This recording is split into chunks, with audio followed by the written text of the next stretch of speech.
Welcome back to OSAS Strikers. I just had the shortest countdown of my life getting ready to go live here, so I hope you're all excited and prepared, just like I am every day of my life. Today we're here with top 8. Top 8. And I'm really excited for this top 8. I think the last week we had the Swiss rounds where 8 teams rose out. 8 teams were eliminated, and now we're here with the best of the best. And we're going to see who can make it, who can push further here. I'm joined today with Fudgy Waffles. Fudgy, tell me how you feel so I don't have to keep floundering. Hey, that's awesome. No one ever asked me how I'm feeling. So I'm glad you did it. Feeling pretty good about these matches. Curious about how you're feeling. Wow. That really warms my heart. I'm excited. We got these sick matchups going on, even not on just mainstream, although the mainstream match is really, really sick, and we're about to head into real soon with Seraphim Rose Gold versus Anti-Centauro Alliance. Both the teams making it through the Swiss. Seraphim Rose Gold with a swift 3-0, but Anti-Centauro Alliance with a 3-2. But however, they have been looking very good, and we're only losing to other qualifying teams. The one matchup you can compare, though, is that Seraphim Rose Gold were able to beat General 3-1 in Swiss, while Anti-Centauro Alliance ended up losing to General 1-3. So, on paper, Seraphim is the stronger team, but Anti-Centauro Alliance I would not be surprised if they can make this happen. Yeah, Anti-Centauro Alliance, I believe, been doing a lot of scaling. We saw an Estelle ban come out against Zidium and a Luna ban, presumably against Max LC. I think the Luna ban's a little weird because Luna goalie is a little iffy on this map. But here we see a little bit of a secret weapon, Zidium pulling out the Amy after Estelle got banned, and launch OO on signature Juliet pick. I'm really excited to see what these two teams can put together. Yeah, we have the Deadeye start, we have the peak performance start, which kind of counters the Deadeye start slightly, and it makes a bit more sense for this Vice pick. I do not remember exactly what Scoliosis's actual general character pool is like, but I don't really like Vice midfield on this map. I know a lot of people do though, so this isn't just like this is by no means a diss. Some people think it's really, really strong. Many top players think it's really, really strong. So I'm going to be looking at that very keenly to see what happens. But both barriers are down, and Munchabo has the dash punch, but the melee log is able to break it apart. Zidium had an incredible pass to Monch through the portal. Didn't look like it went through, but the turret comes out, and Max LC is just unable to do anything about it. And big turret, Deadeye turret even. Yeah, big Deadeye turret. And that's what I really like about IME over Vice on this map, is you just have that shoving potential with your turret. You have your shoving potential with all your abilities. Vice does a lot of damage, can be scary, has that mobility with the secondary that pretty much is equivalent to Zidium's, but both barriers immediately knocked down, and Cloakoke able to make it in as well. Also, this Rasmus pick is also something I'm usually consider more weak on this map. You are able to shove into a corner and primary there, which is like Rasmus's specialty, but it gets a little bit harder to get through the defenses of someone like Asher than if just someone who has more shoving potential, like another Asher or Juliet. So seeing how the brawler matchup works out there, like for example, Munchabo will be able to get both barriers there. More of the power of just Strike Force in general, but it's backing off, doesn't want to get KO'd with this flip, but it's going to take a little trip through the portal to get ready for the next round. But Tiny Clown Shoes able to hold that last barrier throughout Scoliosis's many cooldowns and power chords. But the final barrier does go down, and the clear ends up going to Munchabo through the portal, who has flip and is sitting there ready, has the lineup, and that's 2-1. Yeah, as the ancient ones would say, hits the puffy angle. And I think you're right about the brawler matchup here. Rasmus being able to primary into the corner is kind of all he has. He has secondary, and that's pretty good. But like, Rasmus's stuffing potential is, especially compared to Juliet, not quite there. And so I think Anti-Centauro Alliance here has a much better team comp than this Vice midfield Rasmus forward. I think if Seraphim Rose Gold are comfortable on these picks, obviously it's good for them to pull it out, but I think, especially on this map where being able to stuff into the corner is super important. Oh! Owned. Deadeye moment. Just random KO off the side. Feeling like old Ime. Epic Deadeye moment. Yeah, they do get a barrier in return, though. I'm really impressed by how both goalies have been clearing so far. Especially the clears into the portal and knowing that as Asher, you kind of have the win there. And a lot of goalies are not as very comfortable of clearing through the portal. But if you know how to do it, it becomes really, really powerful, especially if you do it at a backwards angle, which I've been seeing Tiny Clown Shoes do a lot. You can end up passing to your teammates instead. Sometimes you just get barrier for free like that, and now they have a power play situation. Tries to patch to the glitch pop, was a really, really smart play, but wasn't able to get there. There's the primary, the barrier beam, able to block it off. Just got buffed this patch, actually. A little bit larger now on the barrier end, but they're putting a lot of pressure on this front angle. Look at the flip through the portal. Tries to find the angle, but Max LC is aware and uses the Tofu Fortress to block everything. Cloak Oak with the pass to the primary. Able to keep themselves in the set. Yeah, hey, that was a Rasmus primary in the corner. Literally, that's what he does. That's what he's here for. And so very well done by Cloak Oak. Yeah, well, here's all the cooldowns come down, but at the end, it's the secondary from Vice that's able to stop that reign of terror that Munchova was putting on Max LC. A lot of cooldowns were being used, but the dribbles were able to dodge them. But still, no barriers taken, and there it is. Hey, hit it to the corner, then primary. It's working pretty dang well, and that's a good passing place. Finish that one off. Yeah, Cloak Oak crosses them up right there, getting some mim to the bottom corner as I'm melting and dying. And we see Max LC take and set MVP. Probably looking for something like a missile prop, maybe a tempo swing deny from Asher, who recently buffed. Whoa. Might be good, but I think... Oh, Big Manu. We love Big Dubu. Specialized trading! Exclamation mark goes in the chat, everyone. Guess wants to deny it from Vice might great point. A little bit on exclamation mark goes. It's also a goalie, Asher, so you're not gonna be really playing for damage as much and pretty much holding your primary a lot more just for defensive purposes. So that's what I see going through their head. Although specialized with actually the Vice buff, with your ult up 5 seconds more often, that's Specialized has gotten a lot stronger on the character, but look at that. Just absolutely blitz down the barriers and then finishes off with, I believe, a dash punch. Good stuff from Anti-Zen. Yep, classic dash punch moment. A turret there, applying a lot of pressure as well. It seems like Anti-Zen is able to get these goals when they're able to put on a lot of pressure early on. And when they're in situations where the points go on longer, it seems like they struggle a little bit. Yeah, if it gets tough, when the round goes on too long, you get a little antsy. You feel like you need to like start forcing things instead of sticking to your bread and butter sometimes. And sometimes you do have to. Sometimes the opponent's playing too well, and that's part of the reason. But okay, just the same setup. It keeps working. Yep. Hey, right. It's the tried and true. If it works, it works. That's what I'm saying. Yeah, Cloak Oak. That's why this team is one of the favorites to win this tournament. They know they have their bread and butter. They know their bread and butters. They know their combos. They know what works in this game. And it's why they keep winning. But both barriers now down. Munchova able to get it past the flip on that last barrier.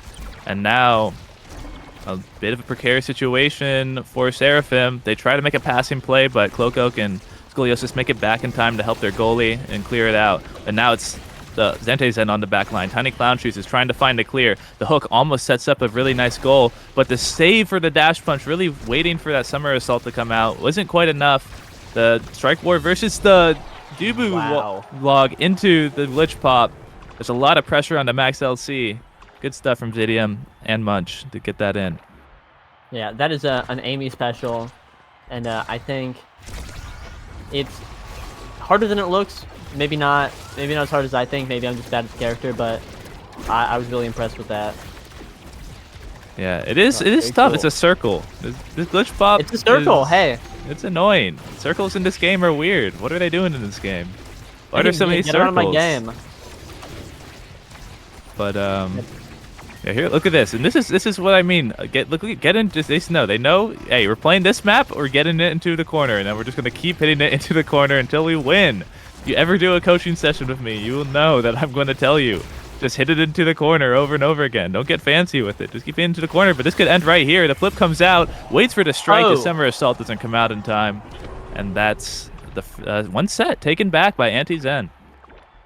Yeah, tying it up, and I was sitting there looking at Monch holding that core flip, and I was feeling cozy because I could see that he was definitely trying to walk up and put it in, and then he did. Now I feel vindicated. Oh, and the Egoist pickup with the Catalyst. With the Catalyst, Monch gonna be a little speedy. Hey, an Egoist buffed. 2% more speed after your initial speed boost. Which is, how real that is. It's up in the air. The size is going to be really huge for Rasmus. Quick strikes on your goalie. Quick strikes is just so good. It's just so good on every character in the game. So Tiny Cloud Juice is definitely glad to have that for this one. It's going to be a lot easier to clear these out in these really high pressure situations. But the KO from the Vice ult is going to start this round off a little bit more harrowly, but they're able to defend this one barrier in despite, and just kidding, it is gone. Oh, we see Zidium picked up Castellas in that last draft, and also has Chrono Boost. The Castellas pickup was to deny Vice, and I imagine the Chrono Boost might have been the same thing. So here we have just a double deny here. No Vice stun allowed. And here's just thing. So you deny these two Awakenings, which are strong on Vice, to be clear. But then Vice just gets Missile Prop and Bulk Up, which are also really strong on Vice. Yeah, denying damage characters isn't real, as Bulk Up puts Tiny Clown Shoes back in the box. Yeah, that's just Missile Prop plus Bulk Up plus Deadeye. I don't even think that KOs without that set of Awakenings. Maybe it does, but I don't know, but Power Chord is a funny move that does funny things. Yeah, it does hit surprisingly hard. It does send you...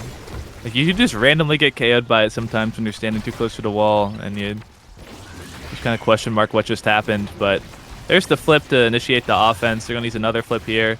But Barrier Beam plus Strike, I think it was the Strike there, actually, that got that.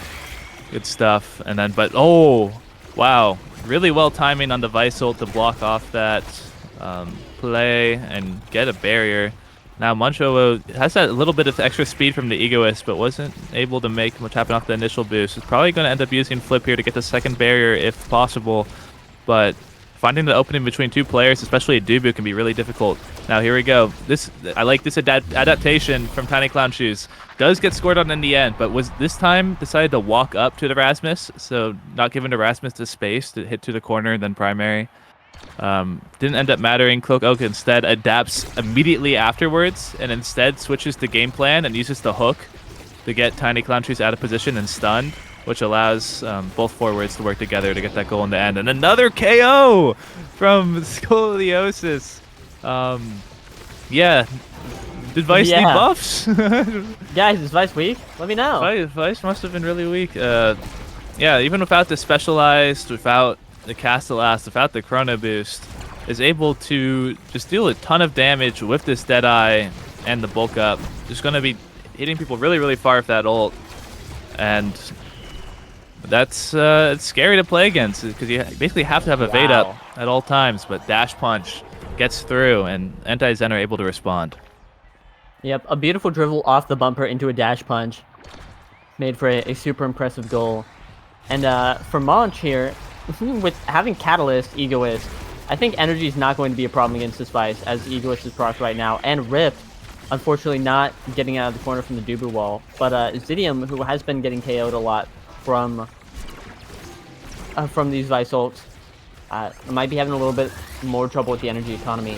But an offensive Asher ult. Yeah, that was great. Wowee. Yeah, Perfect. And a second core flip comes out of Monch. Put into the bottom corner. Catalyst Egoist. Catalyst Egoist. Yeah. Woo!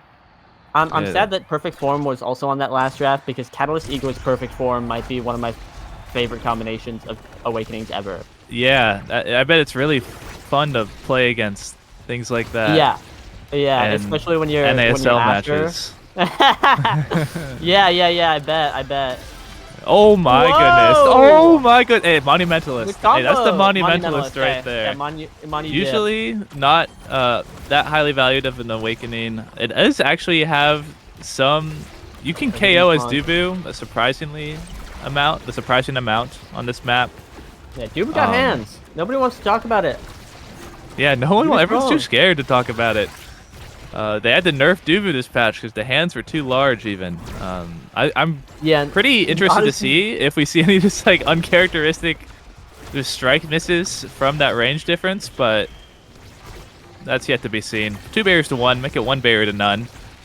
Now, kind of close to they actually, whoa, the portal play is able to equalize the barriers, but Muncho is just constantly standing in that spot ready for that exact angle on the pass, and it's able to get it past the Dubu wall.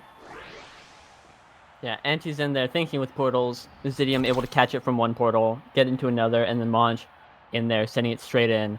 And that set was 2-0 in the favor of Seraphim Rose Gold earlier, but Anti-Zen brought it back and took the fire up. This guy's the energy master. Yeah, Catalyst Egoist fire up. That is not fun. There's no quick strike. Quick strike was in the same draft as the Egoist, so right. But taken no Super Exodia XDDD get owned noob build, but the rest in return for that fire up though, getting heavy impact on Vice, and honestly BD and Dubu is going to be pretty strong as well. Those are going to be the main things to watch out for. Other than that, like this Vice has already been a big problem, doing a lot of damage. Just finding KOs even without dealing the damage. We're just going to see more and more of that stack on. But Cloak Oak, look at his bonus speed from the aerials. Kind of getting a little quick with it. Is able to get both barriers down. And then, yeah, it's a lot of threat. It's hard to play Asher versus a forward of space because you don't have any projectiles to really help yourself to get yourself, other than your ult, really, which has already been burned, to defend the sides. You do have size. But, wow. Yeah, but Zidium got the Glitch Pop Goat card, flashing it as they pocket it right there. And Max LC, I think, not expecting it. Even being 60% larger, I don't know if they could have caught that. Yeah, Zidium saying, ban my Estella, I dare you. Oh, look at this. A little bit of a of a creation situation. We have we love our creation situations. Yeah, Tofu Fortress versus the turret. Who wins? The answer is no one wins. They just sit there forever. This hotshot on Zidium has actually been working out really, really well. Hotshot, always like kind of a sleeper OP Awakening. Being able to hit the core that much harder of every cooldown just can kind of get really ridiculous. It makes it really hard for the other team to anticipate what's going to happen when you hit something, because the speed difference between when you hit it versus anyone else in the game is so big. Great turret there to box in the core and force that interaction, but the other barrier's taken immediately back in return. Now there's 2 flips online, but the wait for the flip comes through, but Max LC goes through the portal. It doesn't really matter, and Clock Oak is able to find that bottom corner once again. Yeah, again, like, hey, say the line Rasmus puts in the bottom corner. I think we're really seeing this heavy impact come out on Vice here. Obviously, it's probably Vice's best Awakening, not just for the damage. Oh, maybe for the damage. Wow. But like every Vice hit, oh my god, puts it in, I guess. Every Vice hit is an impact, and if you're not hitting multiple things with those, I think you really have to try not to. Like, Power Chord, Chain Lightning just hits 5 things for fun, no questions asked. So we're seeing a Vice with 800 moves at once from the CDR, dealing 15% more damage. Oh, Mancho wow. doesn't care about any of that. Feeling like a bit of an egoist, just running down the enemy team's barriers and Max LC all on his own. I think this happened. This is what happened last set as well. But it starts off with Seraphim getting a really good start, and then Monch just remembers, oh yeah, I have the best page in the entire game right now, and then just runs at them. Has the insane speed. Yeah, just gets both barriers and then scores, and then it's just like it's so chill. It's so chill. But this time, wins the flip battle there, which is super important because that would have probably been their last barrier otherwise. And now they have a chance of getting this other barrier. If they can get it through this Tofu Fortress, things can look pretty good. They used the IME turret to get it through in the end, and now are causing a lot of trouble here. Zidium backs up, uses Cyber Swipe defensively in order to keep the core upstage, but the Path Splitter does end up missing. The flip comes out, but Cloak Oak is covering a lot right now. There's really nowhere to go. They know Cloak Oak has that reaction time and is going to be able to block that off, even with that close distance, due to the size that Cloak Oak has from Big Fish. So now it's really who can get this barrier and who can score next. We have the flip. Once again, barely able to be saved while the goal gates are still opening up. But Zidium and Muncho are really, really close, but that's overtime. Now both portals are open, and the dime up the Cloak Oak is not going to be what they want to see here. It happens again. The crazy angle into the KO is looking really bad. Forwards are in the net. Zidium has flipped, though. Bounces it off of the wall. Soaring angle, but it passes. It goes all the way back to Scoliosis, who's able to finish off that point and bring us to a set 5. Oh no, Deluxe Soaring Angle comes out, and we are going straight to set 5. We see some big awakenings, I think, for Amy here. Timeless, extra special. We see that extra special denied, presumably leaving Timeless up, and 1-2 punch probably getting taken by Monch or Stacks. Twin drive, that's fair to deny Vice. He just takes rapid fire instead. That's scary. Yeah, this draft is really, I think this is a really hard draft to navigate. I agree. There's a lot of good stuff on board. Twin drive is so good on Vice and Dubu. You're already having a little bit more trouble, especially in that last set of getting the barriers. A dash punch finishes it off. You don't even need 1-2 punch. I was gonna say 1-2 punch is just insane on Julie, so it sucks not to have that, but it doesn't matter if you can just find the KOs anyway. But instead, having the twin drive is going to have more dashes, going to have more dash punches at that. With especially with the longer cooldown on the dash now, twin drive is probably a lot better than most people will say. Look at that, dash with no punch, able to get the last barrier there, but flip is not able to finish it off. And on the other hand, but there it is. The secondary from Rasmus able to break through. The primary from Asher, just barrier beam despite the buffs. The timing on it is so weird. You have to be able to be really familiar with how the passive wall is going to show up. You need that to know exactly where you need to be standing, where you need to start your primary. Otherwise, it can just kind of go through. Sometimes it'll go through anyway, even if you do it correctly. So hard ability to manage, hard ability to navigate, but Munch now has flip. Uses it very quickly to get this last barrier. Didn't really need to use the movement speed there because you got the barrier. It's also a decision you have to make when you have Egoist Catalyst is, do I want to flip or do I just want to try and run them over with my insane speed? There, gets the barrier, so figure that out. No. But dying off of respawn, Zidium is already gone, but here's the flip. But here's the dash. Seat. Oh my! Average upon the angle. It's the dash flip. Throws from the midfield line. That in. From the midfield line, just knows that angle is going straight into the top corner. Knows Max LC is not going to be bailed for it. Once again, uses the flip immediately off of getting it, but oh, there's another dash punch to start it off. So that's just happened last time too, and it didn't really result in as much as you'd want from a KO, and it's kind of happening again here. Cloak doing a really good job of keeping it up.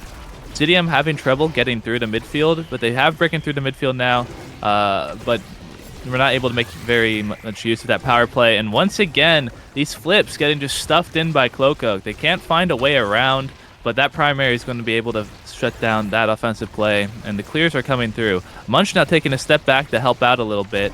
Something I did kind of skipped over in the last draft is I believe no one took stacks on stacks, which is really strong training on this map, considering how often you have to run back and forth, especially as midfielder.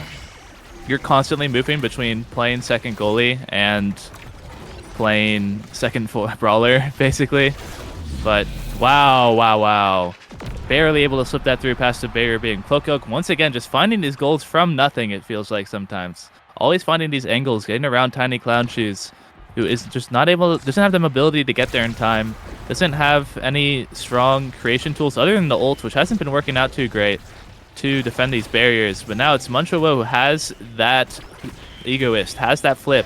They're able to get both barriers this time, and someone gets what flip is up. Here comes the dash into ulti. Wow, really great play. Really sees the cooldowns, has the plan, knows it's gonna work too. Sees the energy.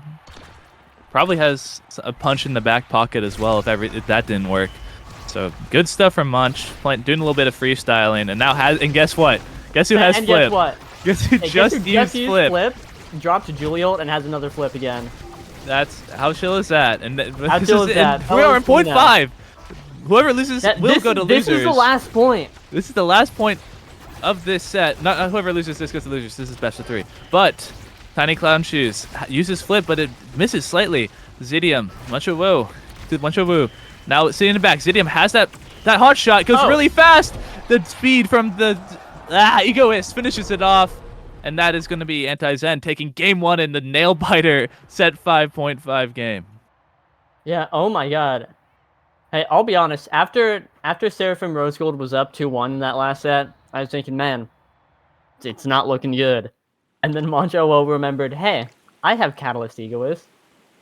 I have like 3 flips each point. Let's put them to work. And then they won the game off of it. Yeah, how chill is that? Munch with a 10-goal score line. Yeah, wow. Just 10 goals there. It's funny. Their team, they got 2 more goals total than Anti-Zen got like 2 more goals. That's how close the game was. Both teams scoring enough goals to finish a normal game. 11 goals to 13. Is the end line there. Cloak Oak being that brawler, getting all the goals most of the goals for the team as well, of 8 goals, doing a really good job, especially on the barriers. Cloak Oak was a bit of a demon, but it's really hard to compete with a brawler that has just Catalyst Egoists fire up.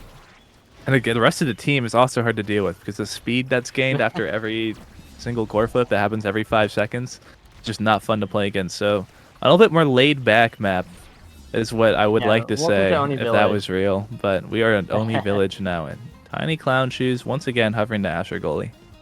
Yeah, hey, not to make this about me, but I was casting NASA the past few days, and I think this is like my 5th Oni Village game of the week. I don't want to be here anymore. Get me out of this village. Get me out of the village. Oh, as the Juliet is banned. Monforce off it. Hovering the Rasmus instead. Looking to go Rasmus Estelle. We saw a no ban come out. I don't remember what was banned last time. They banned Luna off of Max LC. Who's a Luna goalie player. Yeah, we see the Vice come back. Hi, Vice. Welcome back. I'm interested to see which goalie they pick. If they play the Luna, Rasmus is back. Oh, or if they play the Dubu again. So we're seeing... And Dubu has returned. Yeah, a bit of a mirror. We see the Rasmus forwards come out, which is also just interesting. I don't know. I keep seeing these Rasmus forwards. Like, they just keep coming. They just keep appearing out of nowhere. I still don't think the pick is very strong. There's still also, again, a lot of believers. It's just like my opinion. This is just my opinion. This isn't facts by any means. But Rasmus and Vice being, in my opinion, they're just like the weaker of their roles when looking in the midfield and brawlers. But we're at a Chrono Boost Catalyst start. Yeah, oh boy. All of Anti-Zen has taken Catalyst. And low-key, I think that's the right call. Low-key, high-key.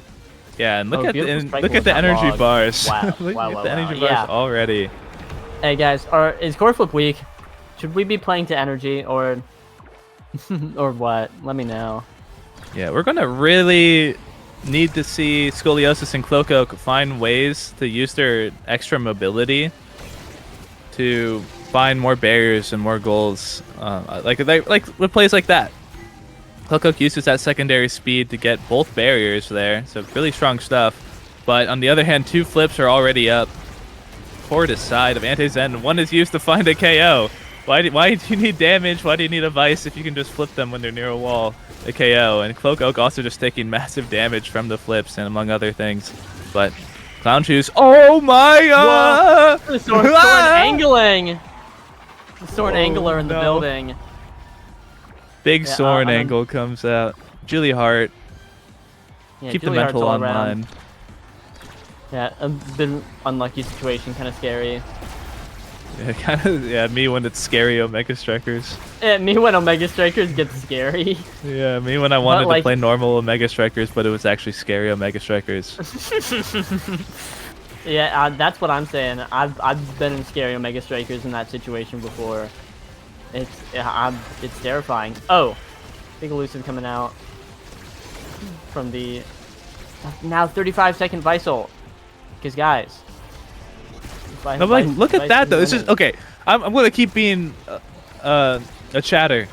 But yeah, chat it up, boss. Look at like Rasmus hit the perfect prime. It looked like a perfect primary there. Stuns the goalie, but the stun is just so short that Max LC just was able to strike it anyway. So you need to work so hard to get these barriers as a solo Rasmus. You pretty much need both cooldowns. You need your secondary and your primary. Otherwise, it gets really, really hard. Or that can happen. I couldn't even figure out what just happened there. Zidium has flipped though. Is going to be helping play defensively. Uses it here to clear, which is super tempting to do. A lot of players do it, but sometimes it is better to hold on if you can, especially with how hard it is to take the bears on this map until you're under a lot more pressure. But Zidium able to get into that position just in time to get that final save, but it doesn't matter. Once again, the Asher goalie lacking that mobility is not able to get past the Cloak Oak's offense. Yeah, beautiful pass into a phenomenal cross up coming out from Cloak Oak, puts it in, and now they're up 2-1. And I think we're talking a lot about how Vice and Rasmus kind of stink on this map, and I agree. Let me be clear. But here we have Estelle, which not only is Zidium's like striker of choice, but also just really good on this map. Even ignoring the fact that, like, you know, whatever, Vice is here, I think Estelle is the best midfielder on this map. Oh no, but Scoliosis has has a lot to say about that. Telling us to shut up. Yeah, telling us to now watch this drive. To shut up now. Now watch this drive. Now watch this drive, and then just sends that in. Like, really showing, it's probably just a really hard comfort pick, and that's good. It's good to just pick your comfort picks sometimes, especially if you know how to navigate it on the map. It's not something people are used to playing against, so you have an advantage there. And the twin drive is going to be really, really helpful, especially as a midfield Vice, to get around and kind of get something for that lack of mobility that you have. The hot shot is a really, really good training. It sucks that Estelle isn't going to get that, but it's not really going to get... Either way, either Rasmus is probably going to be taking that anyway, so not surprising that you just take it as the Rasmus. Deadeye on Zidium. It's a good awakening on Estelle, Deadeye. You can also get just random KOs with it sometimes, but it doesn't have the same oomph that a lot of other good Estelle awakenings have. You don't get any more mobility, you don't get any more cooldown reduction, you just get some more damage, and sometimes you hit the core pretty dang hard, which is good, but it's just like really, really budget hot shot. But really good play there. Zidium throwing down all the cooldowns to support Monch to get that barrier, and now they're going to have to play really defensively in order to stop this barrier from being taken. So Seraphim on the back line right now. Yeah, really struggling here, but I think Zidium and Monch are... Zidium's really trying to dime up Monch this entire time, and the Cloak Oak and Scoliosis have just been in their walls the entire time. But Flip comes out, almost gets it through. Monch unfortunately sends it backwards, but sitting on a core flip. Oh, Tiny Clown Shoes ripping theirs, unfortunately just frames too late. Oh, Monch gets the core flip but misses the strike, and Cloak Oak scoops it up and puts it in the top corner. I think I'm seeing signs. I'm seeing signs of nerves here. I'm seeing some nerves, which makes sense. Yeah. This is the finale. We are in the OSAS finale. This is the final tournament of the season to determine everything. Who is the best OSAS team? Who are the next rising stars? Who are the next NASL champions? That's what we're looking for right now. And if your team really, really wants to win this, OSAS might not have the same stakes as the other tournaments, but to the players, it's the same thing. It's just as important. And to me, it's just as important. I care. I really want to know who's going to win this. And when you have all this pressure, especially if you're not someone who plays in a lot of tournaments, you don't have a ton of tournament experience. When it gets really down to the wire, like in these games, when last game is so close, and you know you're going to have to play at least 1 or 2 more of those, it gets a little hectic. It gets a little tough. And even if you were able to win that first one, stuff like that might start happening where the dribble just slightly misses and then you end up back passing it to your goalie on accident. But now Zidium, they do a good job. Pretty well coordinated cooldowns there and are able to get the barrier, but Dubu is able to get that KO. And now Tiny Clown Shoes really holding it down here, but the ult does not land. The pass splitter is not able to block the core, and the flip doesn't come out either, ending in another point, and it's looking a little bit scary for Anti-Zen right now. Yeah, unfortunately lost in the cast animation for path splitter, not able to rip that core flip and save the goal. Very unlucky. But hey, grabbed a barrier, grabbed another one. Anti-Zen not out of it yet. Yeah, I absolutely agree with what you were talking about with the nerves. I think Anti-Zen here are really struggling to perform. Ooh, what an angle though. But yeah, yeah, I think they're nervous, and I think that comes from the idea that they're up a game, and so they don't want to choke the lead. But by worrying about choking the lead, welcome to my self-fulfilling prophecy. The lead is starting to fall apart. Yeah, it gets tough. Gets really I always tough. try to tell people this never works. I always try to tell people, why play nervous when playing nervous makes you play worse? And I'm saying, Zidium, and I think Zidium Zidium heard you. that. I think Zidium heard that. And then yeah, look at that. They're throwing out the Asher Pogs. Because that was a Pog play. Good stuff from Zidium. Yeah, that was an Asher Pog play. And the plays like that are what bring your team back. It's exactly. That's kind of really good a mental mentally. saver. It's huge. When you make a play like that, everyone's like, nice play, dude. And then now you want to make that next play. You want to be the guy that's saving the game. I watched Haikyuu and played volleyball. It's the same. It's real, though. It's real. It's actually so real. It's so real. Anime is real. Believe in yourself. Follow your dreams. God. Epic. Bat chest. Anime. Bat chest. Blue I love my friends. I love my friends. Well, no, that one's I hate my friends because I don't have any. That's true. The Cloakoke is made of friends. As the secondary slices it in, coming off the back of Scoliosis, sending it towards them. But no energy awakenings have shown up yet, so looking to see some come up here, and we see the fire up come out. So this might be just a deny, although extra specials online, which is really, really strong on Dubu. You really, really want that, but you also are Dubu with Catalyst, actually, which I for some reason forgot. So yeah, you are taking that fire up, which is going to be really huge, and your Rasmus is getting size, which is also really, really nice. Asher is about to get 1 billion stagger off of 1 spark. So that's chill, and that's gonna scale a little bit. They needed to buff that one. Yeah, they needed to buff that one. Guys, it's weak. Stagger build is weak. Don't let anyone tell you otherwise. 400 stagger and then getting like tempo swing is definitely not a broken combination. Believe me. Yeah, and tempo swing also got buffed. And tempo swing was also like, hey guys, hey, we get 5,000 stagger right now, and then deal 6% true damage with it. Hey. All right, but yeah, we need it.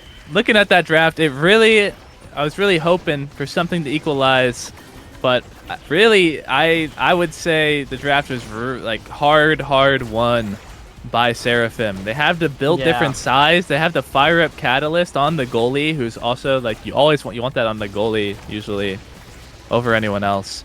You also have Cast the Last on Vice, which is it was worth the 9. It was seen as worth the 9 as Aimee, where Aimee, all that gives you is 2 extra turret shots, but look at that. Chain Lightning, super heads-up play. And that's the character familiarity I'm talking about. That's the stuff that people that you're playing against aren't going to be ready for. Is that primary Chain Lightning to score through people and stuff like that? To know how to play against that requires a certain amount of experience against that pick that a lot of people aren't going to have. Flip there this time used to defend the barrier successfully. I was going to say, these Catalyst starts, they've been having Flip so much more often, but it hasn't ended up mattering. Just the usage of the Flips are not finding the value that they need a lot of the time. And maybe they need to be a little bit greedier. They need to, things like that just keep happening, where they use Flip a little bit too early and they don't get anything out of it. If they can find ways, there's going to be a little bit more greedier with their Flips. I think this game can still turn around despite the Awakening disadvantages they've received over and over again. But there it is. Once the Demon angle was not expected and Tiny Clown just isn't ready to strike, throws out the ult to box out Cloak Oak, but ends up getting scored on, and we're already looking at possibly the end of this set. Yeah, this has been a quick game, like 9-minute Oni Village banger, and I think Antizen's just really nervous here, and obviously I can't blame them, but it's rough out here on the streets, you know? What's kind of sick about this Vice pick is that because...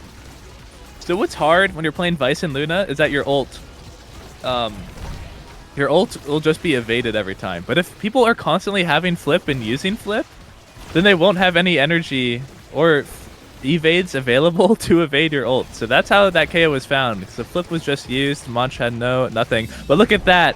Eventually the core gets passed to the secondary placement, and they're able to finish that one off in a very convincing 3-0. If they can bring this momentum into the last game, Seraphim are looking really, really strong. Yeah, hey, we talked a lot about Antizen having trouble, but I think Seraphim Rose Gold played really well there. Hey, I was not familiar with the Vice game. I'll say it. That's an MVP performance right there. Did super well. Did just big skulls. Yeah, big skulls. I was gonna say pumped out a ton of damage, but it was Cloak Oak who was doing the damage there. And I mean, really, not that much damage happening in that game. It's pretty hard with a Catalyst start too, because the only damage just gives them more energy and lets them evade more. So, like, not a very KO heavy game. It's Oni Village, which makes sense. It makes the KOs that much more impactful, but both KOs from their team were from that Vice ult we saw at the end and Max LC finding a roll onto Monch earlier in the game. Yeah. So that's Oni Village for you. Not much KOs, a lot of redirecting, and scoring being really important. So that's why Castell's really good, and Vice is able to find that value with the scoring potential Vice has with the secondary. And the primary, some of those really good primary, like again, that one Chain Lightning play was really, really good. Like that's stuff that so hard to play against and makes you think, wow, this character's annoying. I have to rethink how I'm playing this game completely. And I wouldn't be surprised if we see a ban come out this time. Because last time we saw no ban come out from Antizen. They could have banned, they didn't want to ban Erasmus for the Dubu, it looks like. Oh, so I'm a little scared. We're seeing the application come out, and it's gotta be a Erasmus ban. Yeah, we saw a flash of the Rasmus, but nope, it looks like they don't want to play it. And hey, based, epic. It's pretty simple against most teams, and this isn't all teams, because sometimes the teams will opt for the Asher over to Julie. Most teams are going to, if you can't play Julie plus there he is. Rasmus. Oh, yo, is this... Hey, you gotta talk about this lore. You gotta talk about the lore. Yeah, the Monch OO of the Anti-Zentaro Alliance, locking in the small child himself. Been practicing the past week. Had I'd say a pretty good coach, you know, to get them ready for it. Yeah. And I'm really excited to see the Zentaro in action. You know, Rasmus and Julie banned the two best forwards on this map, and now we're put into a situation where we're looking at Zentaro Amy on the side of Anti-Zentaro Alliance, and Zentaro Vice coming out from Seraphim Rose Gold. Everything you've seen up to this point meant nothing. All of the core control plays, all of the interesting, all the great possession plays, all of the passing, it's all over. It's None all of over. that matters anymore. We have Prize Fighter built different start on one of the best KO maps in the game, with another place to KO people in the middle. Everyone's just going to be doing damage to each other. Look at Scoliosis' health bar right now. Everyone's picking a character that does a lot of damage. Overall, I still, once again, like the comp of Anti-Zen a little bit better, but the KO comes out there. Max LC finally gets to bring out this pick, finally gets to bring out the Luna, and it's coming in clutch here of the KO into the power play goal. Yeah, you see Tiny Clown Shoes on Vice, who has played a lot of Vice, and I think you would agree with this. Putting Vice in the goalie position is a lot better than having her out midfield, and so I'm excited to see what they can cook up.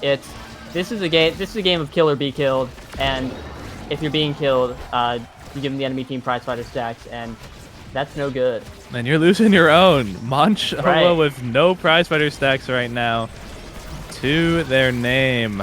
Gonna be hard to deal with that, but they're getting a lot of damage on the Cloakhook. If they can save this goal and then get a KO on Cloakhook, maybe they can bring back something. They can bring back some more damage on the Munch. They can maybe take away some from the enemy team. Actually, pretty interesting how the spread of Awakenings went, with BD being taken by Zidium and Tiny Clown Shoes, but only Monch taking that prize fighter, while on the other team, the same characters, Zentaro, opts for the build different, while the two teammates instead end up going prize fighter. But there's the flip into the goal. A lot of pressure. It's A lot of pressure. Yeah, if you're playing against a team that in a damage comp, you're not going to be one against. You do not want to be playing against a team that plays specifically Vice and Luna as their two characters. As you can tell already, Max LC and I'm Scoliosis showing once again how familiar they are on these picks and how much they've been wanting to play these picks this whole time. Scoliosis is doing it anyway, despite whatever map it is. Elusive comes out, but isn't able to get the strike out in time to clear that one out. And then again, another click 3-0. The momentum continues. Yeah, and it's a scary game getting into draft. Oh my god, because you get Awakenings like this, and really, whoever wins this draft kind of wins the game. So we see heavy impact. Whoa. Oh, as a deny. That's a denial to the Vice, but it's pretty rough. We see the prime time taken. But Monch gets tempo swing, and that wins him the game. Hey, congratulations, folks. We can go home now. This is weird, because... No bulk up, no bulk spark! Guys! Just take bulk up. Or quick strikes bulk even, but probably bulk up. Definitely take bulk up. And like 500 power. It's so 1 billion power. All right. 1 billion Awkward power. draft navigation. It's really hard, though. It's really hard to learn how to draft in this game, too. There's like no good tools for it. Either way, yeah, look at this draft. Yeah, they've Tempo won swing. Your goalie has prime time. I don't think prime time Vice is good in the forward position. That's probably chatting, but when you're goalie, it gets really good because it gets a lot better, at least, especially when you have BD. So you're getting a little bit back from your impact damage. So your prime time, like you're going to be not using your primary as much as a goalie because sometimes you're not going to have to use any cooldowns, so you're sitting back. So having two primaries is going to be pretty helpful. Although the damage hit might be seen there. On the other hand, though, tempo swing on Monch is going to be really, really huge. Scoliosis getting the 1-2 punch should also be really, really huge. Think of it was pretty underrated in that draft. Right. In general. Yeah, Vice has a lot of reliable combos, especially with that stun. But currently sitting at 0 prize fighter stacks, as compared to Monch's 3. Kind of tells the story of what happened this game. Unfortunately, Anti-Zen dropped a point, but oh my god, the Vices are vicing, and we see Amascoliosis go down once more. Oh! Okay. But the Zentaro with 3 prize fighter stacks is going off.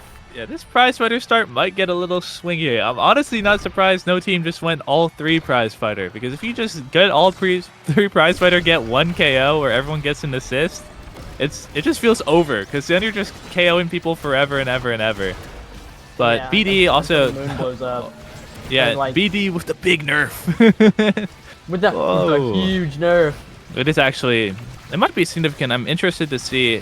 Everyone does feel a little bit smaller. Yeah. That has it. It's a little bit harder to tell that they even have it, but look at this damage coming out. Munch getting another KO. Has the Centauro pick. Was supposed to be the anti-Centauro alliance, but became what they swore to destroy instead. Like, whoa. And it's now showing why. Low. It just owned. Yeah, and as you can see, the Seraphim Rose Gold, 0 prize fighter stacks all around versus Mancha's 3, and like whoever stacks prize fighter first wins the round. That's it. GG. Shake my hand. All good. And here we see a Catalyst pickup, which on this full damage start is really big. Extra special and specialized though up for max LC. A little scary. The extra special should be taken there. It is just ridiculous on the character. Monumentalist taken, which is very commonly taken by IME players. It does give you more damage with your ult, and you can just say it. It's fake. It's a little fake though. It's a little bit fake. It's a little bit overrated. It finds really just the initial ult is just so good on its own. And the Monumentalist is only giving you any value once you ult, and it's really only giving you value if the enemy team just sits inside of it. And now everyone else has scaled a little bit in damage and range and mobility, and now Zidium just kind of has to hope the ults are able to pay off for that same thing. Really showing the weakest page of everyone in the game right now, with only 1 spark of focus, BD, recently nerfed BD at that, and Monumentalist. In the meantime, Mancha is, although having one of the strongest pages, and gets the prize fighter stack back, I believe, from Zidium, or I think Tiny Clown Shoes getting that KO. Gets an assist post-mortem to keep the prize fighter up, which is super, super important, because you need this prize fighter to be kept up if you're going to win these rounds. But Cloak Oak, absolutely dancing on the competition, gets a bunch of Strike War wins and is able to finish it off, and now they're once again holding this momentum. Yeah, and speaking of Cloak Oak, they took specialized training, which, speaking of fake trainings, all of Zentaro's moves do, like, the same damage, and it's not much. He racks up damage, oh my god, there goes that guy, by having 500 moves, so I think specialized, especially over aerials, which was up, is not a great pick. Yeah, it was definitely doing it as a deny for the Vice, but wow, Bomba. Yeah, and wow, hey. Bomba. They stacked up their prize fighter stacks first, 2 and 3, against Mancha's 1 or 0, and perfect form Super Surge. But hovering Super Surge, does he know, guys? Super Surge, especially on this map, is a little bit weaker, but your team is going to end up. You should be blocking the perfect form here, and then you're just like chilling. But instead, the fire up is taken. Sold the game. And now you gave perfect form to Zentaro. That's his best one. Manch may have Catalyst, Tempo Swing, Prize Fighter, perfect form right now. Catalyst, Tempo Swing, Prize Fighter, perfect form! Exclamation mark goats in the chat. Seraphim Rose Gold. I am a fan, but hey, see me after class. Yeah, we have to talk about this. Perform a little ridiculous, but doesn't really matter if you have the insane pressure to immediately get the gold barrier and more. Really showing Max knowing how to use this eject button, knowing how to play this Luna very well. Even if you don't do that much as Luna, you're still just kind of being a body that they can't clear into, and just makes it really more hectic and makes it really, really annoying. You can do the same thing as Vice, but when Tiny Clown Shoes is forced to use these secondaries defensively like that, a lot more problems come through. And Zidium is extremely low right now, in a very low amount of HP, and the core is just slowly getting pushed forward. But hey, the hot shot on Tiny Clown Shoes with this prime time could be a really big deal. It gets a KO. KO gets hit. I'm not even sure. I didn't even see that happen there. I heard the Vice ult. Yeah, I thought they were out of range, but there comes the return. Oh no. KO. Max LC gets a nice clear. House Flip does the little funny play where you do the technology, but and it ends up setting up I'm a Scoliosis for a nice goal, and this could be it for our first match of OSAS. This could be match point. Anti-Zentaro down a set, down 2 points, looking in just like in a really rough position, but got the goal open, looking to make a play here. Oh no! And the final shot of the Monumentalist turret. Timeless! Timeless puts it in. It's so big! And this is why Zidium took Monumentalist. Because Zidium knew that Timeless was on its way and no one else was going to take it. So now you have the biggest turret of all time, which is it's still kind of fake, but it's a bit more real once you have that Timeless. So, yeah. Hey, good stuff there. Oh, a banger blitz pass. Pop. And hey, I'm going to say it. Antizen's looking incredibly back.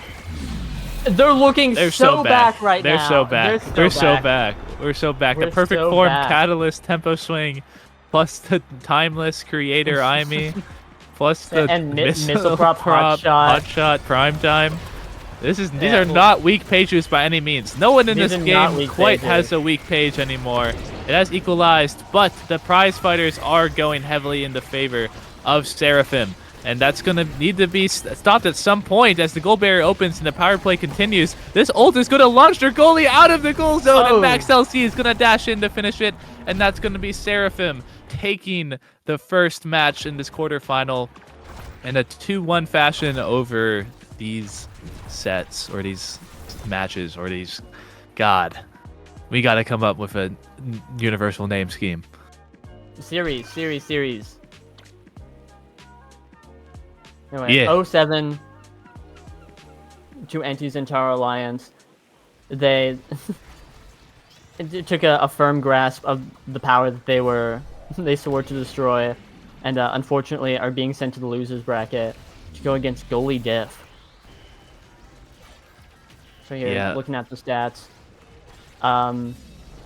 Zidium only having 9k damage as compared to the team's 15 and 19k, but a lot of very consistent damage coming out of side of Seraphim Rose Gold.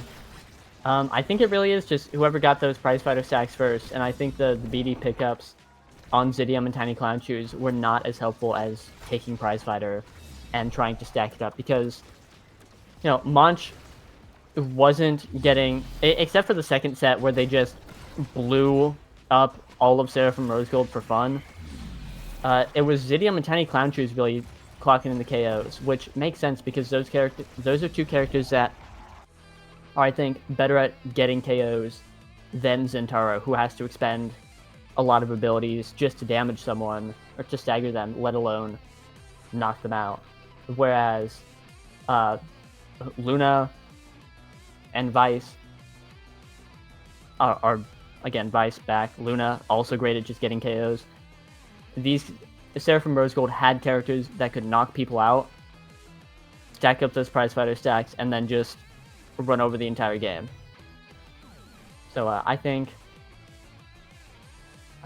Anti-Centaur Alliance did a great job, but fortunately the BD pickups were a little rough.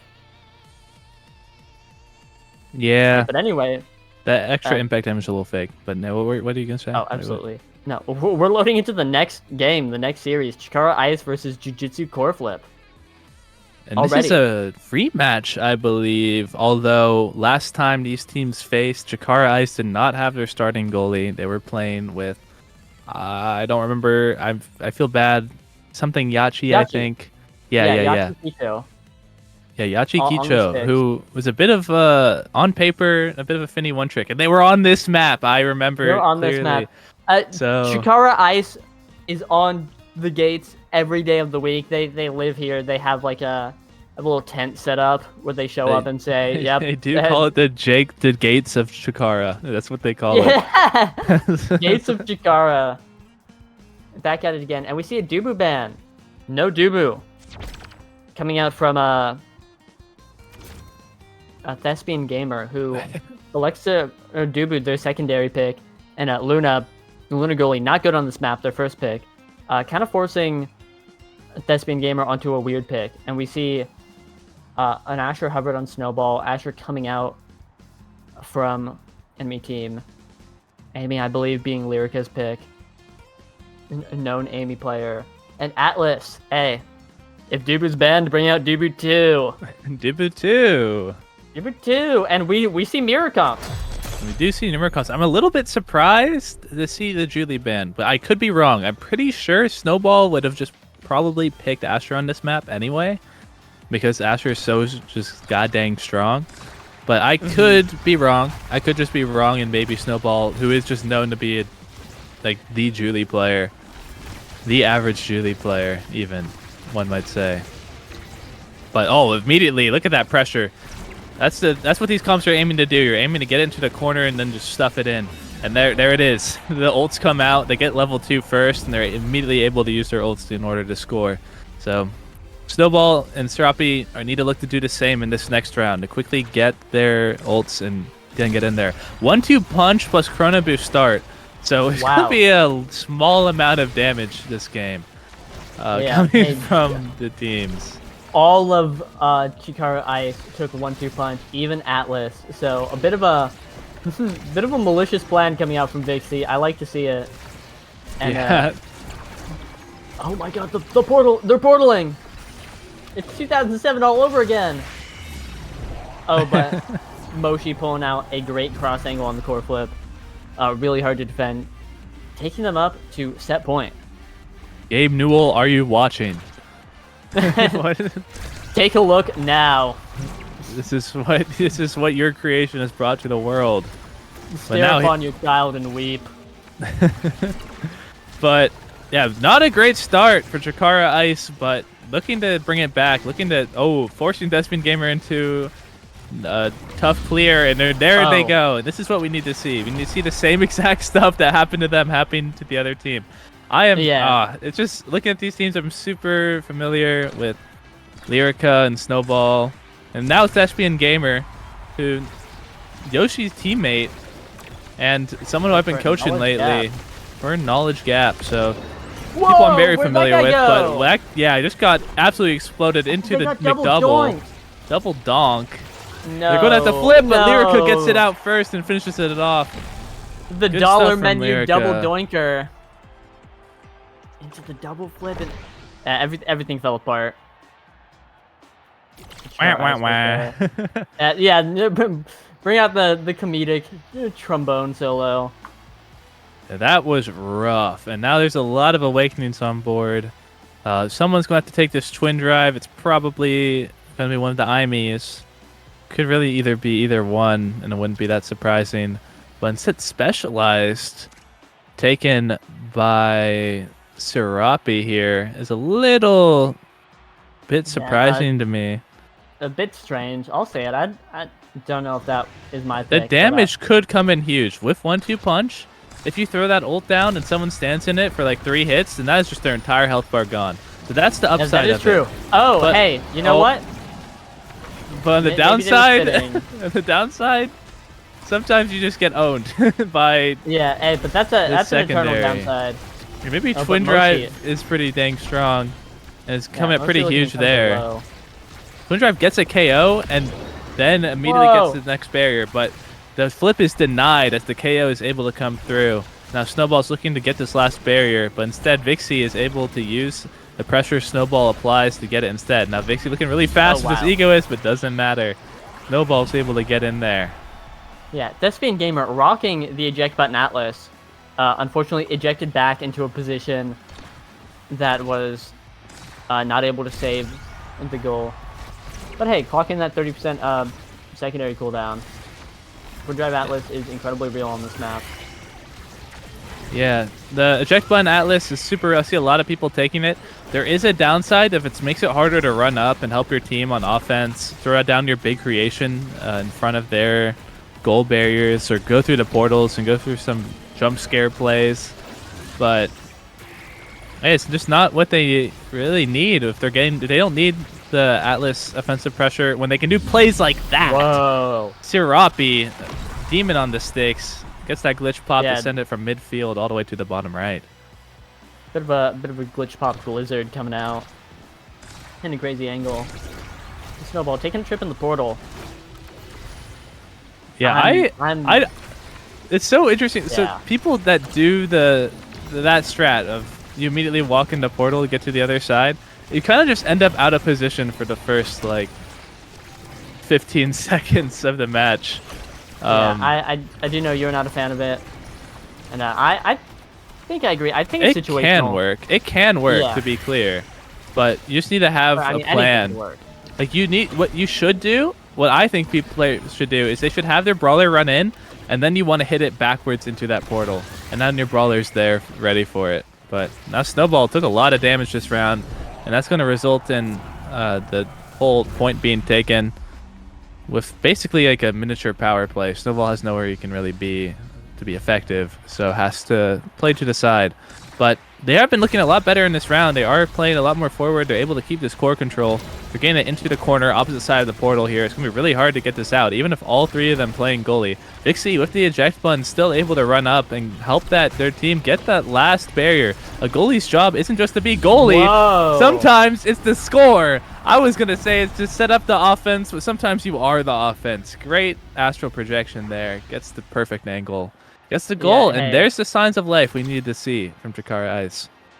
As Atlas says, I can both protect and attack. Iron Spear coming out. Holy chills. Holy chills. Yeah, literal chills. And now we see Rapid Fire coming out here. Super Surge and Aerials online, but the Hot Shot's taken instead, which is a really, really good deny, especially from Vixie, who has eject button already. If that Hot Shot would be pretty ridiculous on the Atlas, and once again, Hot Shot's just really good on everyone. So everyone else kind of gets like pretty, well, I consider mid stuff. 2 Sparks are taken, so they're going to be fighting for that in the future. Vixie getting possibly the stronger one, likely the stronger, well, yeah, just definitely the stronger one. But if Moshi can get a big damage build going, especially with this 1-2 punch plus Catalyst, things can get pretty ridiculous with flip combos and with Asher in general stuff. But great Cyber Swipe from Lyrica, really proving the Chrono Boost, making it worth it. Chrono Boost Twin Drive is just not fun to play against. It's really hard. It's really hard to deal with this IME because you have to be ready for it at all times, because pretty much one dash training makes the ability almost global. So having to deal with that is so annoying. It's really tough, but wow! Moshi with an insane angle there off the flip. No one's expecting it. Goes right through the portal and gets to one side of the barrier. However, a flip for one barrier on this map is not always what you want to see. You would like to have it at least set up for your second barrier if you're taking one. But they're able to get it nonetheless. And a great pass to Moshi forces an eject button Atlas, who doesn't have the speed to really contest the open goal to a bad spot. Yeah, shades of the first set coming out here as Jakara Ice are struggling to mount their offensive here. They're just kind of getting run over by Moshi and Lyrica. But Snowball putting it in the portal, getting ready to send it forward, and they're in the corner. It's corner time, fellas. Corner time, but Thespian Gamer, who's just, I'm going to say it, Thespian Gamer is actually the GOAT. It's such a good player. He's such a ridiculously good player. Like I can't, like it makes me hard to believe that this player has never hit Challenger before when I watched him play, as they lose both gold barriers too. A lot of pressure and then gets owned. But really good play from Jakara Ice there. I really, really like Snowball sitting there, just sitting on the goalie, making it impossible to play the game, and then knows that Serapi has that flip and is going to hit it into the top if you just land that stun. Snowball very good at those kinds of plays. I've played a lot of, I played a lot of Snowball and in-houses and stuff, so I know that Snowball's really good at playing with the team and is very receptive to comms. Will listen to what the teammates have to say. Very coachable player. Always glad to see them in a game, but now with 2 barriers down, he's going to need to find some barriers of his own if Snowball wants to keep their team in this game. But the portal play is coming out. Gaben twisting in the grave right now. Does not want to have to make Portal 3, but it might have to happen so that these players can learn how to use the portals more effectively as one is KO'd. And here comes Moshi, and that's going to be another set taken in a pretty convincing manner. Yeah, Jutsu Core Flip really showing what they're made of. The New Zealand soil is rustling around on Gabe Newell's plot of land as we move into the 4th set and 3rd draft. See a fire up out here. Vixie picked up Egoist and Moshi picked up Catalyst here, but neither of them take fire up, so I'm interested to see if that will get taken at all. Serapi taking Quick Strike, really good. Oh, and Moshi getting big fish. Wait a minute. Hey, that's a big Asher. Feeling like a big fish. Feeling a bit like a big fish. Thespian Gamer denying the BD from Snowball, forcing him to take Monumentalist, which, hey, pretty good. That's a big boat. It is a big boat, and the size, Monumentalist is really nice. It's probably a very tough pick for Atlas there, because Monumentalist is just so good. But that extra size is going to be super helpful for getting that out. And I actually mixed some stuff for this whole game. I thought Thespian had didn't have eject, so I am dumb. But Thespian Gamer, having that extra size, especially if no momentum boots, is super helpful for helping yourself, just clearing out, winning strike wars, especially when you don't have any mobility or size from your awakening, your starting gear. So that's pretty good. Probably gonna have to use flip here to defend this, or maybe not. Wow, I don't know how they got that out, but Lyrica with the great setup play there. Sets up perfectly into the Cyber's fight. Vixie doesn't have anything available to clear that one out. And once again, starting off really strong. Yeah, I think Chikara Ice is really struggling to get through the immense pressure that Jitsu Core Flip is able to put on with these two characters. I think forcing Vixie into a lot of situations he probably doesn't want to be in. Hey, no, it's hard, but here we see Core on the side of Jitsu Core Flip. This is Chikara Ice's opportunity to make something happen. So, and Vixie sitting on the Core Flip defensively. Here they go, getting in there. The turret is down. The airship is down. The Snowball is taking an immense amount of damage. But all that matters is if they can seal out this point, and they do. A Core Flip straight into the bottom corner when no one's covering it. Snowball sees the open space, sends it in. Easy claps, sealing up this set. Yeah, good stuff from Snowball. Really good awareness. Despite being staggered, they're a worse player would run away. They would think, I can't die here. I don't want to die. I gotta get out of here. But no, you gotta run forward. You just fly. Fly, Snowball. Fly into the moon. Fly into the sun. Fly into the sun and die in a blazing ball of glory if you must. Yeah, you're staggered. Burn up in the air, Icarus. Get there. Fly too close to the sun. Look at that Monumentalist airship, by the way. it's so big. That's a big boat. It's a big boat. That's a big boat. Look at these passing plays. Really playing together here. Tries to make the play, but in the end it gets cleared out. And then here's the problem with passing. Is that once you pass and it doesn't work, then you're too far up, and then they just get the blitz past you and score on your goalie. So, hey, lesson of the day, never pass. Never pass. Thank you, Fudgy Waffles, professional player, advocate of never passing. You're welcome. Lyrica's level 9 right now, by the way. Snowball's level 5. Lyrica kind of been going pretty crazy this game. Not to say no one else has, but Lyrica, look at that. Look at this. Oh, just a twin. Oh my, almost went for the most insane play I've ever seen. Did you see that setup? Glitch popped after flipping and then tried to hit into their glitch pop. Yeah, it would have been insane. So sick, but doesn't end up going that way. Gets blocked by some sort of creation, I don't really remember. And now, 2 open goals right now. Getting a little, really scary for both teams. This could spell the end of this match, but nope. Snowball's able to get that one in with the flip. Yeah, Snowball's in there, pops the flip. Sends it right in. Once again, tying up the set. If Chikara Ice can win this point, they will tie up the game and bring us to a set 5. Otherwise, if they get scored on, it will be a Jujutsu Core Flip victory. Oh my goodness. Bye-bye.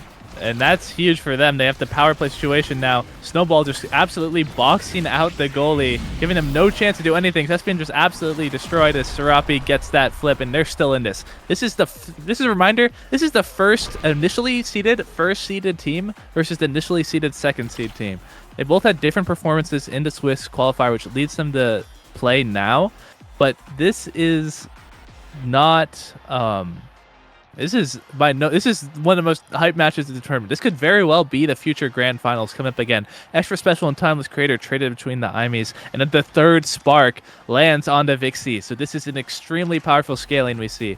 The spark of focus, spark of agility especially, are going to be ridiculous of how much cooldown reduction and speed this Atlas is going to have. The spark of resilience is nice as well, but with no other HP scalings and not really taking too much damage, isn't going to be that big of a deal. I didn't even notice it, but you're right. That's Secretary Atlas in the building. Crap. And we see Tempo Swing go to Moshi, which is a phenomenal awakening on Asher, especially with that big fish giving extra health. But it doesn't matter because Snowball is him. Yeah, the Monu airship, just so much pressure. And able to slide it in the opening goal gates. Snowball picking up perfect form. Low-key, would have wanted to see a perfect form come out from Asher. I'm a huge perfect form Asher advocate. You drop the ult on someone, get 5 million hits, and then you're just back. But hey, Primetime also really good, especially because Snowball hasn't really been playing for kills despite the build. Whoa. Oh, but that guy has. What? Hey, don't ask. They're just dead. I have no idea what just happened. I think dead and gone, and they'll never come back. Snowball? I'm gonna have to watch that back later because I have no idea what happened. But yeah, chat, was that real? This is map real. It's no, but oh no! A bit of a Sophia moment. As no. Doesn't matter how much stagger you have if you're too close to the wall. Yeah, unlucky mental boom. Gets sent deeper into Obscura, deeper into the Chikara headquarters, lost in the maze. Oh my! And, core flip, kind of clapping back. Oh, okay. Snowball almost kills get that in guy. that portal. Get in that portal. Get in that portal, young man, right now. Get out of my face. Get out of the position this instant. But the dash from Moshi isn't able to reach quite the way that they want it to, and now Vixie and Serapi are able to clear it out, and now Snowball, it's a 1v1 versus Thespian. It's probably going to have to flip to clear. This primary isn't able to come out in time. The barrier beam isn't able to passively block that flip, and giving them a little bit more time, but with no barriers online, it's looking a little hopeless as the glitch pop covers the one clearing option Thespian has, really giving no options. Really good team play there. Yeah, all options covered. A bit of a checkmate situation, and Chikara Ices, like, they were not too long ago 1 point away from losing the entire game, but they're looking so good right now, bringing it all back. And Ego is procking for Vixie. Oh, mods, execute that man! Die! Die! Atlas. Yeah, Evil Atlas says die. Oh no! But Evil Atlas Lyrica. Wow. It does not matter. Reverse power play situation. Does not care. Lyrica just casually throws out the glitch pop. Knows where you're clearing that. It's in your head. It's in your walls. Vixie, that hurts. It's stuck into the Chikara headquarters walls. Has the bugs in the Chikara headquarters walls right now. Might not matter though. Because look at the walls. Look at the iron walls. Snowball sent it out to just absolutely destroy both barriers, and then Serapi finishes off once again with the same setup with that flip. So look at that. Chikara Ice on the verge of defeat, getting honestly rolled throughout the 2 sets they lost, but are always able to just stay strong, play to their win cons, and bring it back. And just wow. Both teams with 11 goals that game, but Chikara Ice the one to come on top. Yeah, I'm so impressed with how that game played. Snowball clocking in 86 redirects, each one of them impactful as opposed to every other team hitting the triple digits. Lyrica with most redirects, 176, getting a 32 more than second place in redirects. Vixie Lyrica with 3 KOs. All over. Vixie with 3 KOs. That's a 1-2 punch Atlas diff. 1-2 punch. 1-2 punch Secretary Atlas diff. 1-2 punch Secretary Atlas, who didn't actually have the spark of strength, but who was missing Moshi the had spark that. of strength. Yeah. Didn't have the spark of strength, but 1-2 punch plus the cooldowns coming in a lot. Plus the flip coming in a lot, I think, for what I think maybe Egoist or something was up there. So able to get a lot of KOs for that. On this map, goalies can find KOs in a lot of ways because there's often people just standing near the edge of the wall in the goal box. So Right. Nobody thinks the poor innocent goalie is going to kill you. Why would they do that? Don't. Why would they? Yeah. We're all friends here. We're all friends here. We see a big Chikara win. Chikara fans going off in the chat, and Jiu-Jitsu core flip they were up that game, and now have to come to terms with that and bring it back in these next 2 games. And I think that's a bit of an uphill battle against Chikara Ice, who was in a much smaller but similar situation in that game where they had to bring it all back and managed to. I think Chikara Ice has a phenomenal comeback factor, as we saw, and that's really dangerous for Jiu-Jitsu core flip, who has to bring out their own miracle comeback. But we see Amy and Juliet banned. Juliet being banned from Snowball, forced onto Asher duty once more. So I think Juliet's maybe a little bit better on this map. I'd Fudge, you let me know. But it's pretty dang Rocky, close. It's just up to the player. But Julie's very good on this map. Asher's very good on this map. You're not really losing too much by picking one or the other. Yeah, Chikara Ice banning the Amy, who is Serapi's pick, forced onto Vice now. We have a really interesting comp. I think compared to Era Asher, I think Vice Asher kind of falls off unless they can just like mow through these kills. It's I worry looking at that Era. There might be there's just like a heavy start or something. We see a bulk up start, which I don't know. I'm gonna keep saying it. I'm gonna keep talking about this Vice mid pick. I don't care if it just won. I don't care if it's better. If they can make it work. It's just a little bit rough on this map. This is probably the best map for Vice midfield, other than like Demon Dice, Demon Dice. Right, and where? But that map's gone. So. But that map's dead. 6 feet under, lost in the sky. And I was talking about how this wasn't gonna work, but hey, look at that! Immediately getting the KO. So I am just a huge shatter. The damage coming out huge already. So if they can keep that up, that's gonna be the whole story of this game. Serapi can deal 1 billion gazillion damage.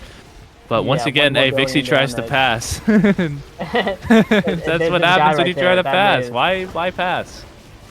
Why pass when can hit corner? When can hit corner. Yeah, both barriers dropping for Chikara Ice. Oh no, it gets slipped in by Moshi. And Chikara Ice got a KO and was able to capitalize on it with 1 barrier, but not able to seal out the deal. And I think, again, if you have a Vice midfield, you have to be getting KOs like every set. Or every point. Each point you need to get a KO and then just like mow them down with your 3v2. That's really your win con. What's the point? What does Vice do otherwise? Like nothing. It's important that Chikara Ice remember this, because if they forget, it's really easy to forget and just play the game extremely normally and not go for KOs. But what makes your team stronger isn't that you can take more barriers, it's that you can get more KOs and put more damage pressure online. As Moshi is staggered across the map right now. And see, that staggering and that damage pressure, that's allowing them to stay up and get all this damage in. But look at that. Moshi able to get a lot of, I don't even know how, but just absolutely destroy the goalie of Vixie, who now has flip. Is able to get it around that barrier beam and gets the KO in the end, which is super, super huge. They have the power play situation now. Snowball is going to try and find something, but Tofu Fortress comes online. Great primary from Serapi. The power chord is able to keep the offense up, but Thespian Gamer has flipped, is able to use it to keep this point going. Now Lyrica will try and dribble up and make something happen. Has the flip, waits out Serapi's ult, and now, again, both teams having trouble finding ways to get in. Both teams really good at holding it down right now. Hard to keep an offensive pressure going one way or the other. The center is going to open up soon, and Serapi flips to prevent the loss of possession, but it doesn't end up in a goal once again. Like the same thing happening if this team not finding ways of using the flips effectively, not finding a way to use it, not being greedy enough, not finding that just guaranteed shot. But there we go. Snowball once again has another 1v1 opportunity, but Thespian Gamer just uses the tofu wall again. This time, Snowball preemptively throws out the pass splitter. stuns Thespian, who's able to get out of it though. And now a lot of ults are used and not much gain in return as Lyrica is able to finish it off with the cross. Once again, why pass? Passing this is proof. I'm just saying, this is proof passing is weak. If Lyrica just hits the pass, then that's a goal. After all of that, and that feels really tough. When you're hit with stuff like that.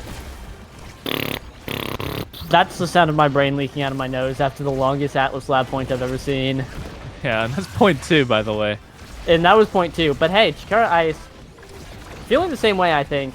Saying let's just clean this up real quick. Hey, Snowball, dying, gasping for air, struggling to breathe, getting beat up, getting shranked. Mochi also getting blown up by the Atlas bomb. Oh, Snowball getting blown up by the Thespian Gamer. I want to talk about how both of these goalies are just like incredibly vicious. Unfortunately, Serapi, I believe, stunned Thespian Gamer, put him out of position, and no, what can you do there?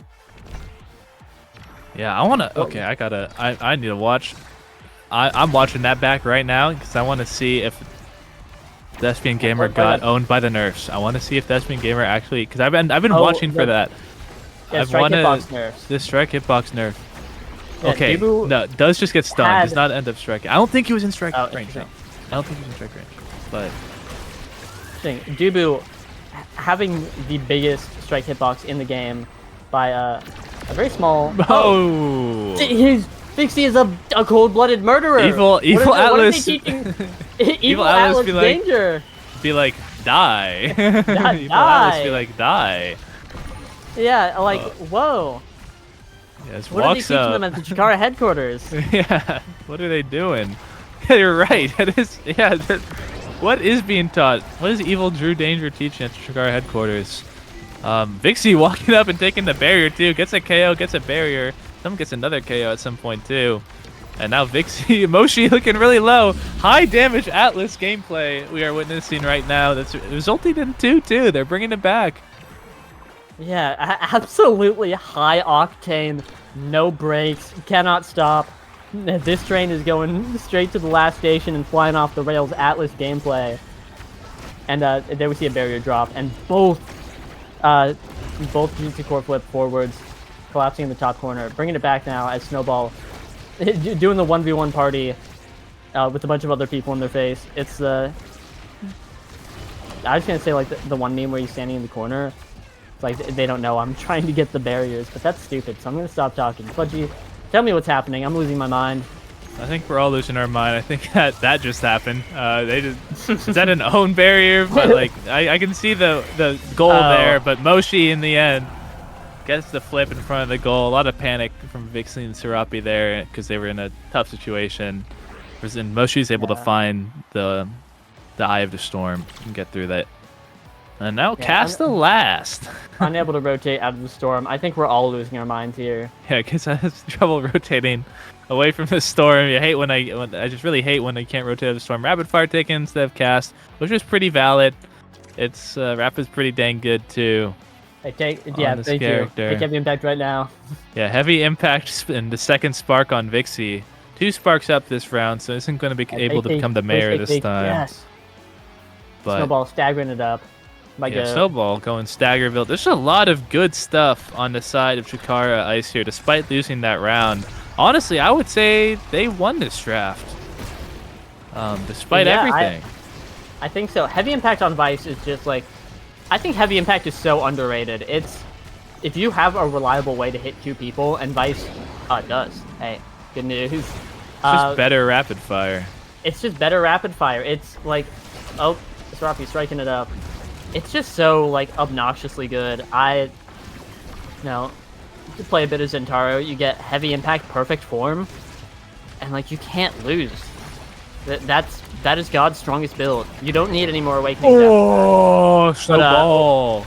Just snowballing on him. Just like hey, 136 power at level 4. Like, whoa. Hey guys. Whoa! Whoa! Shot from downtown, hitting the electric slide, and Moshi looking for blood themselves, but Snowball evades. This is a crazy game. What's going on? I feel like bodies are dropping left and right, but nothing's happening anyway. It's just everyone's bloodthirsty, trying to mow people down, and like barriers are an afterthought. Welcome Playing to Omega Atlas's Strikers is lab. fake. Yeah, welcome to the laboratory. Welcome to the laboratory.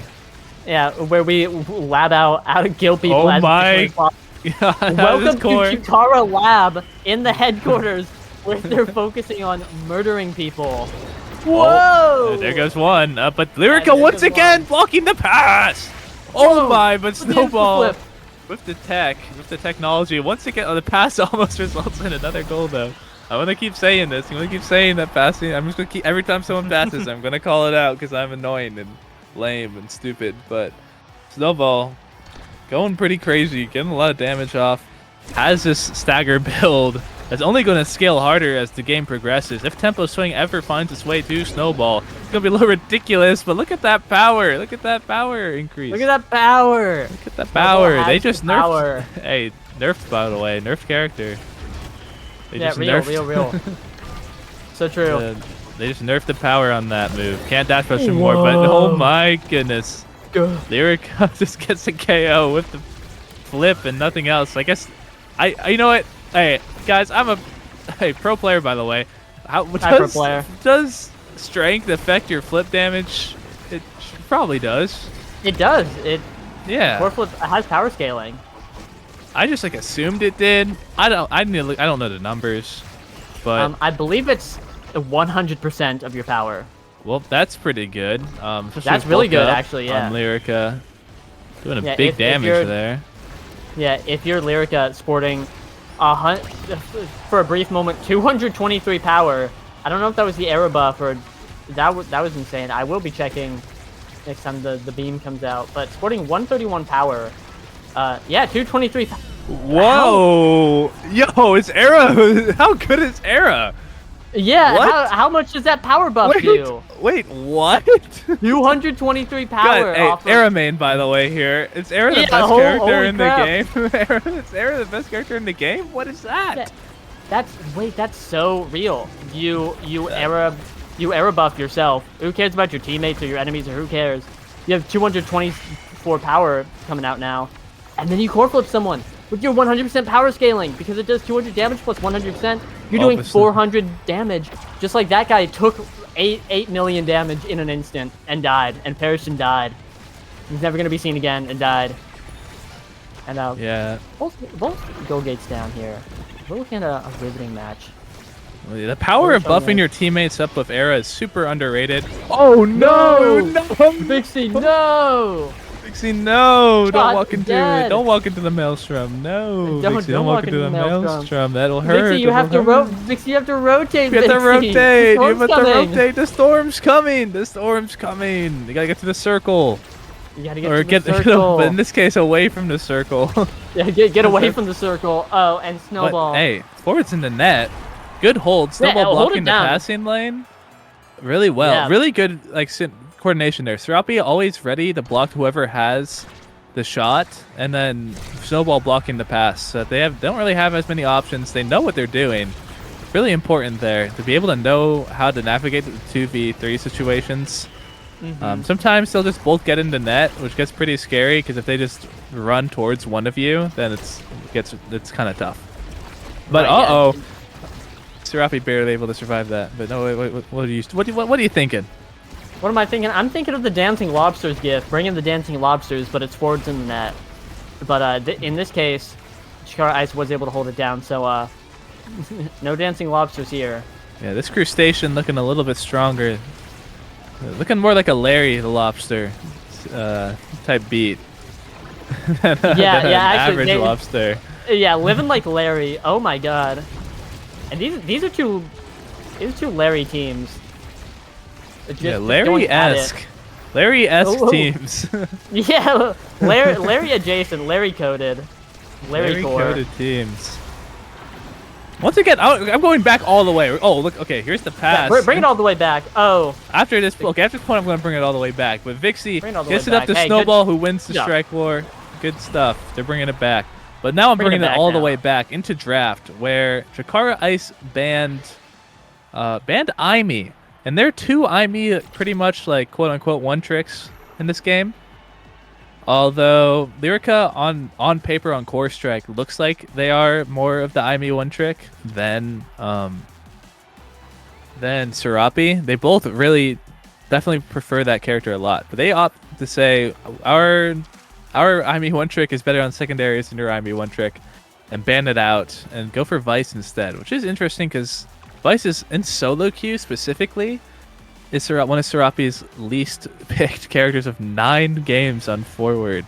But I'm sure in a lot of scrims and in-houses it's being picked a lot. But I kind of skipped over that draft here. Let's take a quick look back. Yeah, I want to talk about Vixie taking Quick Strike. Incredibly good. No sparks there, so can't finish the spark build. We see Lyrica denied Big Fish from Snowball, which is huge. Because obviously stagger stacking out here, Snowball would be feeling a little powerful there. Serapi getting specialized training, bit of a Vice special. Thespian Gamer taking Hotshot, obviously really good on Dubu, really good on Goalie, just really good. Hey guys, Hotshot's good. And my favorite pick, Moshi taking Perfect Form, which I talked about it briefly earlier, but you drop that Asher ult on someone, you stun them, get a few of your hits, just have all of your cooldowns back. Perfect Form is an insane awakening, and like, hey, you see how many times that Snowball's ult hit? Imagine that, but if you had Perfect Form. Yeah, Perfect Form do be strong, but also just casually flips it through their entire team. That just happened. That was 3 goalies in the net. Unfortunately, though, not enough. Unable to make anything of it. Not enough. And now Energy is looking a lot more interesting to start this round. Both forwards on Chakar Ice lacking, but the forwards on the side of Jujutsu Core Flip looking a lot better. But it's not going to matter if both barriers go down instantaneously, despite the lack of energy or flips. And now the pressure is on. The triple goalie setup is back online. Moshi tries to clear it up, but it doesn't matter. Vixie just moves up to cover the angle. That's being the stun locked forever. They fixed that, by the way. And yeah, that's the goal. Yeah. Hey, this game was so incredibly back and forth earlier, but Chikara Ice kind of running away with it. Oh! Whoa! Explosion. Moshi shot dead immediately. Mowed down by the vicious Evil Atlas. Evil Atlas. Yeah, die. Die. Oh, there we go. Wow. Okay, that's such a slight... Because Vixie hit that, it barely moved to the side and didn't end up taking the barrier, but it doesn't matter because just the normal strike ends up taking the barrier instead. Vixie's going to have flip soon. We'll be able to use it to defend if wanted, but it clears it all the way back to their own goal. Yeah, around the world. That's the Globetrotter core flip.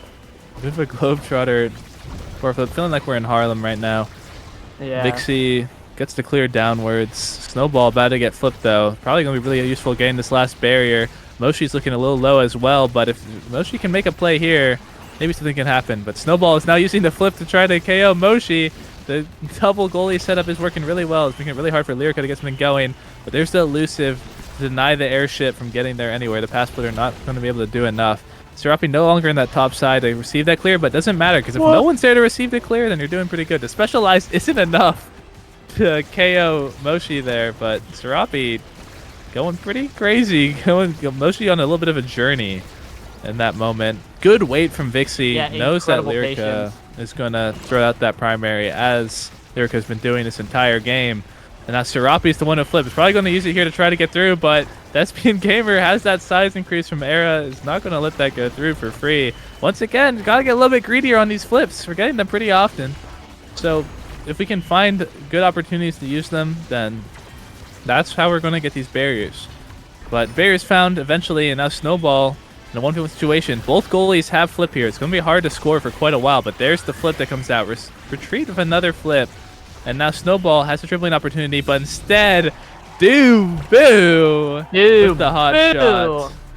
Yeah, hot shot in overtime. Thank you. Wow. Hey, Jujutsu Core Flip, we're really bringing it back. Not out of it yet, and I'm interested to see if they can tie this up. Bring this one back. Serapi winning a strike war with the hot shot log. I didn't think they had it for a moment. I got scared. It just went, it just got sent flying and really showing just Hotshot is, guys, Hotshot's so good. I'd be thinking about it every day of my life. Yeah, Hotshot's you like pretty made neat. you made like an OC Yeah, of Hotshot. That's yeah, how much you there think was- of Hotshot. I think of Hotshot a lot. There was an Omega Strikers make a character based on an Awakening, and I made a guy, and he was Hotshot. And Snowball, looking like a Hotshot out here, walking in there, dropping a flip, and hitting it in the corner, and sealing out that set. Now Chikara Ice looking, or being up a set, one set away from taking the entire series. And this is, hey guys, this is another draft. Tempo swings on the board. Wow, no sparks. No sparks again, but hey, there's like missile prop. Might want to take that, especially with how vicious Atlas has been. Takes a fire up instead. Has to Plays quick really well with strikes. quick strike. Exactly. Yeah, gonna And go crazy. Lyrica has to hard deny banana. tempo swing, but instead takes prime time, leaving the now buffed tempo swing to the stagger stacking Asher. Snowball has Again. 2,400 stagger, and so hey, some nerd in the chat, do the math. In fact, I'll do it myself. 6% of 2,400. Give me a moment. That's an I'll extra let you do the 144 math. damage. 144 damage on every hit, every single hit. All of them. Yippee! And look, yeah, woohoo! And yeah, Moshi is dead. Lyrica is staggered. Guys, how could this be? What happened? Yeah, I wonder what happened this last draft that could possibly result in this result. But on the other side, Lyrica does have rapid fire primetime era. That is a win condition right there. Uh Especially with how well Lyrica's been playing. oh. Whoa, bit scary. Oh! Bye I bye. guess, yeah, shot dead. Oh, Moshi also picking up reverb. Recently nerfed, but still pretty good. Getting Oh, 26 no. CDR off that. Unfortunately, Dubu wall Best moment. Gamer, having a Dubu log moment or wall moment. Well, I'm having a Atlas Law brain rot moment where so much is happening all at once, and it is hard. Like to that one contain. movie. Yeah, like that one movie. Oh, It's a there we good see the movie. hotshot log took that barrier. Guys, hotshot. Whoa, wowie woo wah. Feeling like we're on the Cool- Polar cool be moving Express right fast. now.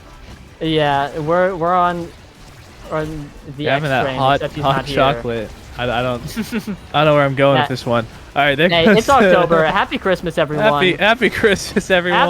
Happy Christmas. Joyous Happy Christmas, Christmas. everyone. Hey, make sure to buy your Well- Dubu skins. Yo, Dubu, oh, that's been gamer dressed for the occasion. Odyssey Interactive, I know you're listening. You hear everything I say. if there aren't any Christmas skins, I'm gonna be mad. I'm gonna be angry. I'm gonna say some things that maybe aren't very polite. Oh, but Vixie wow. walking up, putting on the pressure. Wow, okay, and- it's really good they got that goal. If they didn't get that goal with Yeah, Destiny hey, and there's down, there's a problem. Like, that's not good. Like, something went wrong. Something went Yeah, horribly wrong. something went horribly no good. The Chikara Ice playing that kill comp perfectly, taking out the goalie, forcing forwards in the net, and just 3v2ing them, completely mobbing them, taking the goal. And we're on match point. Guys, we're on series point. Jiu-Jitsu Corfield has to seal this out now, or it's Jover, and they get sent to losers. And Moshi is on a mission to do just that. Yeah, running up there gets both barriers, which is what they need. They got both barriers right now, but there are some flips. Serapi does have flip. If they opt to use it, they can go. They could save it, but honestly, it's probably better this way. It's fair that it isn't used. You don't have any barriers anyway. Keep that for next point, where you can kind of run over. Like, save it for the rolling over point, which could be this one. Lyrica does have flip coming up super soon, though. That's mean Gamer will have it online as well. Vixie will also have it as a defensive opportunity, but both barriers gone once again. Moshi now right in front of the goal, but isn't able to get that finish. Lyrica saving flip for something good though. Instead, Serapi a little bit worried about it. Uses the flip earlier instead. Opts to use it earlier so that Lyrica can't find an easy shot on goal. They really don't want to bring this to a 0.5. They really want to end this now. They don't want to have to deal with that situation. They want to get through this right now. Right Both now, flips are immediately, now. online. The passes are coming through, but passing is fake. But it's real. Passing is real. But it's real. It's real. Lyrica with the dimer to Moshi, who dashes into it to finish off that point. And we're on point. Now we are on point 5. They're back. They were down 2-0. We were in the same situation before. I think it was reversed the roles though. This time, Jakar Ice are the ones that are on the front foot, but they need to be able to stay there. They need to keep that foot on the neck. They need to be stomping down and holding it there. They cannot let up. They let up for a second, then Jujutsu Core Flip are going to get through. But here's the, oh no, here's a bit of an Atlas Lab moment, and now it's 2 barriers to 1. Jujutsu Core Flip are now up. This is what's keeping them alive in this game. But there's the KO. Serapi, huge by them. Lyrica though has the speed, might be able to make something happen. Thespian Gamer has flip here. It's going to be extremely difficult to get through here, but this is the way to do it with this airship or this other flip, but neither are able to get through. But here's the flip, waits it out, but wow, hot shot moment. The perfect timing on that log is able to block that core flip, and now it's Snowball looking in a bit of a precarious situation with Vixie able to use that Cosmic Expanse to survive. But he's going to need to use this flip at some point to clear it out. It is ended up being used there. And the second flip, Strawberry finds this insane angle there. They finish that one off. Whoa! Specialized gets the KO. They're barely able to save it as well. Lyrica trying to stall with the dribbles, but doesn't have the energy to evade all the damage coming out. Vixie passing up to Snowball, who has the pass splitter. Oh my God. God. It's finished off. I don't even know how it went. It just flew into that corner. Yeah, power core jump scare. I think right when overtime started, Thespian Gamer was being sat on by Asher. The airship sends its regards and couldn't do anything about it. It goes into the corner. That was insane. Chikara sends its regards. Chikara sends its regards. The number 2 seeded team had to play, almost didn't even make it to this round of the game. Almost didn't even make it to day 2, but they make it through. In the end, they're able to get that 2-0 to make their way to winners finals and be our first winners finalist. We will be watching the other game later.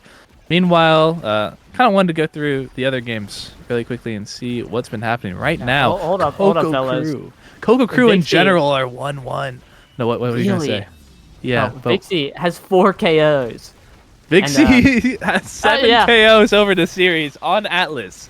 By the way, on Atlas. 56k damage on Serapi. Yeah, clocking in 17 KOs on the side of Chikara Ice, whereas Jujutsu Core Flip only had 1 KO each. Not necessarily playing a KO comp, so of course, not intending to pump out as much in terms of kills, but like 17 KOs, and 4 of them were on Atlas. Like whoa, wow, whoa, woo! What a crazy game. That's one for the books. That is one for the books. Every for the OSAS Hall of Fame. Every Chikara JJK game is gonna be a banger. That's true. I am really I'm just straight up. I'm expecting this to be the grand finals rematch.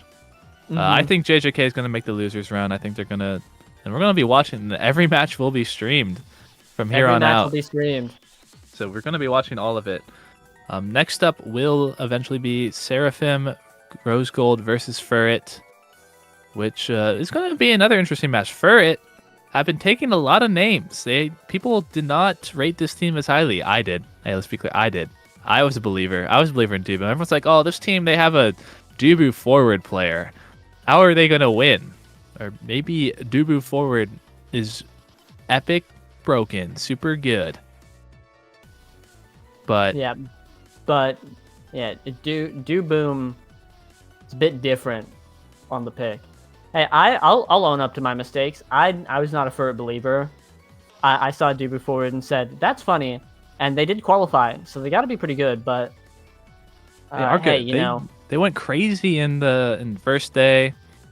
Look, they beat. They're in winners semis right now. They beat Anti-Zen. They only lost to Coco Crew. They beat Winton from Overworld. They beat Jujutsu Core Flip, by the way. Beat Jujutsu Core Flip. So they're looking like a really strong team into this tournament. I'm excited I won't be here casting for this next one, but that'll be it from us, I believe, or at least me. But do stay tuned because this next match is going to be a really good one. Yep. See you soon. Hey, Duboom, I'm a believer now.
Hello, gamers! I am joined by OSAS graduate Kat Kupo as we get into our third series of the night, which will be Seraphim Rosegold versus Furret.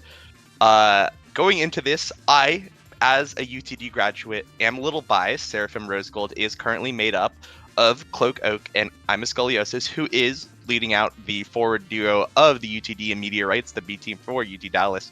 But on the other side, they've got some formidable opponents in Furret. Ripstick, definitely someone to watch out for on that Asher goalie. That man can absolutely hold it down. But I think one thing to keep in mind of is Do Boom, definitely the player to watch maybe in this tournament if you are looking for some off-meta picks. I don't know if you'll pick it just quite yet, but this guy is kind of a Dubu one-trick forward, which is going in Gates of Obscura, actually not that bad. That's that pretty creation, good. yeah, those creations will make those corner clears very, very hard if you don't have the portal up. And see him hover it there for a second. I'm hoping he picks it. I'm hoping he picks it. Okay, the hover on Amy was just for the ban. So I think we'll be seeing some Dubu forward action today. Unless we see that Dubu ban come out. Yeah. But they're more scared of Ripstick's Asher. Yeah, and Ripstick's Asher definitely, I think, in my opinion, his strongest character. And something that if you feel like you have some problems on, maybe you've got a player playing potentially on ping the central servers or something like that, then definitely not something you're going to want to face against, especially, again, on Gates of Obscura, where stuffing power is just so strong.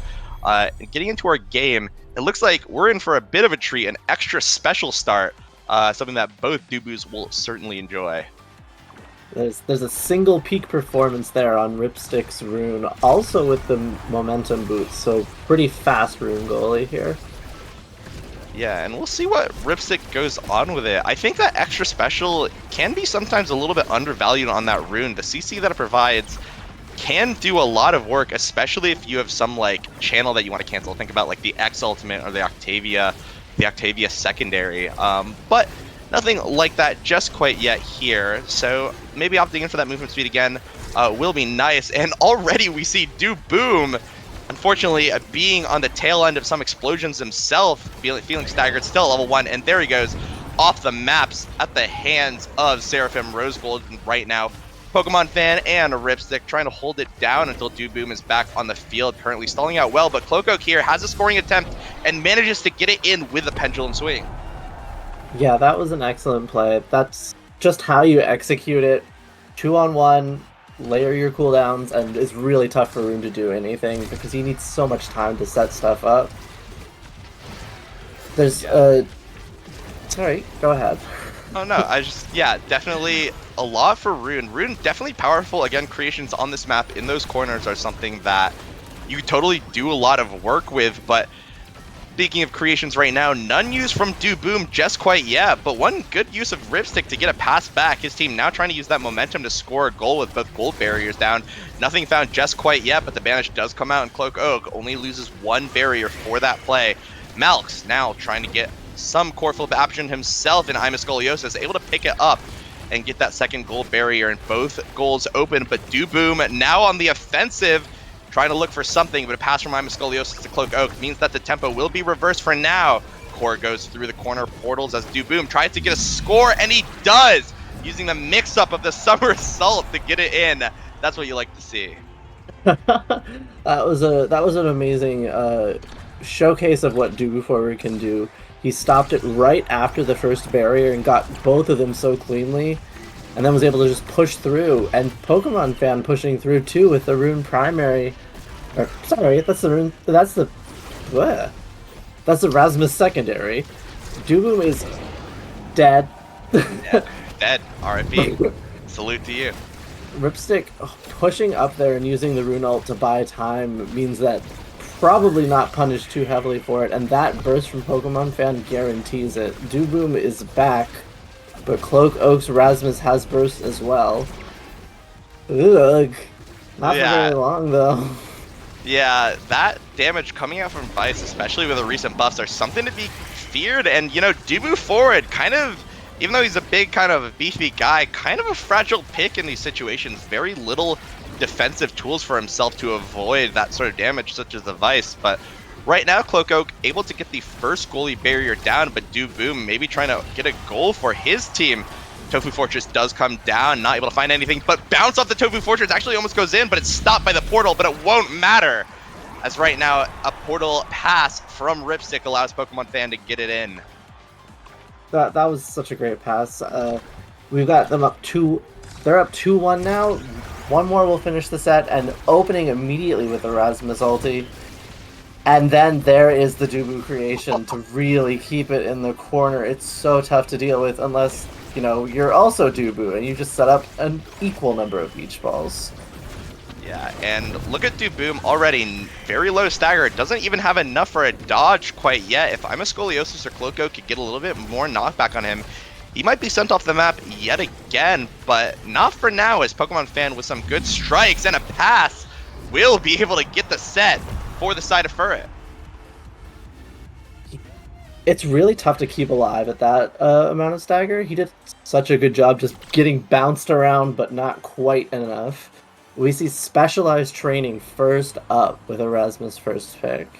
Yeah, and this is going to be kind of an interesting draft. It looks like an interesting pick for the missile propulsion for the Rasmus, but it looks like we're going to have a fire-up answer. And actually, what I want to point out here is that Tempo Swing is kind of making it down right now. This recently buffed training, I think, is pretty crazy, but it looks like neither of the teams are really trying to pick it up right now.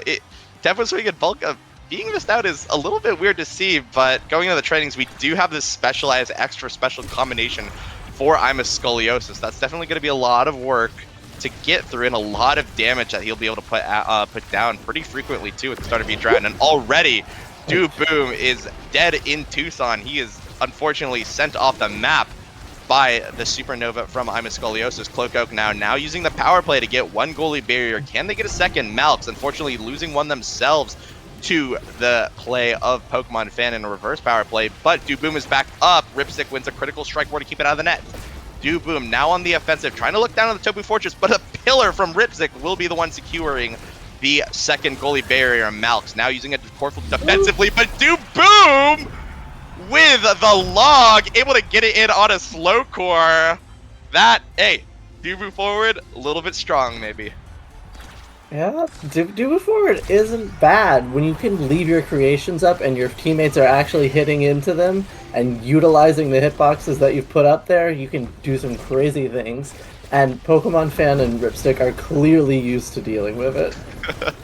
Yeah, I guess that's kind of the perks of playing with a Dubu forward, playing around these creations. Something that's really strong, not just on Dubu, but things like Era as well, to set up a lot of really good offensive plays, which right now, Furret is using to get so much effect. But right now, I'm a Scoliosis and Cloak able to burn the defensive core from Ripstick, but they will be able to get both goalie barriers in response, and that'll be another goal for Furret. Things are looking up and up for Pokemon Fan and the crew. Yeah, this is a lot cleaner of a set from them.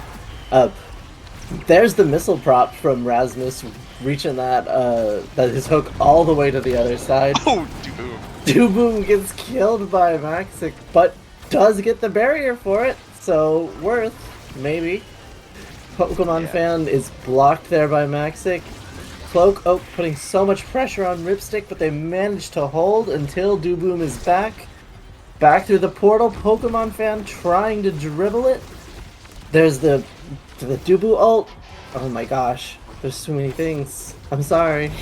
Yeah, no, it's definitely hard to keep track of. Gates of Obscure, you know, can get very chaotic at times, especially with all the creations, all the Rasmus influences and stuff like that, especially with that missile propulsion Rasmus. But for now, we are going to see the Banish come out, stopping the offensive play from Seraphim Rose Gold, which I almost called the UTD Meteorites, but Pokemon Fan with an excellent pass will get the second set for Furret. And as we get into our second draft here, a little bit, hey, Cat Kupo, flash interview. You participated in the Season 1 OSAS finale with 2.5 Women, and if I recall correctly, you guys made a reasonable run. I don't remember the exact placement, but, you know, being down kind of 2-0 in your first game, I don't know if you've ever been in that position, but tell me, what was the feeling like? You know, you waited a few weeks to get in, you practiced a lot, and now that you're in the games, what do you think the players right now are feeling? The players are. You don't want all of your effort, all of the practice that you've been putting in, the tournaments that you played before this. You don't want it to boil down to nothing. In our first game, we weren't down 0-2. We were up 0-2, and then we got reverse swept. So that's a whole different feeling. Yeah. But, ooh, wow, Duboom is already dead while we were talking about that. You know, hey, it happens. And I'm speaking about Duboom, but I'm also talking about the kind of stakes here, because when you hit that top 8, you officially earn that graduate status, which means that you will. This is your final OSAS, tournament. You don't want to go out. You don't want to go out like without kind of meeting your goals. Like once you're done with this is it. So right now we are in winners. So whoever loses this will still have at least one more series, but never something you want to see. Never want to really be on your elimination game if you could help it. And speaking of elimination right now, Malx not getting that core flip, but it doesn't even matter, as Cloak Oak able to procure the core and get the first point for Seraphim Rose Gold in the set. Yeah, it's a big mountain to climb, but that's how you start climbing it. One goal at a time. One goal at a time. Oh my gosh. One thing I want to take note of here while they're dead is that Ripstick's portal usage has been really good. A lot of their passes from Duboom straight to Ripstick have managed to get barriers or goals. Pokemon Fan has also been on that, but Cloak Oak with that, amazing. Yeah, absolutely super well played from Ripstick, using his cooldown to just basically to cover the entirety of the net. But unfortunately with Pokemon Fan dead, the tempo is in favor of Seraphim Rose Gold, but a reverse power play from the flip from Ripstick will unfortunately do something. But right now we've got a forwards in the net situation. Can Cloak Oak put it in? Loses a critical strike war, which means that a goalie barrier will go down, but I'm a Scoliosis there in the wings at the portal to catch it, and that's 2 points for Seraphim Rose Gold. I think I'm a Scoliosis is on a 6 or 7 kill streak now. It's quite a lot of damage coming out of this extra specialized device. Yeah, and if he could pick up something like the heavy impacts, like the rapid fire, hell, even the hot shot, something that reduces the cooldowns of his primary, unfortunately he won't be able to use it too much, as he does have mag souls over something that's like something damaging, kind of like the what's it called? The wand. What is it called? I can't remember it. The draining wand or something. Siphoning wand. Thank you. Yeah. Siphoning. But regardless, all of those cooldowns will be so impactful for putting damage down onto the vulnerable Duboom, as right now who uses a somersault trying to get a goal, but nothing found just quite yet. Log comes out, not finding much, but a good pull from Cloak Oak sets him up in a good position to get one goalie barrier. Does not get the double, but the Tofu Fortress almost scoring right now. Pokemon Fans and Duboom playing so well around the creations. It's so hard to clear against this absolute wall of a team. Cloak Oak, though, trying to use the advantages that he has, but unfortunately it won't be enough, as Pokemon Fan waiting in the wings, able to get the stun lock onto Malx, and the first point for Furret in the set, potentially the final set of the game. Furret doesn't want to let go of this game either. They have had a lead for a reason. They are playing their hearts out. I'm a Scoliosis has been getting a lot of kills, but Ripstick has been doing such a good job in goal, pressuring Duboom with a double barrier. Oh my gosh, and Cloak Oak right now, no stagger, no dodge to work with, able to use his flip, but he does get one goalie barrier, but he's sent into the KO box for just a little bit, and Duboom not able to win the strike war. A good fake out on that positioning from Malx will keep this core alive. Pass back between Ripstick and Duboom is so scary for the side of Seraphim Rose Gold, but a power cord through the portal means that both goals will be open. But Pokemon Fan with an excellent pull from Rasmus, able to keep the core alive and leading it to a goal itself. What a crazy point from Pokemon Fan. That was an absolutely nuts hook. That's a crazy angle. I can't believe it. It's that missile prop again. Yeah, it's the missile. I was doubting. I'll say it. I was a hater when it was first picked over some of the options that were listed in that draft, but he's just using it so well to make sure that hook is always in perfect position. It looks practiced.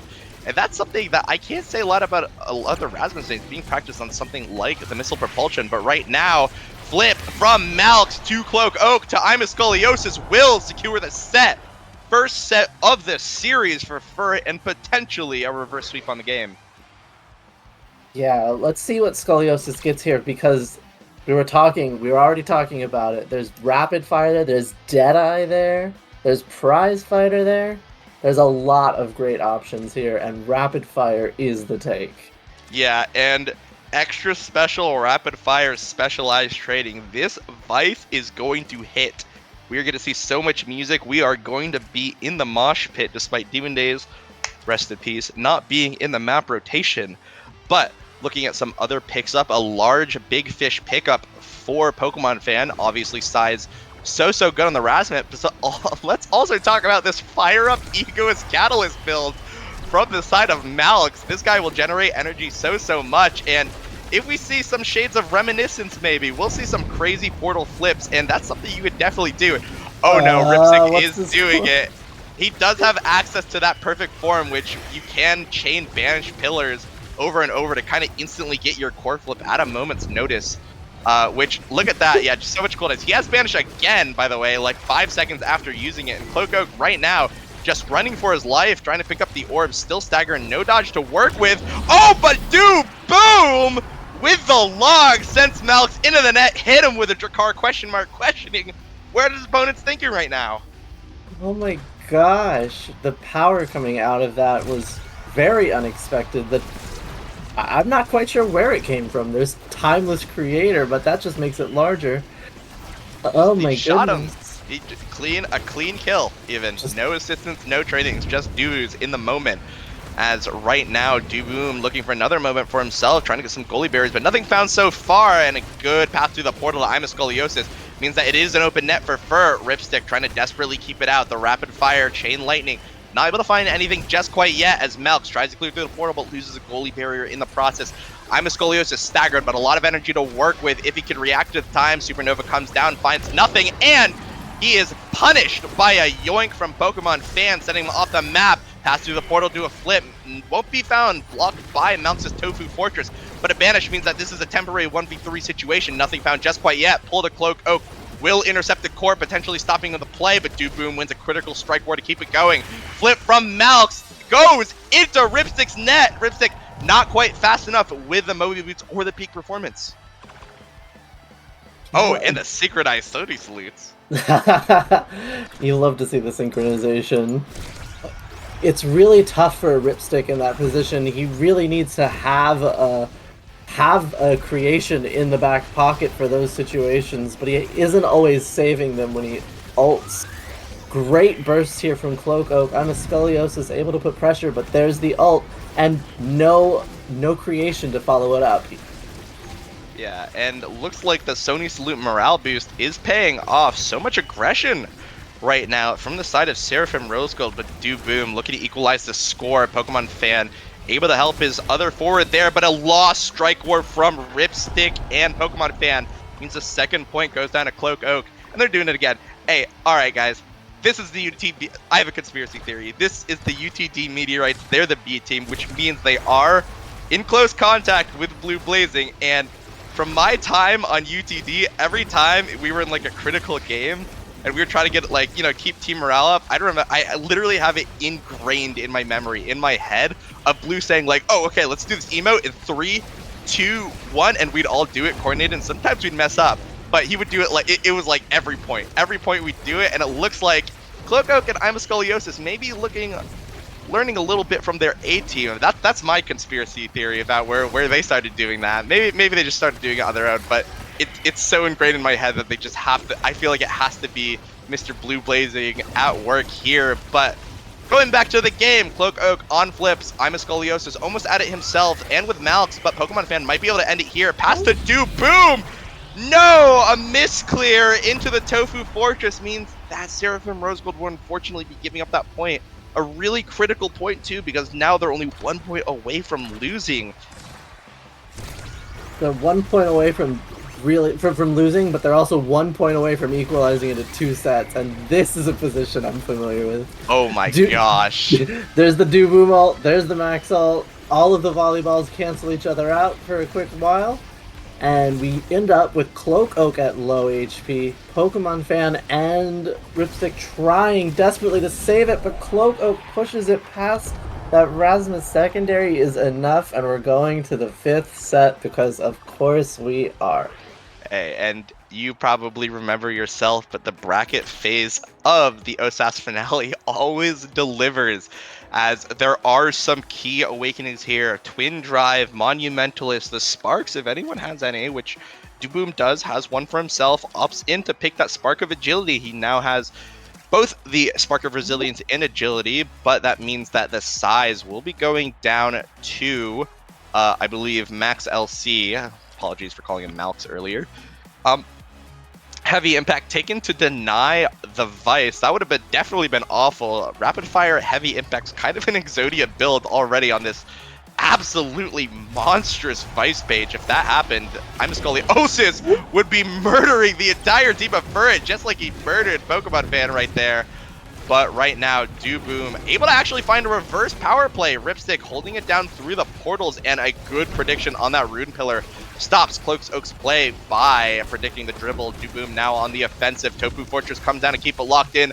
Ping Pong on the volleyball, surfs up, but Max LC and crew able to finally dig it out, but no, a good strike or a win from Duboom means that it will go down in the end. Now Cloak Oak angry, looking for vengeance on those goalie barriers. Max LC misses the flip. The core is going so fast, and the somersault mix-up from Duboom means that the first point in the final set will be going over to Seraphim Rose Gold. Excellent play from the Dubu forward. Yeah, that was amazing. I'm really curious because we watched another draft there, and for the second time, Ripstick decided not to pick size on creations. Monumentalist was available, Timeless has been available, and neither of them was wanted. So I'm not really sure what this rune is doing, but it's working. Yeah, whatever it is. I think he's maybe aiming just to have more cooldowns with a Twin Drive, but I definitely agree. A little bit weird. Oh, Ripstick! He's there in the wings through the portal waiting with that flip, and now we're 2-0 on the final set. The first game might go in the favor of Furret, bottom seed, by the way. Amaria right now, Amahua, as Pokemon Fan and Duboom looking to close this out. I'm a Scoliosis, though, does have flip, maybe looking to equalize it out, but no, it is whiffed, and one goalie barrier down, two goalie barriers down. Pull from Pokemon Fan gives Furret a little bit of possession, but I'm a Scoliosis there to intercept. Loses a strike war, which means Cloak Oak has an opportunity, but finds nothing. Ripstick and Pokemon Fan are just a little bit too clean, and right now the portal play is coming out, and the somersault mix up again! Max LC, ankles broken, somersaults away, not able to find anything, and that, the first game, goes over to Furret. You know, I was wondering what a really good Dubu forward looked like. I was wondering what the big tech was. It's just that. It's stop the puck with your roll, send it in a different direction, because they have had to commit something to something that speed, and he was just great at that. Yeah, and look at that stat line. Duboom with the 7 goals from the Dubu forward. And an excellent play, obviously the star player, but let's take a look at Pokemon Fan really quick. 5 goals, 4 assists, matching the goal participation of Duboom. And he was there, especially in that final set, always there on the defensive, always there on the offensive. It felt like they were using portals to navigate so cleanly. And yeah, you mentioned it earlier, but they were playing around the gates of Obscura portals so well. Definitely not a team you would want to face on this map. They seem to have it on lock. Yeah, in that last set, I watched Ripstick. Actually, he walked through one of the corner portals to get that burst and goal for the second goal in the last set. And I'm not confident enough to do that as a goalie, to step through those and be like, oh no, I definitely know where it's going. But I do want to point out also that, you know, even though Furret won that one, I'm a Scoliosis had 28,000 damage and 8 KOs on that Vice. Yeah, that Vice build was absolutely monstrous and might be even more monstrous as we do go into Atlas's lab. Looking over, obviously that extra damage from the black hole will deal so much.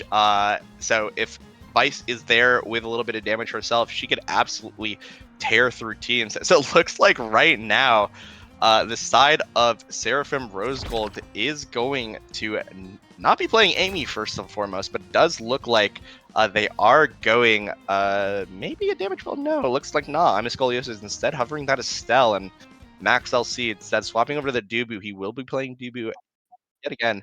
Oh, Oh, guys, this just in from production. This is a fire up start. I repeat, this is a fire up start. Code red no. emergency.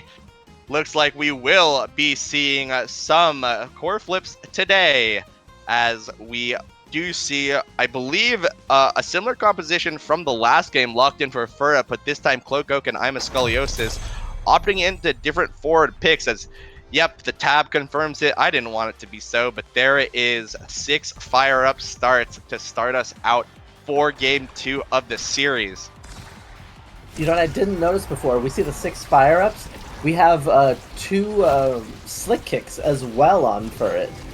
They're all about the move speed. Nothing else matters. Yeah, and already that move speed coming into play. I'm a Scoliosis so helpless to stop the dribble from Boom, and right now Cloak Oak forced to rotate on the defensive, gets so much damage taken that he's actually gonna take the enemy's orb. But Boom right now, so much pressure winning these strike wars. Guys, the Boom nerf didn't matter. He's still the largest character in the game. Max LC now trying to defend it. Tofu Fortress is burned, but eventually is cleared, and Cloak Oak has an opportunity to get a second, but no, it's not found. Does intercept the pass, which means the play will still be alive with the help of I'm a Scoliosis, but the banish means that Pokemon fan will get a free strike bar win. And now Boom has been waiting for his time to shine, but nothing found just quite yet.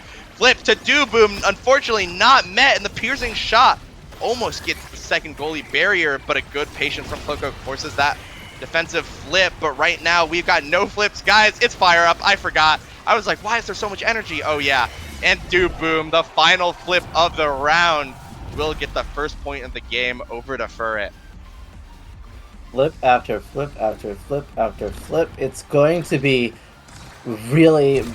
you have to have good reaction time with this start. There's nothing else you can do. You just have to be able to react. If you can't react to these flips, you're not going to be able to win.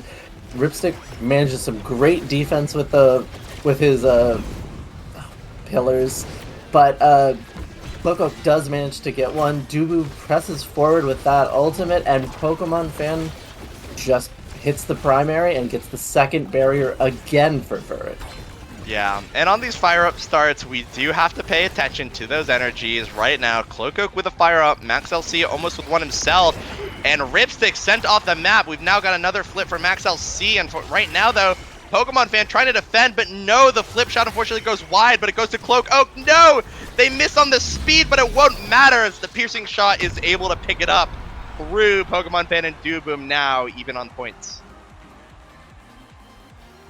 I'm really excited to see more of this one. I'm glad to see the new comp coming out here from Seraphim. I like this. I like their strategy here, but Fire Up is, as always, a huge barrier to everything. Yeah. Dubu already has this, and the oh my god. Yeah. I can barely talk. Yeah, it's a heartbreaker and already a flip for Ripstick if he wants to keep that tempo going. Max LC and Cloak Oak almost with flips themselves though, so we might be going to 2 points on the set, but right now, who can maintain that resource bar better? And Boom almost sent off, unfortunately, does actually manage to stay alive. Flip comes out from Cloak Oak, unfortunately finds nothing, but he does find energy for his team. No, I'm a Scoliosis! With some critical things, and Ripstick accidentally owed barriers, and oh, Boom! Shot dead in Tucson, unfortunately, as right now Ripstick with the banish, able to keep the core alive and actually get a reverse power play for himself. But right now, I'm a Scoliosis does have that flip and is able to get it in, bouncing off the buffer. 2-2 on the set, and Pokemon Fan, look at that, almost has a core flip himself, so if he could get that going and Dooboom could get some possession of the core to dribble it up himself, we might be seeing more flips. But if Cloak Oak and Max LC get their flips up again, things will be looking very good for them in this final point of the set. One goalie barrier goes down, and like I said, Dooboom, he's able to touch the core. He is able to, uses the elusive actually, which will set him down a little bit. But Pokemon Fan is there actually to pick it up the slack and get that second goalie barrier. Now 2 goalie barriers to 1. Cloak Oak looking to get a little bit of health or energy maybe, but banning his team a little bit, but he's able to pay for that play with a double barrier play, and Scoliosis and Max LC almost have flipped. Things are looking so bad. If they could just if Max LC just gets his hand on the core, this will be a flip, but it's blocked by Dooboom, but Scoliosis still a flip. There's still one more thing to get through. And right now, Ripzik trying to so desperately hold on flip, manages to connect, and Scoliosis takes the set for Seraphim Rose Gold. Amazing angle. I really love that. Glad that they're not too bothered by losing that game 1. Come out here and fight. Swing. Yes. Estelle gets first pick this time. Yeah, and interesting picks here actually for the Estelle, and nothing really to write home about. Normally you may have opted into that Super Surge, but you really want to let that fall down to your Zentaro. So really it's not much. Dooboom actually offering for that recently buffed tempo swing. Let's see if that recently buffed that damage and healing will be able to carry him through these later rounds, as the damage scaling from Cloak Oak will only go higher from here. Reverberation nerfed, but still serviceable. Good cooldown, especially on something like that Estelle with the high cooldowns. But as we go into the game proper, the first holy barrier of the set does go in the way of Seraphim Rose Gold, Cloak Oak, and Scoliosis, trying to keep the offensive pressure up. Tofu Fortress doesn't find any purchase just quite yet. Max LC though, good Summer Assault to stop the play. That means 2 barriers down for the side of Furret, and the first point of the set sniped away by Scoliosis. That's a great piercing shot. Scoliosis has such good skill shots in this game, actually. I've been watching all the Vice stuff, all the Estelle stuff, but Pokemon Fan pushes forward, gets a barrier almost immediately. Dooboom is right there too, and just clips the front. Amazing angle. We get a first burst from Cloak Oak, gets 1. Scoliosis has burst as well, and gets the other one. Yeah, and the burst comes out. Look at that, Cloak Oak almost has another burst, but the side of Furret might be able to respond in kind, but unfortunately the chain will be stopped a little bit as Dooboom now has a reset on the energy. Cloak Oak 1 or 2 strikes away from getting it, but can Max LC get there in time? No! And it's stolen away by Pokemon Fan. Oh no. Great steal from Pokemon Fan. Max LC feels like they should have gotten that one. I know that feeling well. Yeah, but still things are looking good. Flips are up again for both sides, so if Cloak Oak can get his flip off, Scoliosis and Max LC will have some tools to work with, but right now Dooboom winning so many Strike Wars, using that Dooboom foreign knowledge, the skill, and Cloak Oak almost being stopped off the map. Can he get the flip? Yes, he does, but Ripstick with excellent reaction time keeps the core in play, but it will go down. Hit stunned away by the Zentaro, and Scoliosis is on a roll, breaking the bones of Furret. That's amazing. You can pop you can core flip the core out of your friendly Zentaro ult, and it sometimes gives it a crazy angle, and that's what happened right there. That's an excellent anomaly from Ripstick, keeping the puck up forward, but vanishes because of Scoliosis's oh my gosh, beam? I don't know what it was, but going into it, flip comes out from Ripstick. Oh, it's barely saved, but Max LC is not there and ready, which means that the second point, again, a little bit of daylight robbery from Furret right now on these goals. Is something to keep in mind too, is every time Dooboom goes off the net, that's a core flip that's lost that could chain so well into these offensive plays. Like, look at what they have. We're in another 0.5 set, and Cloak Oak already with a flip, and yeah, it goes down. Max LC just needs to get a flip himself and is able to save it against his own Zentaro. Right now, flip goes wide from Pokemon Fan, but that means just Dooboom's time to shine. If he could just get 1 or 2 more strikes on the core, if he gets the opportunity, he does, and is charging that energy, which means that Furret might be able to make a comeback play here, but Cloak Oak also similar on the energy, picks up the orb and makes it, he'll be able to get it really far, and wow, an excellent play from Cloak Oak, striking it into the Super Surge Centauro dash, stunning Ripstick and taking the second set for Seraphim Rose Gold. That's excellent. Scoliosis is first pick a second time. We see Prime Time, Twin Drive, Missile Prop, and Rapid Fire are all here. There's a second Spark as well that Ripstick might want. Yeah, but it all goes down the drain. You got Egoist. It's a fire-up start. I hate to say it. It's a fire-up start. Yeah, all those fun trainings, unfortunately, just don't mean as much when Egoist is on the table. Something that, you know, for your own drafting strategies, if you get that Catalyst, if you get that Quick Strikes, Egoist is... there's just so much value you get from it. It's so good. Like, 12% speed while at max energy, plus the 80% speed for 8 seconds when you have the energy fully stacked for the first time. And yeah, just picking it up when so much energy is available from the fire up start means you'll just be able to use it so much, and you'll have so much core control. And even though it's not procced yet, I'm a Scoliosis and Cloak Oak are on an absolute tear. Ripstick not able to keep his goalie barriers up, as there's already another scoring opportunity coming out. One big evade blown, which means that we will be waiting for the core flip chains. No, we won't. Cloak Oak has it. That's a point for the first Team Seraphim Rose Gold. Sorry, I didn't see the blue bar. It's look, those blue bars are going. They're arriving and leaving so fast. It's really easy not to see them. Yeah, all aboard on the. You know what? You know what we like to say on Iggy Splash Zone and all that. Surf's up, but you know what's blue? Blue like waters is the core flip bar, and right now Surf's up for the side of Furret as flip after flip after flip comes out. Max LC dribbling around Pokemon Fan. Pokemon Fan desperately trying to get possession of the core, but it won't mean anything as I'm a Scoliosis confirms it with the Estelle Ultimate through Ripstick, 1 point away for tying up the series. This has been dominant, this set from Seraphim Rose Gold. It looked like they turned it around somewhere there in the second set, and they do not want to lose this 1 and 2. They want to provide this pressure, but Dooboom says no. The barriers are mine and grabs one instantly. Yeah, and to be quite honest, it just looks like Seraphim Rose Gold more experienced on the fire-up starts. It does look like they are communicating who has energy at what times, and unfortunately, Dooboom's going to be handed a goal here as the core flip goes wide from Max LC. Another point stolen away by these little thieves for it. They're using Thief. Taught by TM, I believe.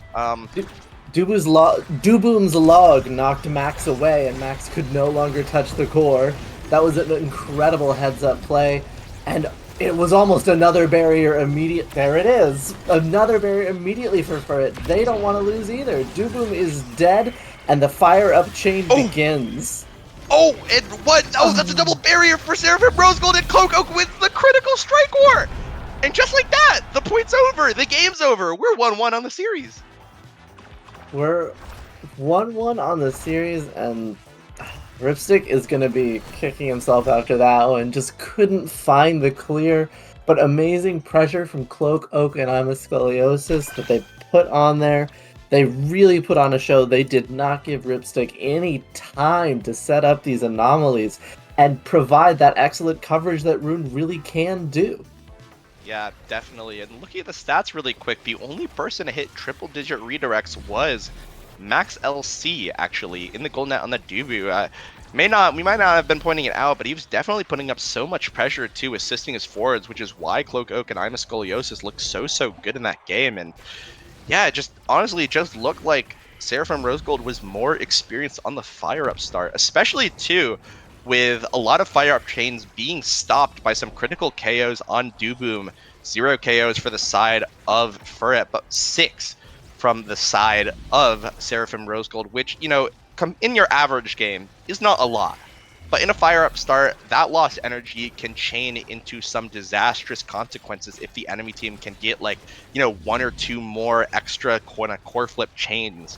It definitely means that you will lose some goals or goalie barriers to that. And we'll see as we go into, it's the OSAS finale, the expected final game of this series. It looks like both teams are dead even, and honestly, if something goes favorable in terms of map or starting Awakening advantage for either team, it might just be kind of, that's the what is it, the opera key? one, the key, maybe that might be all she wrote for whichever got it. side. Yeah, I was trying to think of another one. It was like the fat lady sings or something, but I don't think you say that like that. I think it's like it's not over until the fat lady sings, but you don't just say like, oh, the fat lady singing. Like I don't think you say that. No, you don't say that. Yeah, you don't say that. Okay, so yeah, that might be all she wrote. That's what we'll be using. Currently, our queue just popped, so we will be getting into the final game of this series soon enough. Let's see. I'm on bated breaths, or that's not an SAT word. I'm holding my breath for Gates of Obscura. Oh, and for those of you who were not there for game 1 of this series, Ripstick and crew from Furret looked so good on these portal plays, and we'll see if they'll be able to bring it out again. And looks like an interesting change in bans. They will be giving Ripstick over his Asher. No rune. Furret keeps their ban the same. No Amy for Cloak Oak. That's very fair. The turret on this map is quite tough, quite difficult to deal with. Unless you've got a Dubu in the goal, which they don't. They've got a Dubu forward. They've got an Asher in the goal, though. There is the Asher pick. I'm excited to see this one for the first time, after having seen the 2 bans and heard about this. Yeah, and I played against Ripstick's Asher in in-houses, in the cost scored in-houses. This guy can definitely hold it down using it. Oh, it's an Egoist star! Woo! We love energy! We love energy! And Deadeye for the side of Scoliosis, which, to be honest, not as catastrophic as a fire-up start, but we will see some speedway lanes whenever a high energy goes out. And to be honest, it means that fire-up, quick strikes, catalyst, all of those will be such high priorities in the draft. But oh my gosh, Duboom right now, #1 target for the side of Seraphim Rosegold. He is sent off the map, but right now we are even, and Pokemon Fan almost stealing away 1 goalie barrier. Can he make it 2? No. As Max LC now still on the defensive. Rosewarp comes out from Scoliosis, but unfortunately cannot win a strike war with the assisted positioning. And whoa, we've got some portal play going on, but nothing found just quite of it. Pass Splitter does come down to prevent Cloak Oak from making any sort of aggressive play, but right now the portal comes through again, and now Seraphim Rosegold have a chance to be on the offensive this game. Pass from Max LC goes down into the corner, but it's cleared away by Ripstick and Pokemon Fan. We have our first Egoist procs here, and look at Ripstick, he's running! He is running through, but it's just a distraction as Duboom actually able to be the one to get that final goalie barrier, but Cloak Oak now on the offensive. Oh! An excellent Rosewarp, almost gets it in, but it's actually saved by Ripstick, but he's so low. A little bit of more damage, and he will be sent into his own goalie net. Egoist proc does come through for Cloak Oak. Flip comes through, and there's nothing Ripstick can do. No cooldowns, nothing. He just had to pick the 50-50, and he guessed wrong. He just had to pick the 50-50. He guessed wrong, and that was it was so interesting seeing Ripstick with that, use that Egoist burst to just provide extra pressure as a third forward. Max LC ulting immediately to just try and cut off this map at the corner, and they're managing to get it back out. Furret, the core just keeps going through this corner portal. These ones are particularly rough to deal with as a goalie, but that Dubu ult from Duboom allows them to get the first barrier. Yeah, and right now, Max LC and the Duboom in the Dubu 1v1. Defensive core flip comes out from Scoliosis, but Duboom has something to say about that. Core flips come out one after the other, but Pokemon Fan not able to secure it. Pass through the portal. It goes back to Max LC. Duboom now with an opportunity to score, but it's stopped by Scoliosis. Back through the portal again. Pull comes out from Pokemon Fan. Can Duboom get this in for his team? I don't know just quite yet, but a good strike run from Pokemon Fan will not mean anything, but the Summer Assault does come out. 1 goalie barrier up for Furret, 0 for Seraphim Rosegold. Duboom with the opportunity through the portal, doesn't get it. Unfortunately, doesn't get the good angle, but it's sent right to him again, but Max LC reads where he's going to shoot it. So the core remains in play. Tofu Fortress not able to snipe the downwards clear. Flip comes out from Ripstick through the portal, gives into the hands of Dubum, and to the log! Shoots it up past Max LC. It's a little too fast, and now we are tied in the final game. The Dubu logs allow you to make such creative shots, just sitting that hitbox out there already.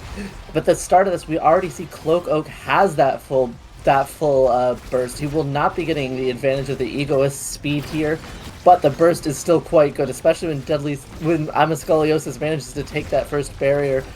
The Dubu wall isn't quite enough, but Scoliosis just clips the front, and we already have first barriers open. Great attempt through the portal there by Ripstick. Pokemon Fan and Duboom are trying to push up on Max. We are starting to see Egos pop out. Max has Egos, but doesn't quite manage it. Core Flip immediately rejected by Ripstick, straight back into the portal, and Duboom can't quite get it either. Yeah, and things are so precarious. Oh, but the Tofu Fortress read to get that clear. It means that Max LC only has one option to clear, and that's up right into the hands of Pokemon Fan. Going into this next point here, I'm not entirely sure what the first draft will be, but honestly, it looks like both teams are utilizing that Egoist so well that whatever drop we have, if we have one, might be such a huge tempo swing in the game. So it's so important right now to win this first set, and Duboom may have that opportunity very soon. Unfortunately, whiffs the core flip.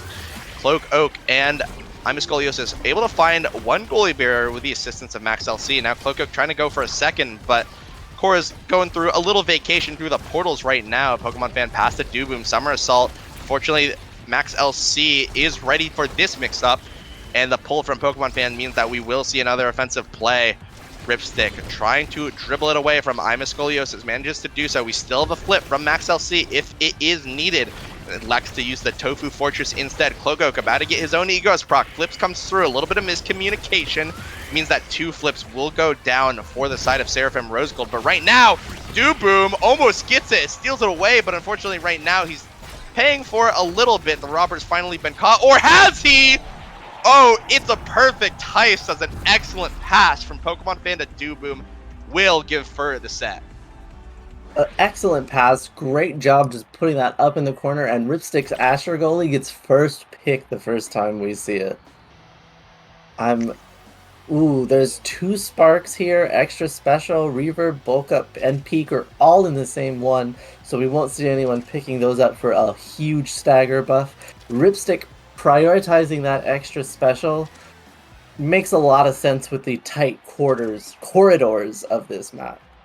Yeah, especially when you think about the creations in this game. That's on the Dubus, that's on the Asher Ultimate. So getting that extra cooldown and the refresh between every single point means that you will have that creation advantage for the stuff or the anti-stuff, whatever happens.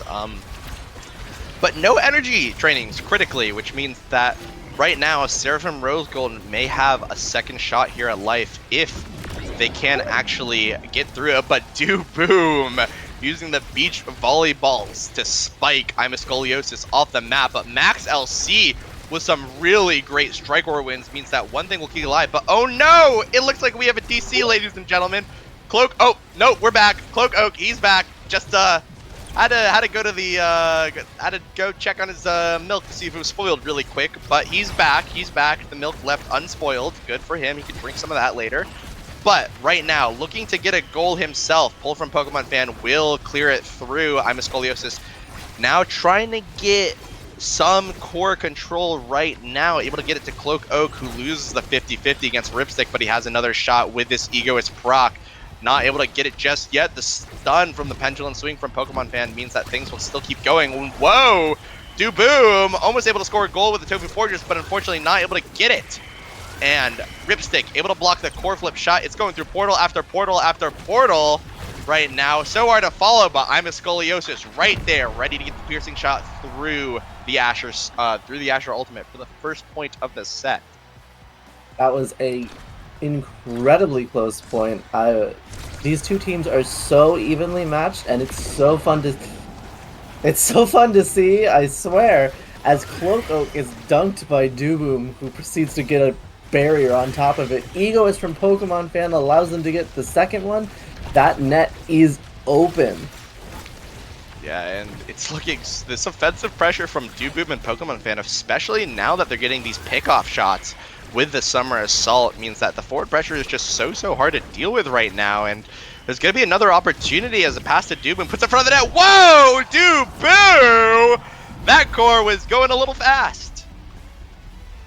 That core went so fast. It bounced off.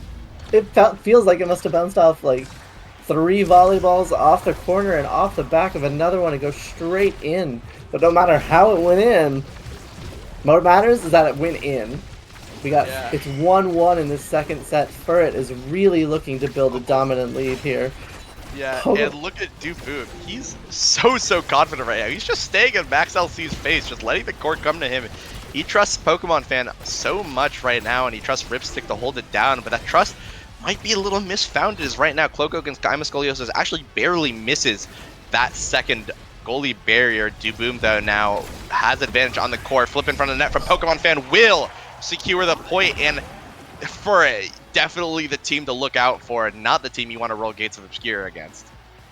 They really know this map. It's shocking. I thought this map was just... I shouldn't say that. I mean, it's chaotic for sure, but if there is one character, one person who has a name that could show he controls the chaos, it's going to be Dooboom. But going back into the game, Ripstick with Flip to send it out. Pokemon Fan has dodge to work with a little bit low on stagger, and Cloak Oak also low on stagger himself.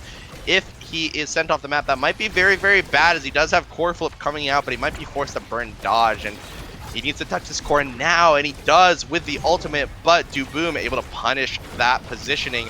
Getting one goalie barrier. Can a second one go down? No, and there it is. Cloak Oak sent off the map. Pass through the portal means that this offensive play will go. Keep going. Dooboom able to win some core strike wars, but not able to find anything just quite yet. Max LC able to keep it in play, but no, the Tofu Fortress doesn't hit the core, and that's the second set for Furret. There was another little knockback there on a log from Dooboom that made Max just too slow, I think.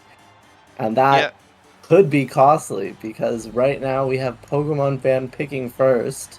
Energy, fire up, quick strikes. No, opts for the aerials instead.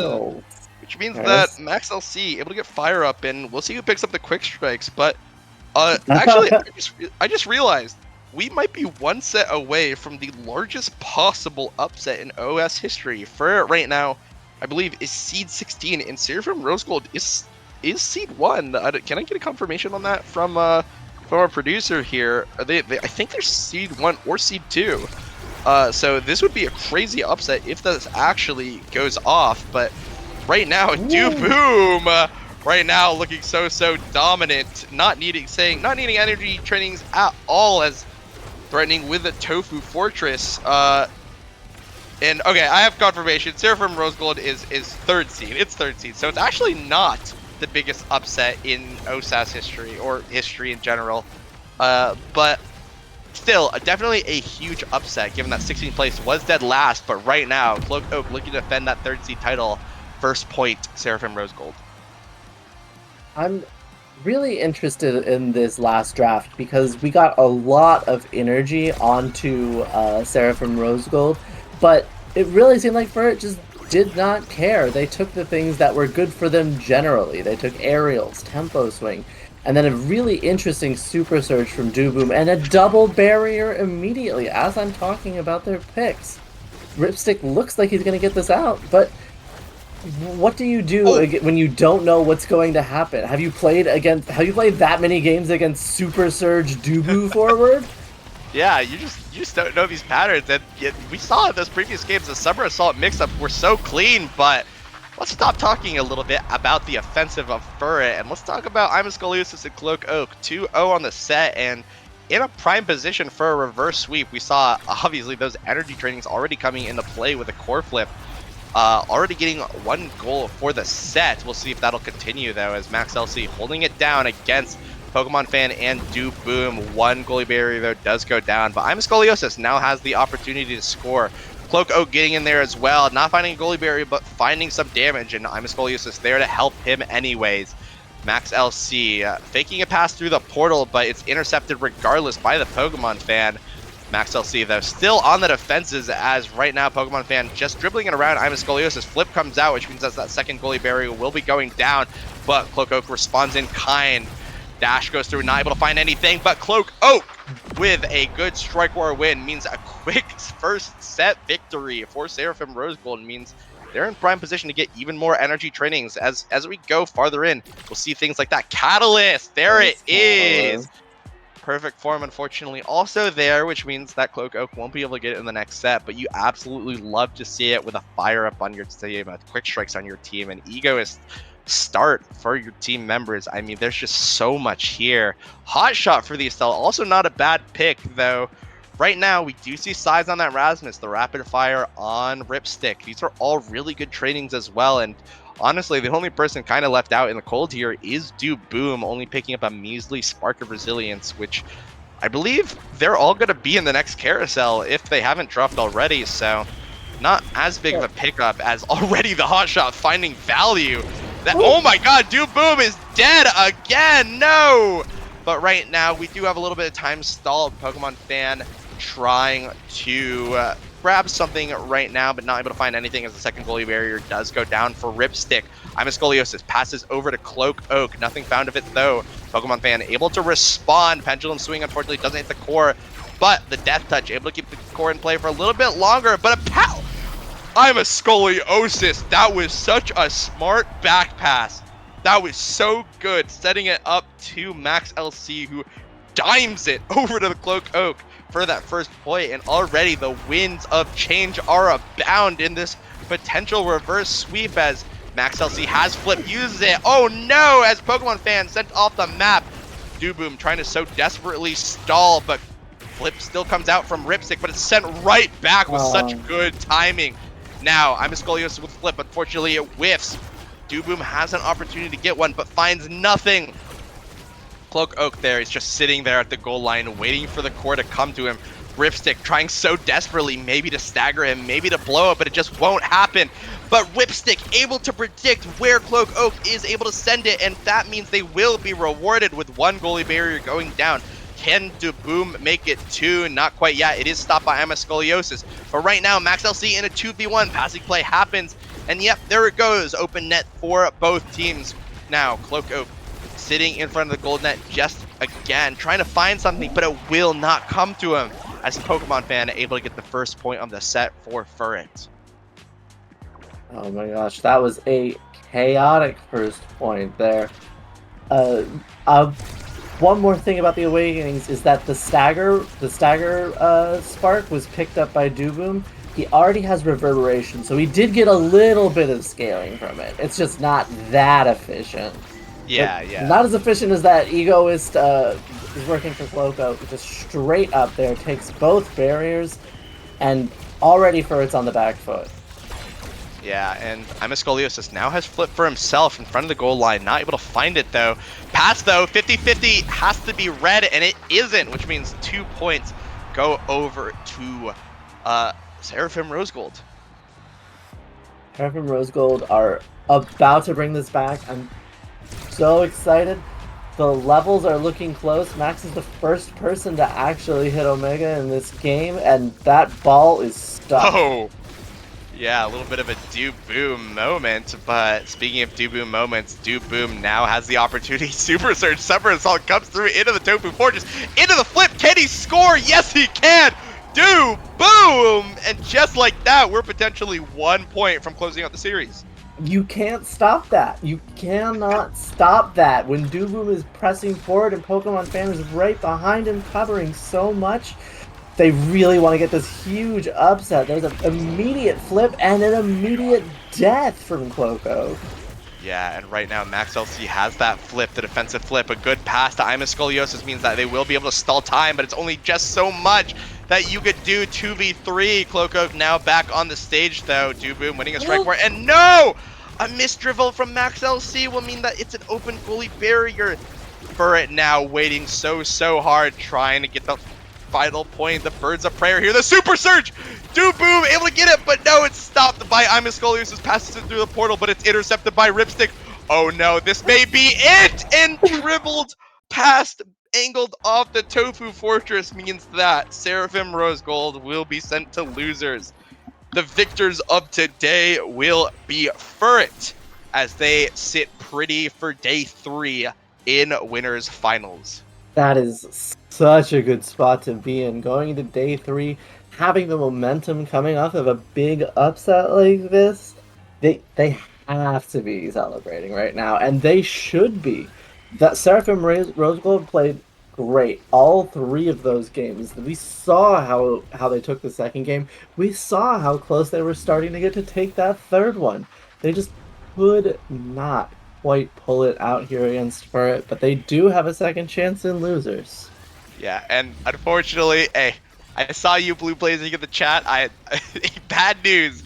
Bad news for you is unfortunately 2/3 of the UTD Meteorites will be having to claw their way back through losers if they want a shot for those much coveted Sony W's. But as of right now, let's celebrate Furret, the 16th seed coming into this entire OSAS event, now sitting pretty in, I believe, a guaranteed top 4 spot. Their next opponents will be Chikara Ice, who looked very good today, beating out Jujutsu Core Flip. Jujutsu Core Flip. But we'll see how that goes out. But that will happen next week, as we still got 2 more series to handle.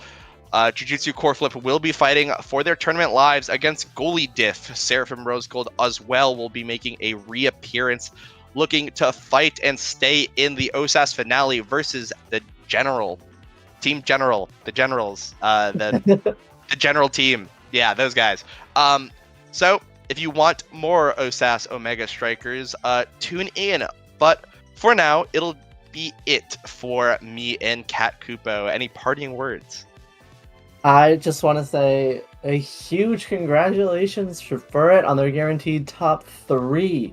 That was amazing. It takes guts to do that from the 16th seed and really still believe, and they did such a good job today. I hope they have a great time next week. Yeah, and to put that in perspective, that's top 3 out of not just 16 teams, but the 215 teams that have entered throughout this second season of the Omega Strikers Amateur Series. But for now, that'll be it from me and Cat Kupo.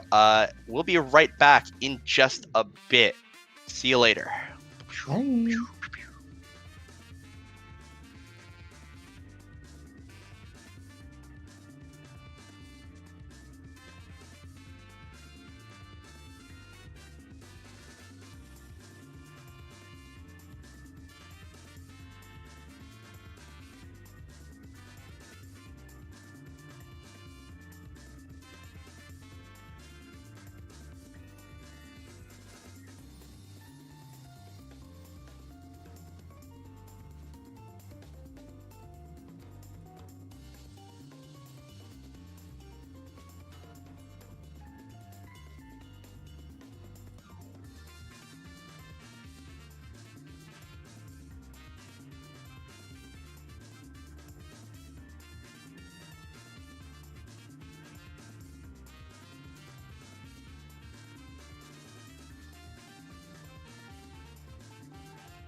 Hello, strikers. Welcome back to OSAS.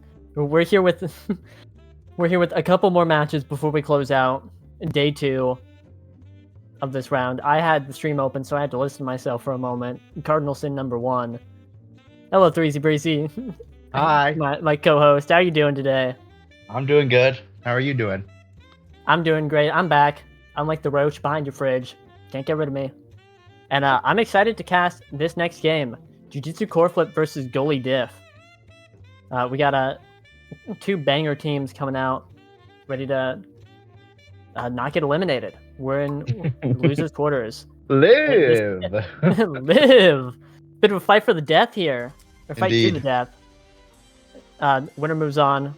The loser crumbles into a fine dust, and 07 to them. Anyway, we're searching for a game. We'll get there soon. In the meantime, let's talk about these teams. Jiu-Jitsu Core Flip, being made up of Thespian Gamer, Xmoshi, and Lyrica. A very strong team. We saw them earlier on stream against Chikara Ice, who actually had an amazing run and were able to take the series 2-0 against them. They were the number 1 seed on day 1 going into Swiss. So I think they're feeling a little shaky and gotta get their footing and move on. You know, pick up their momentum. On the other side, we have Goalie Diff, CatGPT3, Atalinx, and Chlor, if I remember correctly. I might need it's to be not corrected on Kalor? that. Kalor? I have no idea. I flip flop between them. Sometimes it's Kalor, sometimes it's K-Bot and K-Lore? I don't know. It kind of goes hard. Kalor. Yeah, I would have made a banger Alpha Besties K team. It's facts.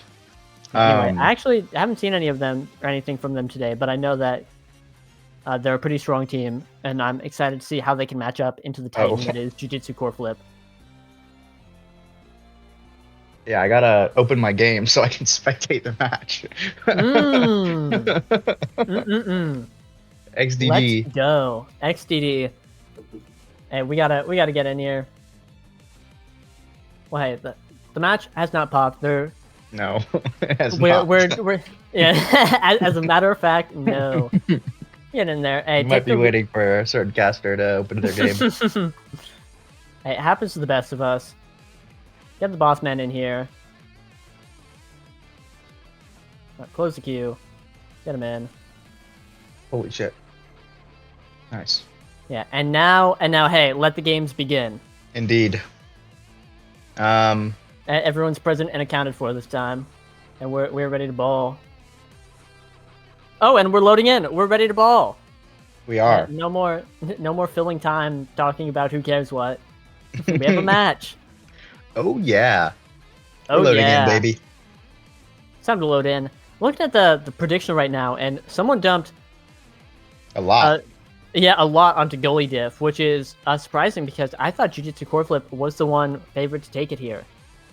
Maybe I'm dumb and stupid, really, but like, I've always been impressed with Jiu-Jitsu Core Flip, and I think Goalie Diff has taken some losses that maybe aren't so favorable. And as I say that, someone dumped a ton, just a metric ton into Jiu-Jitsu Core Flip. In fact, we're evening the scales. Hey guys, wait a minute. Don't take our word for it. Don't take our word for it. And Jiu-Jitsu Core Flip has pulled ahead. Okay. Guys, go vote for Goalie Diff too. They're also really good. Guys, don't do this. Yeah, whoa. Oh! And we're loading into Night Market. Hey, grab your popcorn. This one's gonna take a bit. Night Market rivaling Oni Village on maps that take forever and a half. As we see the Era Asher come out. We're in for a long one. Really chilling team composition. Yeah, my body temperature has never been lower. My They're game gonna is be fine. sending It's an tingling. ambulance. Yeah, I'm experiencing all the sensations right now. But at Thespian Gamer, hovering the Luna goalie, and their That makes favorite me pick. excited. Yeah, and that is something that can actually make a Night Market match electric. And especially, I've seen Thespian Gamer play Night Market. against, I forget the team, but it was against Mike Mart, who was the goalie for Winton from Winton. Overwatch. Yeah, when they came back, and that was a match where both goalies held on for an eternity, just back and forth. Well, And so we'll see what Thespian can do here against, I believe, yeah, it's going to be a Drakkar and a Stell. So that's pretty interesting. Primetime start. And then Primetime perfect start. form on the Asher. Yep. Oh, I love me some perfect form Asher. Oh, but CatGPT loves a still primary to get the barrier. Very well done. Oh, and finds the second one with that Rose Warp. Almost finds a goal with the primary as well. Yeah, we see goalie diff running double midfield, and and running over Jujutsu core flip with it. Perhaps maybe a bit of a Drakkar forward as opposed to double midfield. I think Thespian really doesn't have a lot of tools to respond to either Drakkar, shotgun, or any of Estelle's abilities. So it'll be interesting to see how they can neutralize this, like you said, double midfield. Nice shrink there. Yeah, big shrinkies.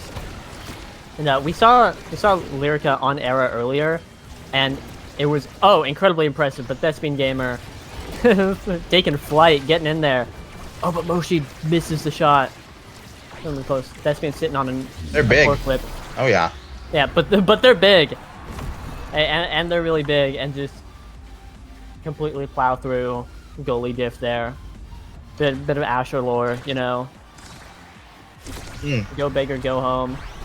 Indeed, it feels like if they can get the core, like they do right now onto the side, they can just fly in. Yep, there's Thespian. He's flying in, forces core flip out. Like they can just use that Luna, but as soon as it gets onto their side, they're kind of screwed. Because Estelle Drakkar are notoriously easy to defend. So, nice nuke there onto Kenzie. Really low now. Yeah, kill! Mods! Execute that man! Yeah, summarily. Oh, nice dribble there to bait out the Rose Warp. Yep, flying in. Definitely not quite there, but catches the barrier. CatGPT there to get it anyway. Oh my god! The holy cheesy. Yeah, nice core flip to just execute Oshi there. Yeah. Classic guy. Cheeky from Gamer there. Feeling a little Thespian. Cheeky from Gamer. That's what I'm saying. Lyrica trying to take a shot, starts dribbling it up. But Moshi is in there. Thespian is in there. Gaming. Indeed. And see, trying to get this barrier here. No, nothing comes of it. We see a tornado come out, kind of bouncing off the night market, and allow CatGPT to take it. CatGPT moonwalking backwards. Uh-oh. Oh, and the airship's been deployed. Oh, nice. Yeah. Strike from CatGPT. Yeah, I'm surprised. I thought the airship had it. Oh! But Moshi has the We get a kill. little own goal. Yeah. Oh dear. A bit of a. You say every goalie Greater gets their mishap. one. Every Luna gets their one. Because that happens more often than you think. Yeah. I agree. Very, very hard to deal with. Oh. But for every own goal, there comes in a Luna dash to grab a barrier, or maybe even a goal of their own. So, with great power comes great responsibility, you know? That's what they say. That's what they say. And it is feeling exactly as you said. Oh. Oh, the airship. Oh my god! Oh my! Almost killed that guy! But Asher Lore just strike warriors through two people and ties up this set, bringing us to 0.5. Wowee. Yeah. Really, really important who wins this first set, because if you get something like Deadeye or Twin Drive up for Thespian, that's going to be huge at this first draft. Yeah. Potentially game winning. Indeed. It was big. But as I was saying, it's just like you said, if Jujutsu Core Flip can get through the forwards here, they kind of let Asher do whatever she wants, as you can see. Oh my god, whoa. Doing a little AFK action, not happy about losing those barriers. Oh, where's the core going? Bounces off and someone redirects it in. It was Thespian. Nice. Yeah, a bit of a night market angle. Oh my god. And Thespian, MVP of the set. Oh, there it is. Wind Drive and Deadeye. What an unlucky Luna Yeah, draft. and Missile Prop. And Missile Prop, wow. I wonder what it'll take here. Yeah. Presumably taking Twin Drive. Oh, but nope. It's time to kill. Yeah, Time to mow him down. Thespian's decided what the game plan is this game. Is to blow them up. And you see Asher getting the build different as well. That's gonna be huge, literally. Where did Yeah, Arrow literally. go? Fire up. Okay, interesting. So we have not bad awakenings either. You have Missile Prop Kai, and then Twin Drive Estelle is pretty decent as well. So, but I'm definitely gonna give this draft Thespian and crew. I mean, Deadeye is huge. Yeah, a low key. Even before build diff got nerfed, I feel like taking tempo swing or even 1-2 punch might have been better on Asher. But big Asher here, ready to make some plays. And hey, I could always be wrong, but Swag have recited in the chat, known Asher man, losing his mind, crying horribly at the build different take. But you know, hey, I think, especially with how Asher's so big, a very large character. Yeah, I don't think it's the wrong choice at all, given that they're really just playing to score here. They're not really taking any damage. They're not really doing much damage either, to be honest. Like, very haphazard damage coming out from Moshi. So I think BD is a solid choice, especially on Night Market, where the more size you have, the better. Obviously on every map. Let's be especially clear. on this BD on Asher is great. Don't get it wrong, but it did just get buffed though from the tempo swing. So I haven't seen new tempo swing yet. It was a 20% buff, which is just a little strong. Yep, nice pass from Lyrica to Moshi there. Puts it in. But yeah, goalie diff, unfortunately getting a little Asher diffed. A little passing play coming out, and Asher just puts it in. Very cool. Indeed. Like, Asher, people noticed recently, starting with Season 2, Asher's a little strong. Oh, Kaylor, what's going on? Oh no. Oh, that's the airship just, sends its regards right into Kaylor's net, and losing both barriers there, not too happy. Again, we're doing a little bit of an AFK dance. Got to lock it down there, Kaylor. But yeah, Moshi just walks right through. Gets both barriers in the goal pretty much instantly. The weight of the team's name on Kaylor's back is a heavy burden to bear. So Indeed. Wouldn't mind seeing some more Kaylor coming out. As we see both barriers fall once again, and now 2 flips this side of Jujutsu 4 flip. See what they're gonna do with him here in this set point. Oh, in comes Thespian from the other side. He does flip it and scores. Final goal of the set. Nice shot. Yeah. Oh my God, taking a world tour from top to bottom, coming in, flipping it up, tossing Fly, it in. Thespian, fly. Fly. And now we see a quick strike. Yeah. Quick strike on the board and Egoist. Gonna go rapid fire though. Rapid fire. Interesting. Yeah, that's the rapid fire perfect form. Opting for the. Obviously, maybe wanting to deny that from Kai as well, but okay, true. quick strike's not gonna. There it is. It's gonna be picked up by CatGPT, and then Cast to Last gonna make its way to Lyrica there. So really big awakening on that side. Then Egoist for Kenzie, a little bit of more energy working there. But yeah, Cast to Last definitely big. Oh, nice little coordinated emote. Wow. From Jujutsu 4 flip. Very nice. Yeah, in spite of it, barrier dropped really quickly, but Moshi is just. Fired back with 2. Yeah, it is incredibly large. Yeah, Moshi's large and in charge right now, as you see. Just dribble, primary, clinical Asher gameplay. Chills, but puts that one in. Kaylor can't do much about that one. In the Jujutsu core flip game earlier, I was there talking a little bit about era buff and how much power it gives. With 100, with no power buffs, Moshi, when large, gets 170 power. So hey, today, write this one down, folks at home. Today we learned era gives you a 70% power buff. So that's really cool. Yeah, you know, that definitely doesn't contribute at all to my success on X when I get era beams. It definitely doesn't help. Getting that much power, let's say it never hurts, especially on these brawler characters. As you see there, the core flip sending Kaylor off the map, and Moshi once again netting it for match point here. Yeah, match point. Hey, I don't want to say one team is favored over the other so soon. It's just game one, but this has been such a dominant Jiu-Jitsu core flip play. The shrink into the nuke is crazy. That's a nice combo. Oh, that's being hunting. Absolutely brutal. Core flip though, can't quite find it. Defended by Kaylor, brilliantly. Keep it out. Now it's CatGBT staggered very low. Moshi trying to find that KO, but can't quite find it with the primary.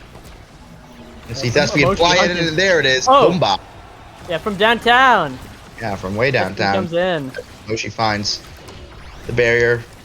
Once again, every time they get Era beamed, they're just too big to handle for Kaylor teams.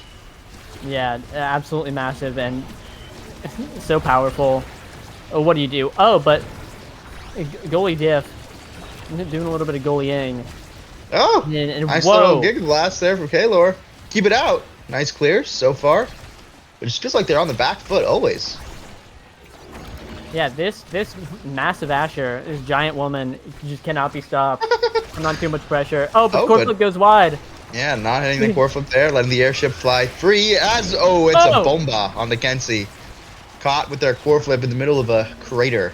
Oh, almost takes the barrier there. Oh, Moshi doing Asher things to Kaylor. And this should go in very shortly, unless CatGBT has something to say about it, but now they're dead.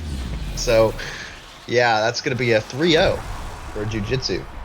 Yeah, just chain killing them off spawn at the end there. Really brutal. But, hey, Jiu-Jitsu core flipping Jiu-Jitsu-ly, really making a beautiful showing there. And showing why they were rated #1 seed at the beginning of Swiss. As we we're going to see some chilling numbers on our screen right now. That's a lot of damage. Yeah, modest 10 plus K from every character on the side of Jiu-Jitsu. 15K from the Luna with 4 KOs and then 3 on Tomoshi. Obviously, with those 33 shots and 6 goals as well. Putting on a nice little performance on Asher. Lyrica, though, hitting those beams, really making things possible for their forward. Yeah, I think, you know, chilling Asher gameplay, playing Asher, it is... Okay. I'm struggling at my words. I'm not trying to say Asher or Moshi's success was because of Asher. Asher, easy character, but Moshi doing really well. But I really want to highlight, you know, hey, we'll gas up the whole team. I really want to highlight Lyrica. The air play was immaculate. The buffs were, I think, critical to their success. So, you know, great work, crew. Thespian Gamer jumping in every once in a while, making big plays. It just felt so overwhelming for them, you know? Yeah, 100%. I think they executed their comp really well. They had the Era just kind of running around the midfield, hitting it up to Moshi, and then Thespian, whenever he had that that boost cooldown up, just getting in there and making things happen, whether it was a kill, whether it was a barrier, a goal, even two of those and 3 assists for Mr. Gamer. So just good stuff here from Jiu-Jitsu Core Flip. Interesting to see what the next map and bans will be, as well as the draft, because you saw the double midfield not really working out too strongly there for goalie diff. So yeah, I'm very curious to see what goalie diff's adaptation is. It's in a situation like this, especially in a best of 3, you have to be able to take these hits on the chin and start getting a plan together on how you're going to turn this series around. And as we load into game, I'm really hoping for some big goalie diff gameplay to see what they can do, how they can defeat the demon that is Jiu-Jitsu Core Flip. Again, especially after taking that 3-0 last match. Yep, absolutely. We are we're really loading in. We're loading, ladies and gentlemen. Wow. Hey. Type 1 in chat if you've ever been loading before. No Mega Strikers. Who uploading right now? Yeah. Who uploading the game? We're loading. So that's where we are. I don't know where chat is right now. Still are. Oh, and we're done. We're no longer loading. Bad news. Not loading anymore. We're back in the lobby. Welcome back to the lobby. And now we're back to cams. Whoa! Thespian Gamer in chat. I love Thespian Gamer. Loading bug jump scare. That's what I'm saying. Just hey, it's been a while. You know, sometimes an old friend shows up, sends the regards, disappears into the night again.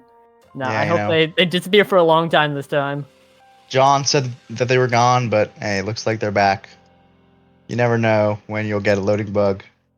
Yeah. Perhaps John Odyssey is in here doing an op type play. Bit of opponent behavior. Trying to shut us down, trying to hold us down, you know? Yep. Hey, it's all good. We're gonna get into game here shortly, chatters. Never fear. Okay. Not Yeah. even the loading bug can hold us back from getting you your OSAS content that I know you were all waiting for. Yeah, hey, I'll be on. I'm waiting for it. Hey. I want to watch this next game. That's I want to facts. see it happen. So, the winner of this match obviously gets top 4, right? And then we have I one more believe so. match after this that is another loser's quarterfinal. So, these two teams will be at the bottom of the top 4, but they will nonetheless be in the top 4. So that's exciting. Yep. And that next Indeed. match will be Seraphim Rose Gold versus General. Yep, the winner of that will move on to, again, top 4 and go against the winner of this series in day 3 next week. Hmm. So, or perhaps I should say week 3, because it's whatever. Yeah. And then we have Chikara Ice and Furret waiting in winners finals right now. Indeed. So yeah, those are the teams we're looking at. We got the starting going on right now. Hopefully soon it'll be loading, and then hopefully we won't be loading for long, because we'll just be Okay. in there. We're loading. Now hold. Hold. Oh, and we've done it. Hey! All right. Welcome to Vaughn's lab, everybody. Sorry, Alice's lab. And we are going to see, hopefully, a Luna here, because this might be her best map. Lots of KOs, lots of bomba. But we'll see. We'll see if it gets banned out. Nope. Looks like it's going to be an Asher ban Yeah, from no Asher the allowed. side of goalie Diff. Not too happy about that work from Moshi that they were getting last game. And then a Kai ban onto Kalor, or as I've been informed, Chlor. Unfortunately, I think Kalor goes hard as heck, but hey, all good. We're gonna go rock good. in with the Estelle pick here once again for CatGPT, rolling with that one, and then Yes, I do, Chlor Lou. gonna opt for the Drakkar. Oh, Interesting. That's Kai, but just like a slightly different. yeah, pretty much. Yeah, I'm surprised it's not a Luna pick from Thespian Gamer, but has been practicing the Dubu recently. I'm pretty sure Dubu is just a secondary pick, so getting in there Dubly, and we see Rasmus over Asher here. Oh yeah. Oh yeah. Interesting to see. I think I know that that Lyrica does play that Amy. Moshi though, that Rasmus is a bit of a switch up from the Asher, so we'll see how effective they are this game. And then obviously to round it out, didn't talk about is Kenzie on that Juliet, so a little more offensively styled, a little bit more KO focused. As you see there, almost killing Moshi, and then Lyrica trying to respond there. Oh, detonates the middle, and now Moshi and Kenzie very low on stagger. Yeah, getting hurt from the bomb, you know. And I have to say, I think I favor goalie Diff's comp here a little bit more. I think the Dubu is stronger than Drakkar, but Stell Julie sounds like a nicer combination than Amy Ford. Maybe I'm just chatting. Hey, you know what? Maybe I'm wrong. Who could say, bro? Is Amy weak? Yeah, I'm not too sure. that's what There I'm you go. saying. Moshi, hook 'em horns, takes care of Kenzie there. Now it's CatGPT who finally respawns, but Floor doesn't have enough to defend. Yeah, Lyrica winning a strike war against the lock and load. Fortunately, not locked and loaded against that goal. Yeah. Didn't mention the start. Another primetime start, guys. Oh, very true. We love primetime start, and Ariel is being picked up by CatGPT3 and Lyrica. Yep, interesting here. I think that Juliet is definitely going to be weaker with primetime. I agree. I think the Juliet pick on a primetime Ariel start is rough. Yeah, not too beneficial in terms of awakenings. We'll see what Kensei's able to do, but just getting hooked out for the second straight round by Moshi. Just doing a bunch of damage with this Rasmus and Amy. Getting staggered really quickly. You see Lyrica does find the flip for the last barrier there. Now it's Thespian, faced by CatGPT, who gets it right through, even with the core flip, can't defend it. Now it's Kensei and CatGPT on the attack. Yeah, we see the middle bomb go off. Kensei commits a dash punch to try to score. Unfortunately, does not get it in. CatGPT on the midfield line. Kensei, oh! Trying to score, misses, but CatGPT jumps in with the Rose Warp and takes the shot all on her own. Puts it in the bottom corner and ties up this game. Yeah, classy little blink there to find that goal.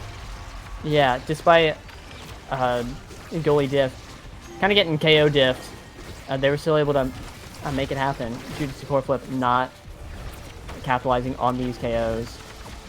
Unfortunately, goalie diff has punished Thespian Gamer for pushing forward. Maybe living up to the name a little bit right there. Yeah, indeed, and Thespian opting for the Pauldrons, which I want to point out, not the typical pick into really not too much damage from the side of goalie diff. As you see there, Kensei trying to work a combo with the core flip, doesn't quite land it. And Thespian not taking a whole lot of damage, but just kind of stuck in their half right now.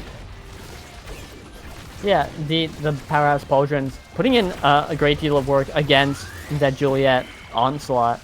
As Moshi sends a great core flip towards the barrier, fortunately doesn't quite get it. Thespian sitting on a core flip right now. Moshi pop in the middle. Kensei staggered. Unfortunately not able to get the barrier with the turret. Oh, but Thespian grabs it there. Nice core flip. Yeah, wow. Oh, and CatGPT 3 is low. Looking a little staggered, injured. Gasping for air as a glitch pop comes out. Misses both CatGPT 3 and the core. And a lot of things are happening, but somewhere in there, Moshi hit the core across the net and puts it in the bottom corner. Wow. Just a little moment of spaghettiing out with the core and just kind of sitting in that top left corner.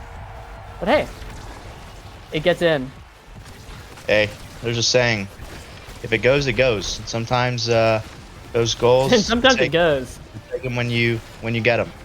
Nice blink there from Lyrica to find that first barrier, and then the core flip right around 4. Now it's Thespian left to defend though. Does find the clear. Moshi looking to get KO'd there from.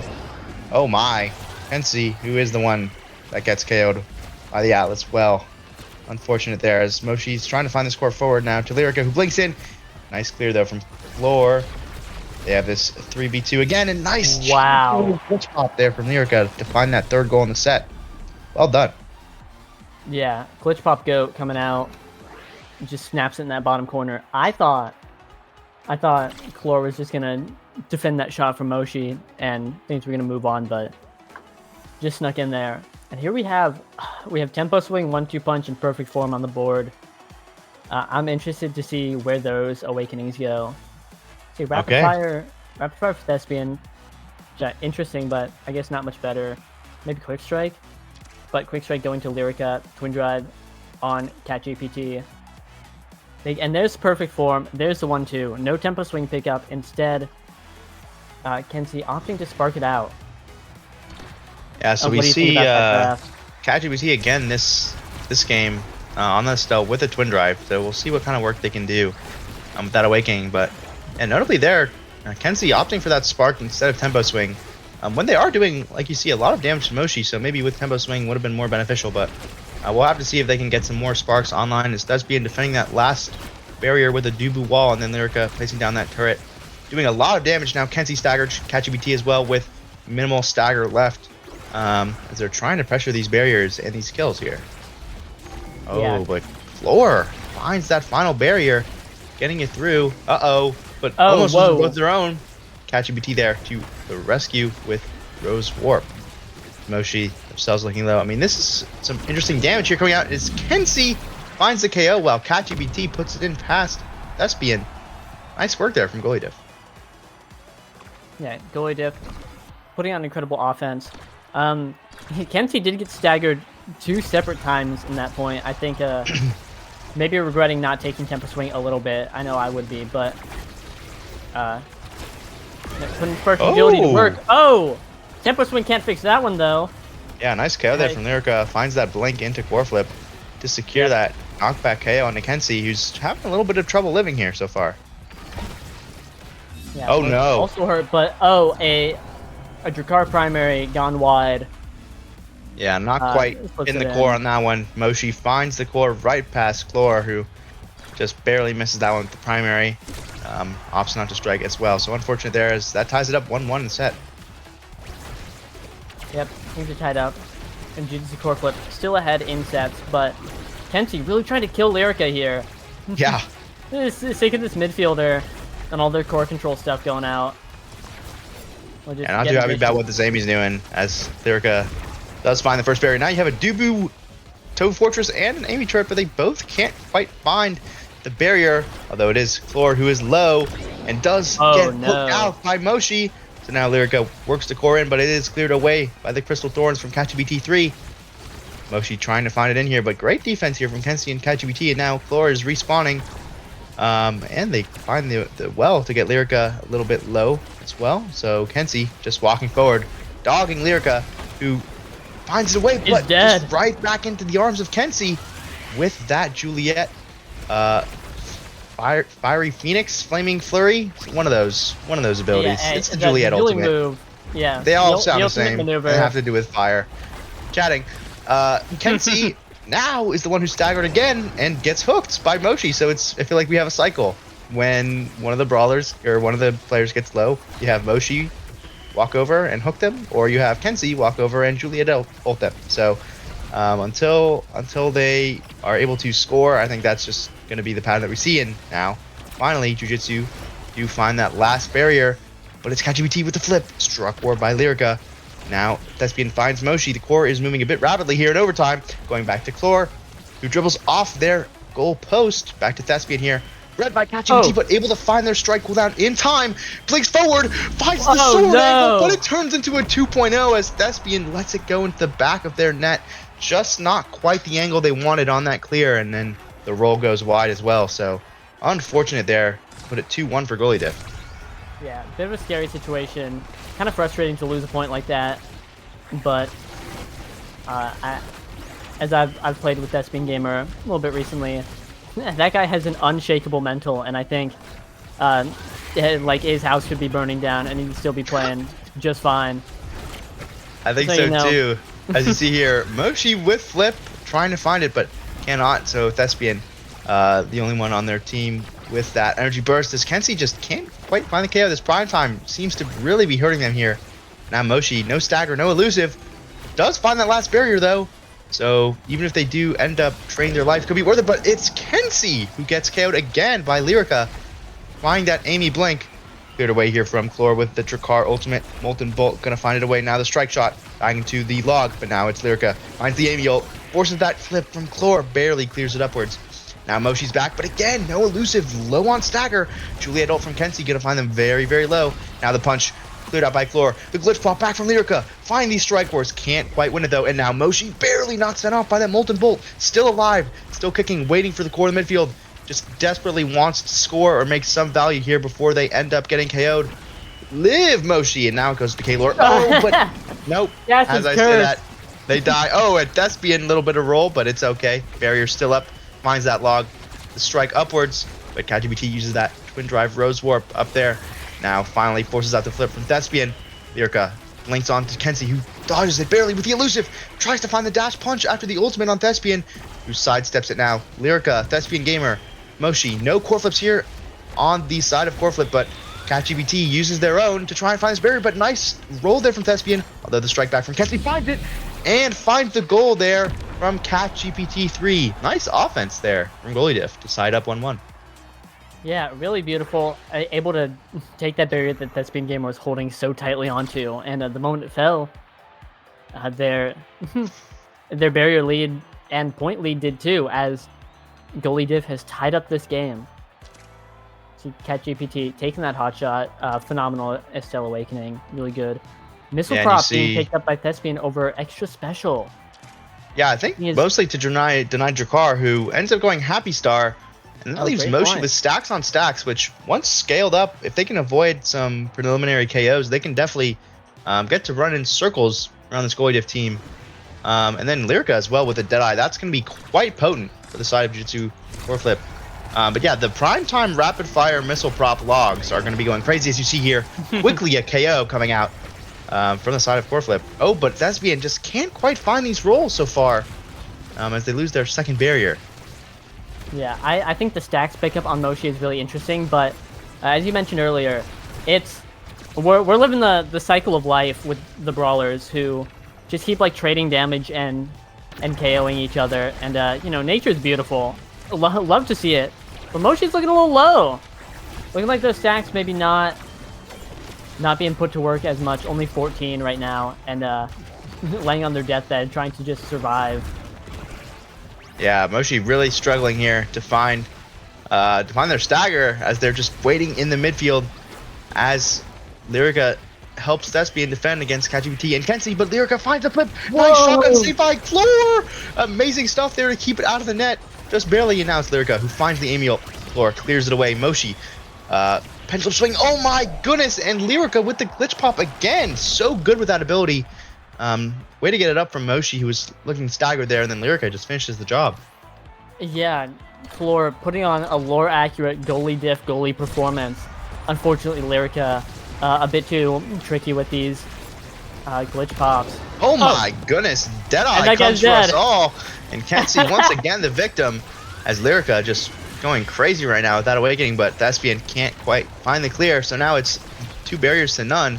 They're going to try and find something before Kenzie respawns, but they cannot. And now it's Moshi again, who's just staggered, basically staggered with no elusive there. As you see, oh, now they do get KO'd. Lyrica, though, trading that first barrier and finding the second one. A little bit of a mistake there from Kaylor potentially. And Lyrica saucing up the defensive goalie diff here with that core flip. Amy turret down.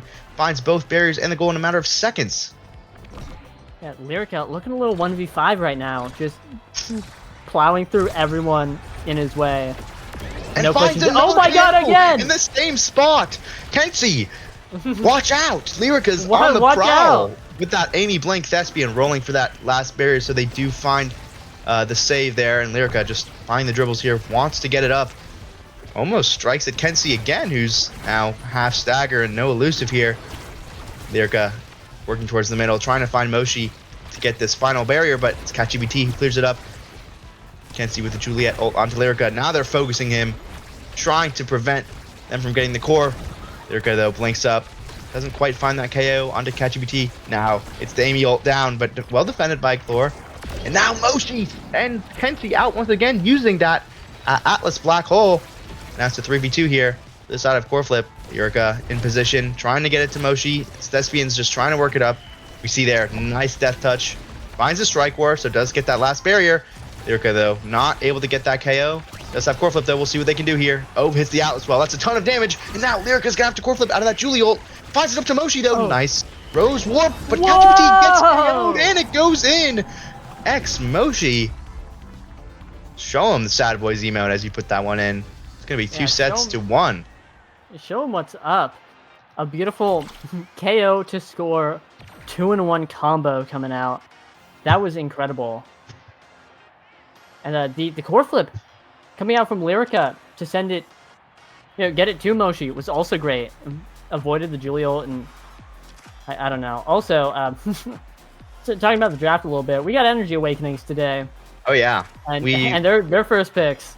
we've got a fresh order here as Egoist goes on to Lyrica. They do have that quick strike, so they're going to have a little bit more energy off the bat there. And then we see this Timeless Crater, TCMP, Timeless Crater Missile Propulsion there for Thespian Gamers. That's going to be huge. Those two Awakening super strong on the Dubu. And then I also want to talk about this Spark, potentially second Spark found onto Kenzie, so maybe they can work around that a little bit. As is here, though, Moshi, again, looking staggered, not too much elusive left. But it's Lyrica there, who's just up front, trying to find that barrier. CatGPT and Kenzie rotating back to stop them. Yeah, I think second Spark is something that can really bring Goalie Diff back into this game. Sporting 146 power and more speed, a number which I will not be bothered to calculate. Could be a really big difference maker. Fortunately, looking like Kenzie kind of wanted the spark of resilience here, just absolutely taking a beating with no end in sight. Thespian Gamer getting in there, vlogging Kenzie. Oh, but Kenzie finds the KO onto Moshi, but they do trade as Lyrica finds that core flip, put the Egoist in, almost gets a kill on Floor there. Now Thespian with a core flip, gonna defend in the 2v3. 2 seconds until Moshi respawns. Nice crystal thorns there from CatGPT, but now Moshi's the one who finds the KO into Kenzie. Now they're left in a 3v2 of their own. Goalie Diff trying to defend this. Floor, does have the core flip, has some Molten Bolt to clear it out. Pass up to Moshi, but now intercepted by CatGPT, clears in with the Rose Warp. Thespian, though, holds with that Dubu roll and the wall. Tofu Fortress coming out. And these logs are just coming out. Oh, but Kenzie finds that Spark of Strength KO there, maybe to make up for that prime time. A little bit online here, but it's Lyrica to avenge their teammate. Now with that Amy Blink. Oh, CatGPT here finds the core flip, but well struck by Lyrica to defend it there. Now Moshi with the core flip by Chlor to clear it after that beautiful death touch mix up. Oh, Lyrica now does have their core flip with that Egoist. They're going to get in there, but they do miss it. So now Thespian trying to get it forward here. On the back foot is Goalie Diff. It's in their half. Kenzie looking low, trying to get this core over. Rolled by Thespian. Let's see if CatGPT can make a play here, but it's Moshi who finds the KO. Now going to look up for Lyrica here, who is a little bit low on stagger. Trying to get to the midfield. That log sends it perfectly to Moshi. These missile prop logs are going crazy right now. A nice assist. And nice goal there for Moshi. Hey, these rapid fire primetime missile prop timeless logs are really putting in overtime for the defensive potential of Jujutsu Core Flip here. It seems like there's always one log, maybe even 2 logs on the field. See, at any given time. Yeah, it's logs galore. You could call him the Lumberjack, as Lyrica able to find that glitch pop-up we've seen so many times this series. Put that one in for almost the final goal of the match and series here. Looking to put them away and put themselves into the top 4. A series point as Thespian Gamer just keeps throwing out these Halloween candy logs, looking like the Sugar Prince, just tossing them out, no questions asked. And we see Jujutsu Core Flip just fighting in the corner, trying to get this last barrier. Could be the last barrier. Zooming around with that Egoist. TP's back, finds the core flip to secure that second barrier. Chlor, though, on the goal line, finds the core flip out to get one barrier and make the save, most importantly. But now it's Lyrica again with Moshi, and Kenzie is staggered. Gonna force out the core flip, though, and now they are KO'd finally. Moshi finds the death touch, but cleared by CatGPT, and Thespian not able to save it, so now it's no barriers for either side. Lyrica, though, trying to get it up. Now it's Kenzie who has respawned. CatGPT trying to find that Rose Warp in there. Can't quite find it past Thespian. Kenzie is very low again. Just seems like they're staggered on cooldown by Lyrica and Moshi, coordinating their damage very well. See here, no stagger, no elusive. Uh-oh, and it's Black Hole Doom for Kenzie once again. Oh, Lyrica now with the core flip, with the Egoist and the conveyor belt. Sends its regards, KO'd. Core flip into the conveyor belt to find that last goal, and it's a big W for Jujutsu Core Flip. Yeah, Jujutsu Core flips it in, sealing out the last game, and really a much closer game than the first one, but really just showing how strong of a team Jujutsu Core Flip is, especially Lyrica, who again, just like last game, put on an absolutely dominant performance. Yep. Just like everywhere at once, always striking, always popping 6 goals over X Moshi's 4.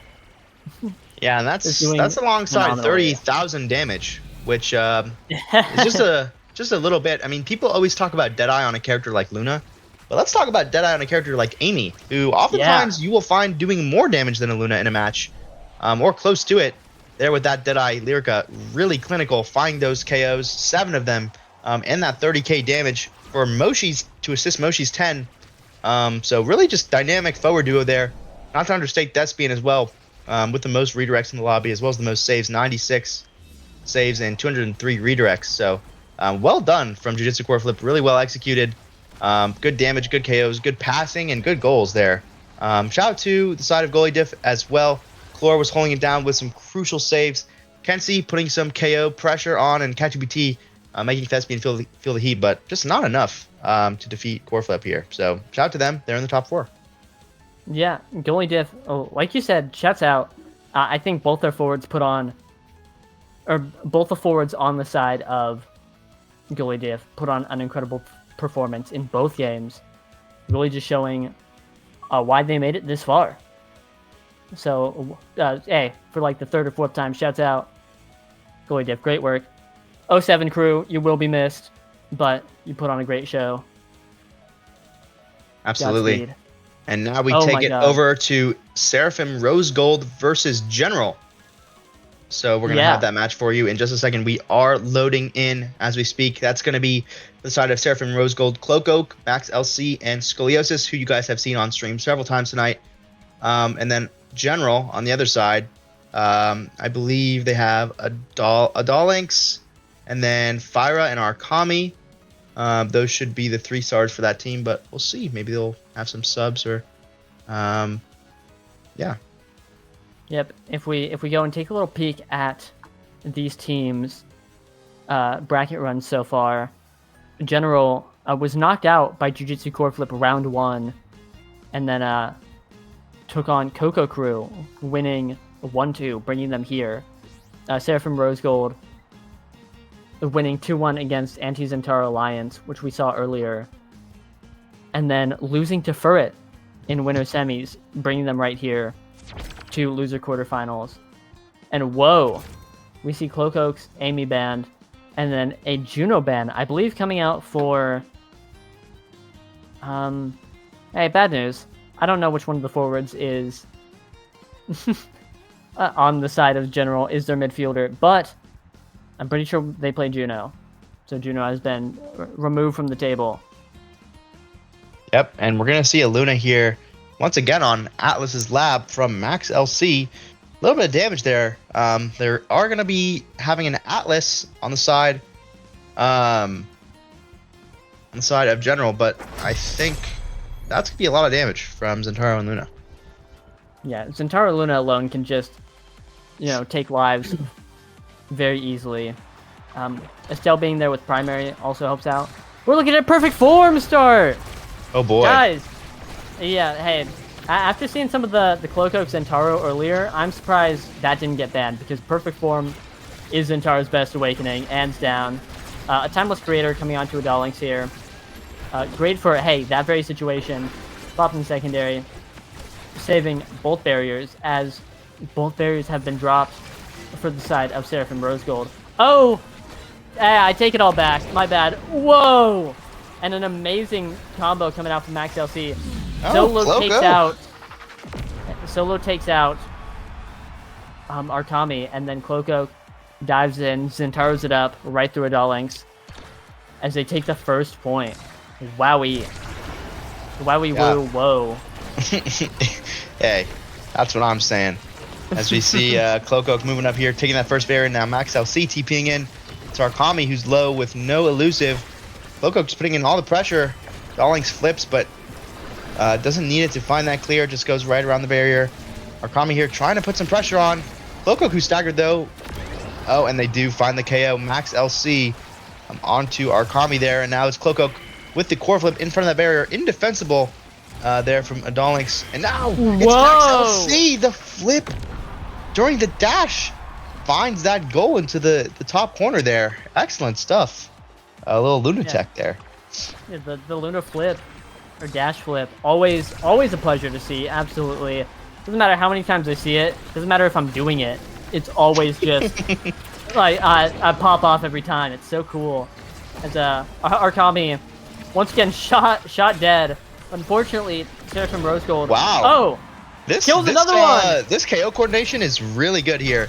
You see Cloak Oak and Scoliosis just kind of sitting on whichever target it feels like they're calling out as Max LC. Oh my god! Just absolutely crucifies the Dolinks in the goal. Oh my goodness, and finding the KOs here early. And often the side of Seraphim, I mean, great stuff there. Yeah, but like I said, they're really coordinating their damage to a very high level, just focusing one at a time, getting these KOs, hitting pretty much every ability here. And now they're rewarded with, I believe, what will be a heavy impact on Zentaro here. Oh, in this yeah. draft. I brought it up on cast earlier. Perfect form heavy impact is Zentaro's like best win condition. You have every move infinitely till the end of time. Nothing matters. If you get perfect form heavy impact, you win the game. And Oh my. wow, wowie woo. Whoa, and Max LC denying Yeah, Castellas. that's a crazy move, but hey, I respect it. Not too much, not too many, I should say, good awakenings there for Luna. So gonna opt to deny the air of the cast to last, Yeah. with no gain of Hey. their own. Low key, high key. When you see your Zentaro sport in perfect form heavy impact, you don't need anything as Luna. It doesn't matter. The barriers are down. Who cares? Cloakoak is in there, putting it in right now. Yeah, I like swimwear. I mean, just clinical from Cloakoak. Really, really good stuff. Obviously, this Centaur build looks pretty weak here, flashing that UTD Comets emote as they take both barriers and find the goal. No KO is necessary on that point. Yeah, I love trying to hype up a game and say like, hey, I'm excited to see General make a comeback, make these adjustments, but I'm so excited. Heavy impact, perfect form. Centaur is loose, and he is ready to unleash his power. Oh, once again, LC finding a Dollings in the back of their net. They're gonna get KO'd once again, and Cloakoak beautiful pass themselves with that Yai rush, secured that second goal, and now it's set point here. Yeah, wow. Hey, as a wise striker once said, measure twice, cut once. Indeed, And indubitably. there goes. There goes my hero. Yeah, watch Cloakoak as he goes there, taking names and taking goals here. Does have their core flip now, along with their Zentaro passive, but it's Arkami who's finding that first barrier, looking to use this Kai forward. But Max LC is gonna find the the core flip away, and now find the KO with the Luna Bomba. nuke. And now it's Cloakoak just waiting patiently with that flip. Fyra does find the second barrier, but they're just waiting for this goal opportunity as Max LC flies in. There it is. Gliosis with the pass. timeless. Cloakoak denied by that timeless secondary. But that's too many abilities. We have the Zentaro passive along with the Estelle primary there to put this one in, and now it's 2-0 in sets. Cloakoak at the top of the order once again. Yeah, I just noticed because we talked mostly about Seraphim Rose Gold's picks in the draft, but Adonlinks picking up Hotshot last draft, a phenomenal Atlas Awakening. Unfortunately, did not seem like it made a difference. Cloakoak picking up Chrono Boost over Tempo Swing or Bulk Up, which dash That's training. gonna be a big deny. Yeah. Oh. Onto the Yeah. era, as well as the dash range. So not terrible there if you think about it. And then we well, see I the would've- Egoist onto Luna. Oh, yep. I think not taking Tempo Swing is kind of sad, but you're absolutely right. A deny for both their Kai and Era. Both of them wanting Chrono Boost and getting that dash range. They're looking to, no Super Surge required. We're not going to wait for it. Taking up the dash range and trying to sweep it now with that extra mobility. As we're sitting Absolutely. You here- see, Cloakoak is staggered though, but they do find their stagger back. And now Max LC on the back foot is able to find the strike war here to get it clear. Now Cloakoak moving up with Scoliosis, but Adolings defends with that timeless secondary. Once again, you see it here, past to Cloakoak beautifully by Scoliosis to find that second barrier. Max LC trying to punish Adolings on the goal line. Now does concede their own barrier though, so the pressure is on here from Fyra and Arkami. You can see it's Zentaro ultimate, but it goes right to the Magic Maelstrom of Fyra to find their goal. Yeah, unlucky Zentaro ult. Might have wanted to measure a third time before cutting. But, these things happen. Everyone gets their one, like you said earlier. Here, Cloakoak looking to make it up, getting a one barrier. Getting in there, trying to work through the expanse, getting a second. Oh, and the energy economy for the side of Seraphim Rose Gold looking beautiful. Cloakoak once again sitting on the flip, on a Scoliosis. Getting close. Wow. The only side for General looking close to the flip is a Dollings. But That timeless creator secondary timeless Banyu just takes up the entire Yeah, how entire can goal there score? for Adolings. Now it's Spyro able to save it out as Max LC dashes in, but they can't quite find the goal. Now Adolings looking low, trying to stay away from Cloco, looking to punish. And now Arkami is also low, but Scoliosis almost finds the game. It's Max LC dashing it, can't quite find it though. It's gonna TP back for that core flip to save the goal, and now it's Cloco looking to put the pressure on. Adolings is still alive, live, as they're trying to survive in their net. Cloco just hounding them, and now it's Max LC bouncing them up. Adolings does get Luna Nuke, but they do have the res now, so they're going to recover a lot of their stagger with that timeless. Wow, and it seems like the pressure is off for now, as Arkami finds the last barrier here. Maybe a little bit of hope for General. Yeah, something I just realized and neglected to mention. I've been, bat chesting over Zentaro the whole time. General's running a double midfield comp. Yeah. Eric Kai, what's up with that?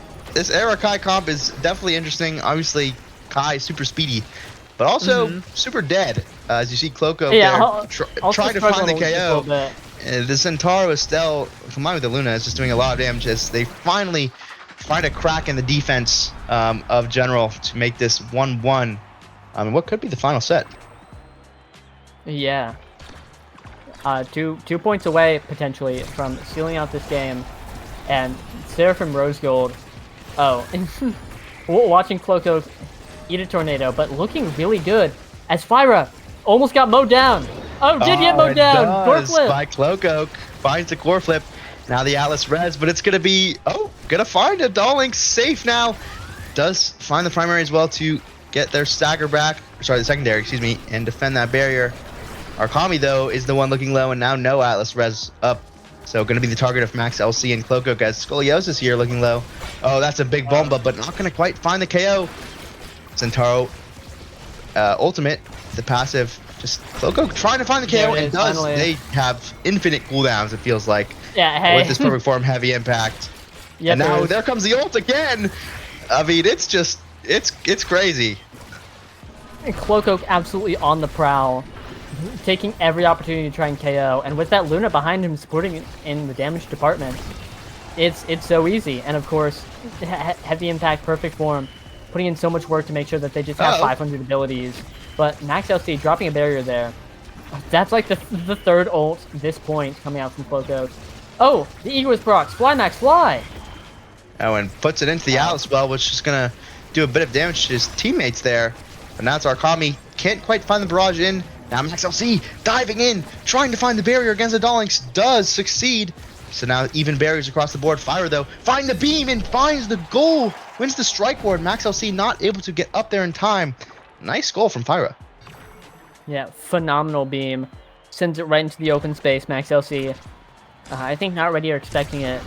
And hey, it's General is ahead in the points here. It looks like Seraphim Rose Gold looking to bring it back by taking the first barrier. They're looking to deny all their momentum, getting the second, and trying to score here. But if Adolings can hold this with the help of Fyra, Arkami can just get in there, dribble it up, and take both barriers all on his own. Yeah, that's great stuff there from Arkami, but Cloco does have the core, and Adolings is not able to defend there. Cloco putting on a show here on the Centauro, looking to seal it away in this third set. Yeah, a difficult situation for Adolings in a 1v1 against the dribbling Zentaro with passive. Hey, GG, good luck. Oh my. Oh, no, Arkami! Frame one! Dying! Dead! Arkami just got 0 to death, instantly comboed, not much they could do, no elusive, and now finding the second barrier, it's Cloco, and find the core flip afterwards to secure that goal. Wow. That was a lot of pressure, especially on that last point. You saw it come to fruition. The Luna ult and the Zentaro ult to find that KO, and then just diving in there was Cloco, the man of the match there, as you're going to see some appalling damage, 20,000 in 3 short sets here. Oh, wow. From the Luna, and then 18,000 from Cloco. Yeah, 9 goals, all 9 goals, every single goal coming in from Cloco. Both his teammates getting assists for all of them. And, hey, we talk about Exilor a lot here, but this entire character might be writing a whole storyline of their own, pulling up with heavy impact, perfect form. Oh, but we are automatically loading into the next game while the replays are playing. These players want to get back into it right away, and I think for they're general, ready to go. yeah, for general, after getting mowed down by this vicious kill comp, really has to get down in there and make an adjustment. You know, Yeah, like, absolutely. Hopefully a ban coming online that's going to take some of the KOing power away. Obviously, Perfect Form Awakening there was huge, especially for this Zentaro on Cloakoak, just really, and then after getting Heavy Impact, having infinite cooldowns, it felt like. And here we see another Night Market game, so we're back on the market here. welcome back to the market. But yeah, it's gonna be Night Market. I don't know if we'll see the Luna here. Interesting, because we had last series we had Thespian pull out the Luna on Night Market, but then not play it on Atlas Lab. Here we had MaxLC show us the Luna on Atlas Lab. And it's going to be a Juno ban once again from Seraphim. So we'll see if MaxLC does pull out the Luna here. And an Amy ban from the side of General. So not opting for a Zentaro ban. Looks like they're going to stick with that same comp here. Yeah, and hey, I would too if I were them. They put it to work real nice. Whoa, that's not Luna at all. Yeah, and you see here the Dubu coming out. It's a little bit of a flip-flop. These Luna goalies have their preferred maps, have their preferred ways to play, and maybe it has something to do with the trains as well. You're going to see a very interesting comp here come out from the side of General. We have a Fini and Era forwards or midfielders, depending on which one is going to do what. And it's going to be a Quick Strikes Monumentalist start. Yeah, wow. Once again, running a double midfield. I think it's interesting. Midfield, especially Era, is very strong in this map. But this is a brawler's paradise, and I think Cloakoak might be showing us that once again. Obviously, not having Turbo Giga Bis this time, but General is gonna really have to show up and put the characters that they've picked to work if they want to win this one. As Amascoliosis core flips it into the bottom corner. Also, hey, happy quick striking, everyone. Got core flip in just 1 point. Yeah, you love to see a little bit of quick striking as Scoliosis finds that first goal here very quickly into the game. And now Cloakoak staggered off of that Fini debuff in that Alice secondary, but does find the orb here. Finds the first barrier and does find the second one. So Darling's just not able to defend there. And now Cloakoak with the core flip, looking to put this one away. Dubu wall does defend, and now it's Cloakoak finds it out of the Fini ult. And Darling's I don't think was expecting that one. Yeah, a crazy mix-up. Definitely expecting the shot to go in the wide open goal. Adoling's walking up, anticipating it, but Cloakoak punishes that walk up by getting it right in the bottom, and kind of reaction checking Adoling's there. Always unfortunate to be on the receiving end of that, but very well played by Cloakoak. Yeah, you see here Cloakoak just closing in with Scoliosis. Not much help from Adoling's midfielders here. Now MaxLC with the roll. Arkami, though, gets it past, and now no core flip for MaxLC. And they pop the Fini ult, trying to get it down there, but cannot find the last barrier. Adoling's, though, with the core flip, gonna try and hold here. Does find the save against Cloakoak, but it's right back Scoliosis fighting with Arkami for mid control here. Now it's Fyra. Uses that Era speed to secure that middle speed. Trying to get it up here. Arkami just trying to find the strike board, but I really don't see them being able to stuff this into the Dubu very consistently. Yeah, and on the topic of stuffing, I think that's where this game comes down to, as Amascoliosis piercing shots two people and the core and puts it in, gets it right by. And this comp from Seraphim Rose Gold, Estelle, a premier stuffing midfielder, and Zentaro as a brawler having those stuffing tools, really shows that they can get things through the entirety of General pretty easily, whereas Fini and Era kind of struggle with it. And Super Surge falls to Zentaro, which is big. Obviously, Atlas not wanting to deny it because it doesn't do anything for him. Aerial's falling to Amascoliosis, another Estelle really good training. And Adoling's picked up Primetime, really nice.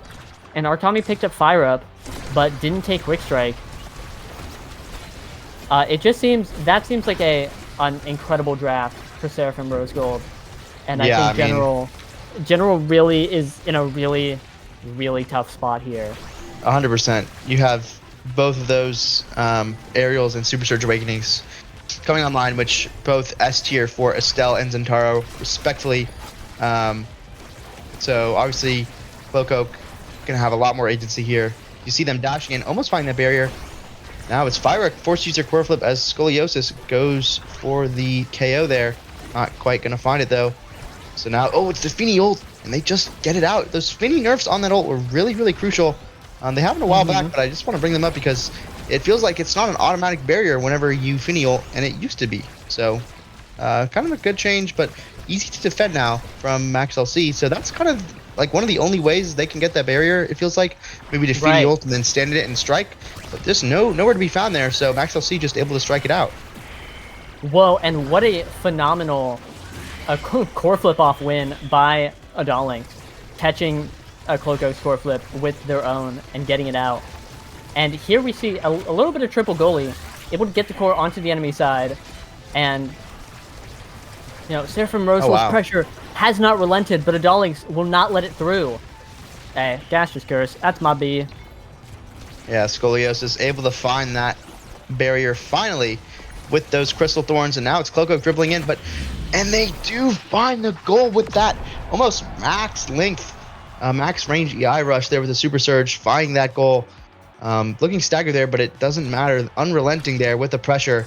Seraphim Rosegold looks really, really strong here. Yeah, Seraphim Rosegold looking great. The tail end of that dash, Zentaro rushing in, stunning Adalink, getting the goal.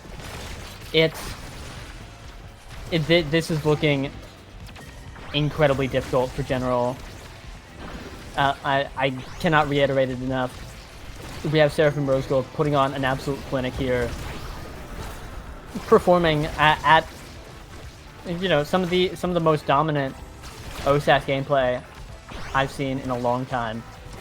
And we just watched Jujutsu core flip. Definitely a scary team.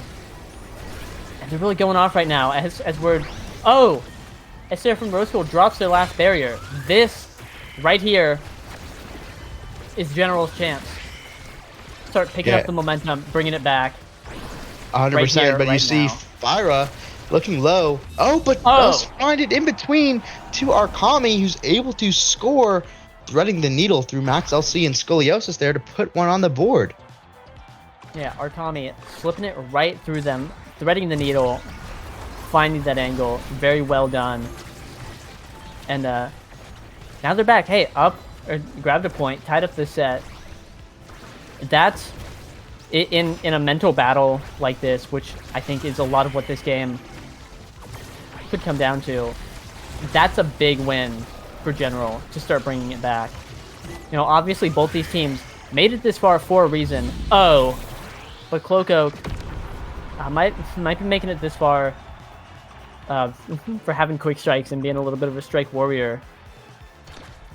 Yeah, nice core flip there from Max LC, sends it straight to Cloakoak, who's standing right in front of Adalink, who tries to strike war, but ultimately Cloakoak just waits that half second and strikes back. So finds that goal there. Now, excellent strike off of that core flip. Find the first barrier. Is Finny debuff here, trying to get it through Adalink and Fyra. And now Arkami joins in as well. This triple goalie once again. Cloakoak suffering on stagger, not able to get the barrier. Now it comes back. Cloakoak trying to find the strike, and finds that barrier. So now it's going to be open barriers here for General as they try and work this score forward, but it's Scoliosis holding it down the midfield. Yeah, Scoliosis just not letting it by. It's really been the Cloakoak show in terms of getting barriers, but Scoliosis keeping it up so expertly. But Cloakoak unfortunately whiffs a core flip and a passive, but kills Adalink. Big flip saved by Pyro on the goal line. Now, is that OSAS caster Grimella reaching in from the depths of the tin can? As Scoliosis puts it in, Cloakoak clearing out Arkami. Good for Seraphim Rosegold. Hey, it is looking good for Seraphim Rosegold. Max LC winning MVP this time. Point Seraphim. Probably looking to pick up a Timeless or Hot Shot. Yeah, Max LC is going to get rewarded with the Timeless here. Yeah, Hot especially Shot for Adalink won't be bad. Definitely. See what they'll take here. Gonna be a rapid fire. instead. And then it's gonna be a catalyst from Scoliosis. So the quick strikes catalyst coming online here, and then we'll see who Egoist goes to. Oh, the hot shot's gonna get picked up by Cloakoak, so not opting for that 1-2 punch, and then stacks here for Fyra. And then the Egoist does go to Arkami, who doesn't have quick strikes but has Fire Up and Egoist. Yeah, Fire Up Egoist, really good combo. I'm really surprised that Cloakoak didn't pick up Egoist or a 1-2. I think 1-2 is probably a lot more useful than Hotshot on Zentaro. Maybe I'm a Hotshot fan. You know, hey. Oh, wow. Oh my. Hey, the Fenial getting those barriers. I'm a Hotshot fan. It's obviously really good, and I think really Adali should have taken it better on goalie than than rapid fire. Just weird draft. But things are looking, once again, really good for Seraphim Rose Gold. Not right now, though, as they're down both barriers, and Arkami is moving in to try and score. Adaling's trying to push forward. Oh, but gets the night market angle caught by Cloakoak. Who puts crazy it in? angle from Cloakoak there on that Zentaro ult. Adalings and Fire are not able to coordinate defense there. Yeah, wow. Oh, once again, when standing in General's goal box, Cloakoak is an absolute demon. And just running the show. 100%, and has two compadres backing them up there. They're fired up. Scoliosis and Max trying to hold it down, but yeah, like you said, they're fired up here. Now finding both barriers. Yeah, 2 core flips dropped from General, getting their barriers. Oh. Darling sitting on one, they're saving for defense, and Arkami unable to get it through on the Scoliosis, who catches it with the Rose Warp. But a stray Feeny projectile almost catches core, trying to get it through. Their offensive push. Oh! The Fenial puts it in! Making some after cap in there is Arkami, who finds the goal with that Feeny ultimate in the net. Max LC can't quite do anything about that one. Excellent goal there. It just seems like it's few and far between here from General. Yeah, General just struggling on the consistency as Cloakoak is just always in there. Always ready to take barriers. I think General's comp, despite having Era, just really struggles with that consistency, struggles to get things regularly, trying really hard and able to, you know, when the Feeny ult is up, get those burst barriers or goals. But otherwise, it seems like they're just playing triple goalie, trying to keep it out through the Cloakoak train. Once again, you see it flipped from Max LC straight to Cloakoak on that angle. Excellent pass, and then Cloakoak does their job, waits for that strike from Fire, I believe, and then just wins the simple strike war to find the goal here. Match and game point. Yeah. Seraphim Rose Gold. Oh! Puts in the particle accelerator. Seals away on the Scoliosis in prison. Dubu jail. You do not get to move. Oh, nice strikes from Max LC to prevent that core flip from Fyra. Find the barrier. Now it's Cloakoak. Finds one of their own. Scoliosis here, striking it up. There is a shrink. Cloakoak now back to full size with the core flip though. Scoliosis trying to find it up here. And now Arkami looking low. Scoliosis on them like a hawk. Cloakoak here looking to maybe find the KO or find the core. Oh, it's a Finial on 3 people there. Really slow, but sends it into their own barrier. Now caught by Scoliosis here. Cloakoak did waste their flip as well. So now back to no energy for them. Trying to find it forward here though. Scoliosis with that Rose Warp. Does get shrunk though, and now it's Cloakoak all the way from across the map with that Oni's Blade. Adalynx now burns their core flip, not quite finding it. And now Max LC pushes up here. Dubu flying on that midfield line. Gonna have to roll back for it though. Adalynx as well pushing up, trying to find anything here in the way of offense. Right past the Tobu Fortress is the Feeny ultimate. And no, not able to find it, but it does go back to Arkami. Trying to find the goal and goes with that forwards primary. The short range there from Feeny, able to get that goal, and Max LC not expecting it. Excellent goal from Arkami. Yeah, Arkami popping off with the Feeny primary to put it in, catching the bounce off the bumper. An incredible play, and this is General's chance. They're still in this, and this is their time to show up, win this set, and try and reverse sweep this game. Yep, if there's a time to do it, it's this point. Give it everything you've got, General, but here Arkami trying to find anything they can to secure these barriers. And they do get shrunk here in terms of Max LC. Gonna give that first one up. Now Arkami has a team fired up there. Not gonna find the core flip on the core though, but now Fyra has their flip, gonna use it ahead of that Tofu Fortress. Not able to find the last barrier. Cloakoak here pushing up. Adolings finds the clears, and now Fyra Cloakoak with the down. magic maelstrom. Look out, Cloakoak. The cloak zone's been shut down as General is running away with this right now. Cloakoak back, removing the power play aspect from this from the field. I don't know, and going in. Oh my! But the Finial almost puts it in. Adolings Now rips it's the gonna be flip. flip from Adolings. Scoliosis looking to find Cloakoak here, but Defini debuff finding it backwards. Okay, Max LC holds now, places down that Tofu Fortress. Cloakoak just can't quite find this last barrier though.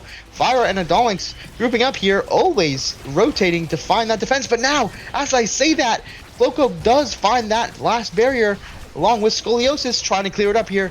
Adolings open it. Oh no! Secondary puts it in their own net, and that is not how you want to go out, but nonetheless, GG's all around. Seraphim Rose Gold makes it to day 3 of the OSAS finale. Wow.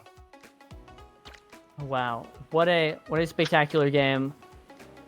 Very unfortunate ending, but absolutely cannot blame Adolings for that. I think the nerves were really in full effect there. You know, so close to being able to bring it back.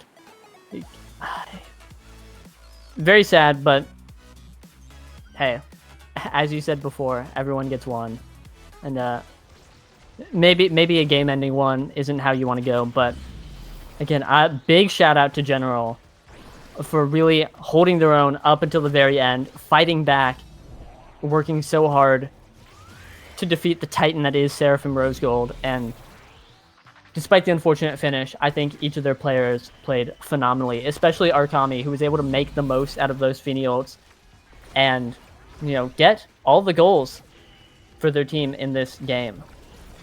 Yep. Arkami played exceptionally well. Every player here shined, especially those on the winning side. Obviously, Cloakoak with that signature Zentaro. Both games really showed off what they can do. Scoliosis holding it down exceptionally in the midfield, always finding Cloakoak for those angles. Then also Max LC kind of acting as a second midfielder with that Luna and that Dubu. Find those KOs and that damage the first game, and then find those passes to Cloakoak the second game. Really clinical with those 4 assists. So really well done by Seraphim Rose Gold. Definitely deserve that top 4 spot. 07 though to General. Yeah, 07 Soldiers, you fought hard. I hate to see it go out that way, but again, played really well. I'm hoping to see all the teams. We had 4 teams eliminated today. Coco Crew, Anti-Zentaro Alliance, General, and Goalie Diff all entered today and did not make it out, unfortunately. So, 07 to them. But I hope to see more of these teams in the future in weeklies, and potentially even vying for a spot in NASL or NASA when the next season comes up. So this is OSAS, Omega Strikers Amateur Series, and this is just the start for these teams. So I hope to see a lot more of them.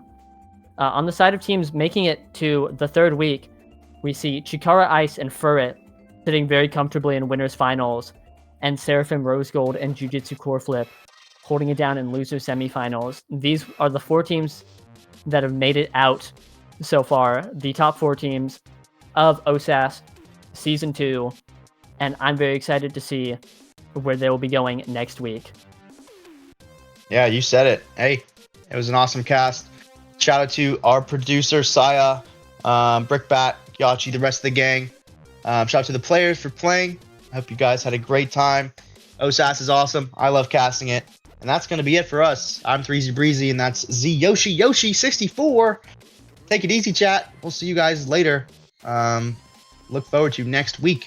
And this weekend, we have some more NASL action. So look forward to that as well. Yep, see you there. Bye-bye.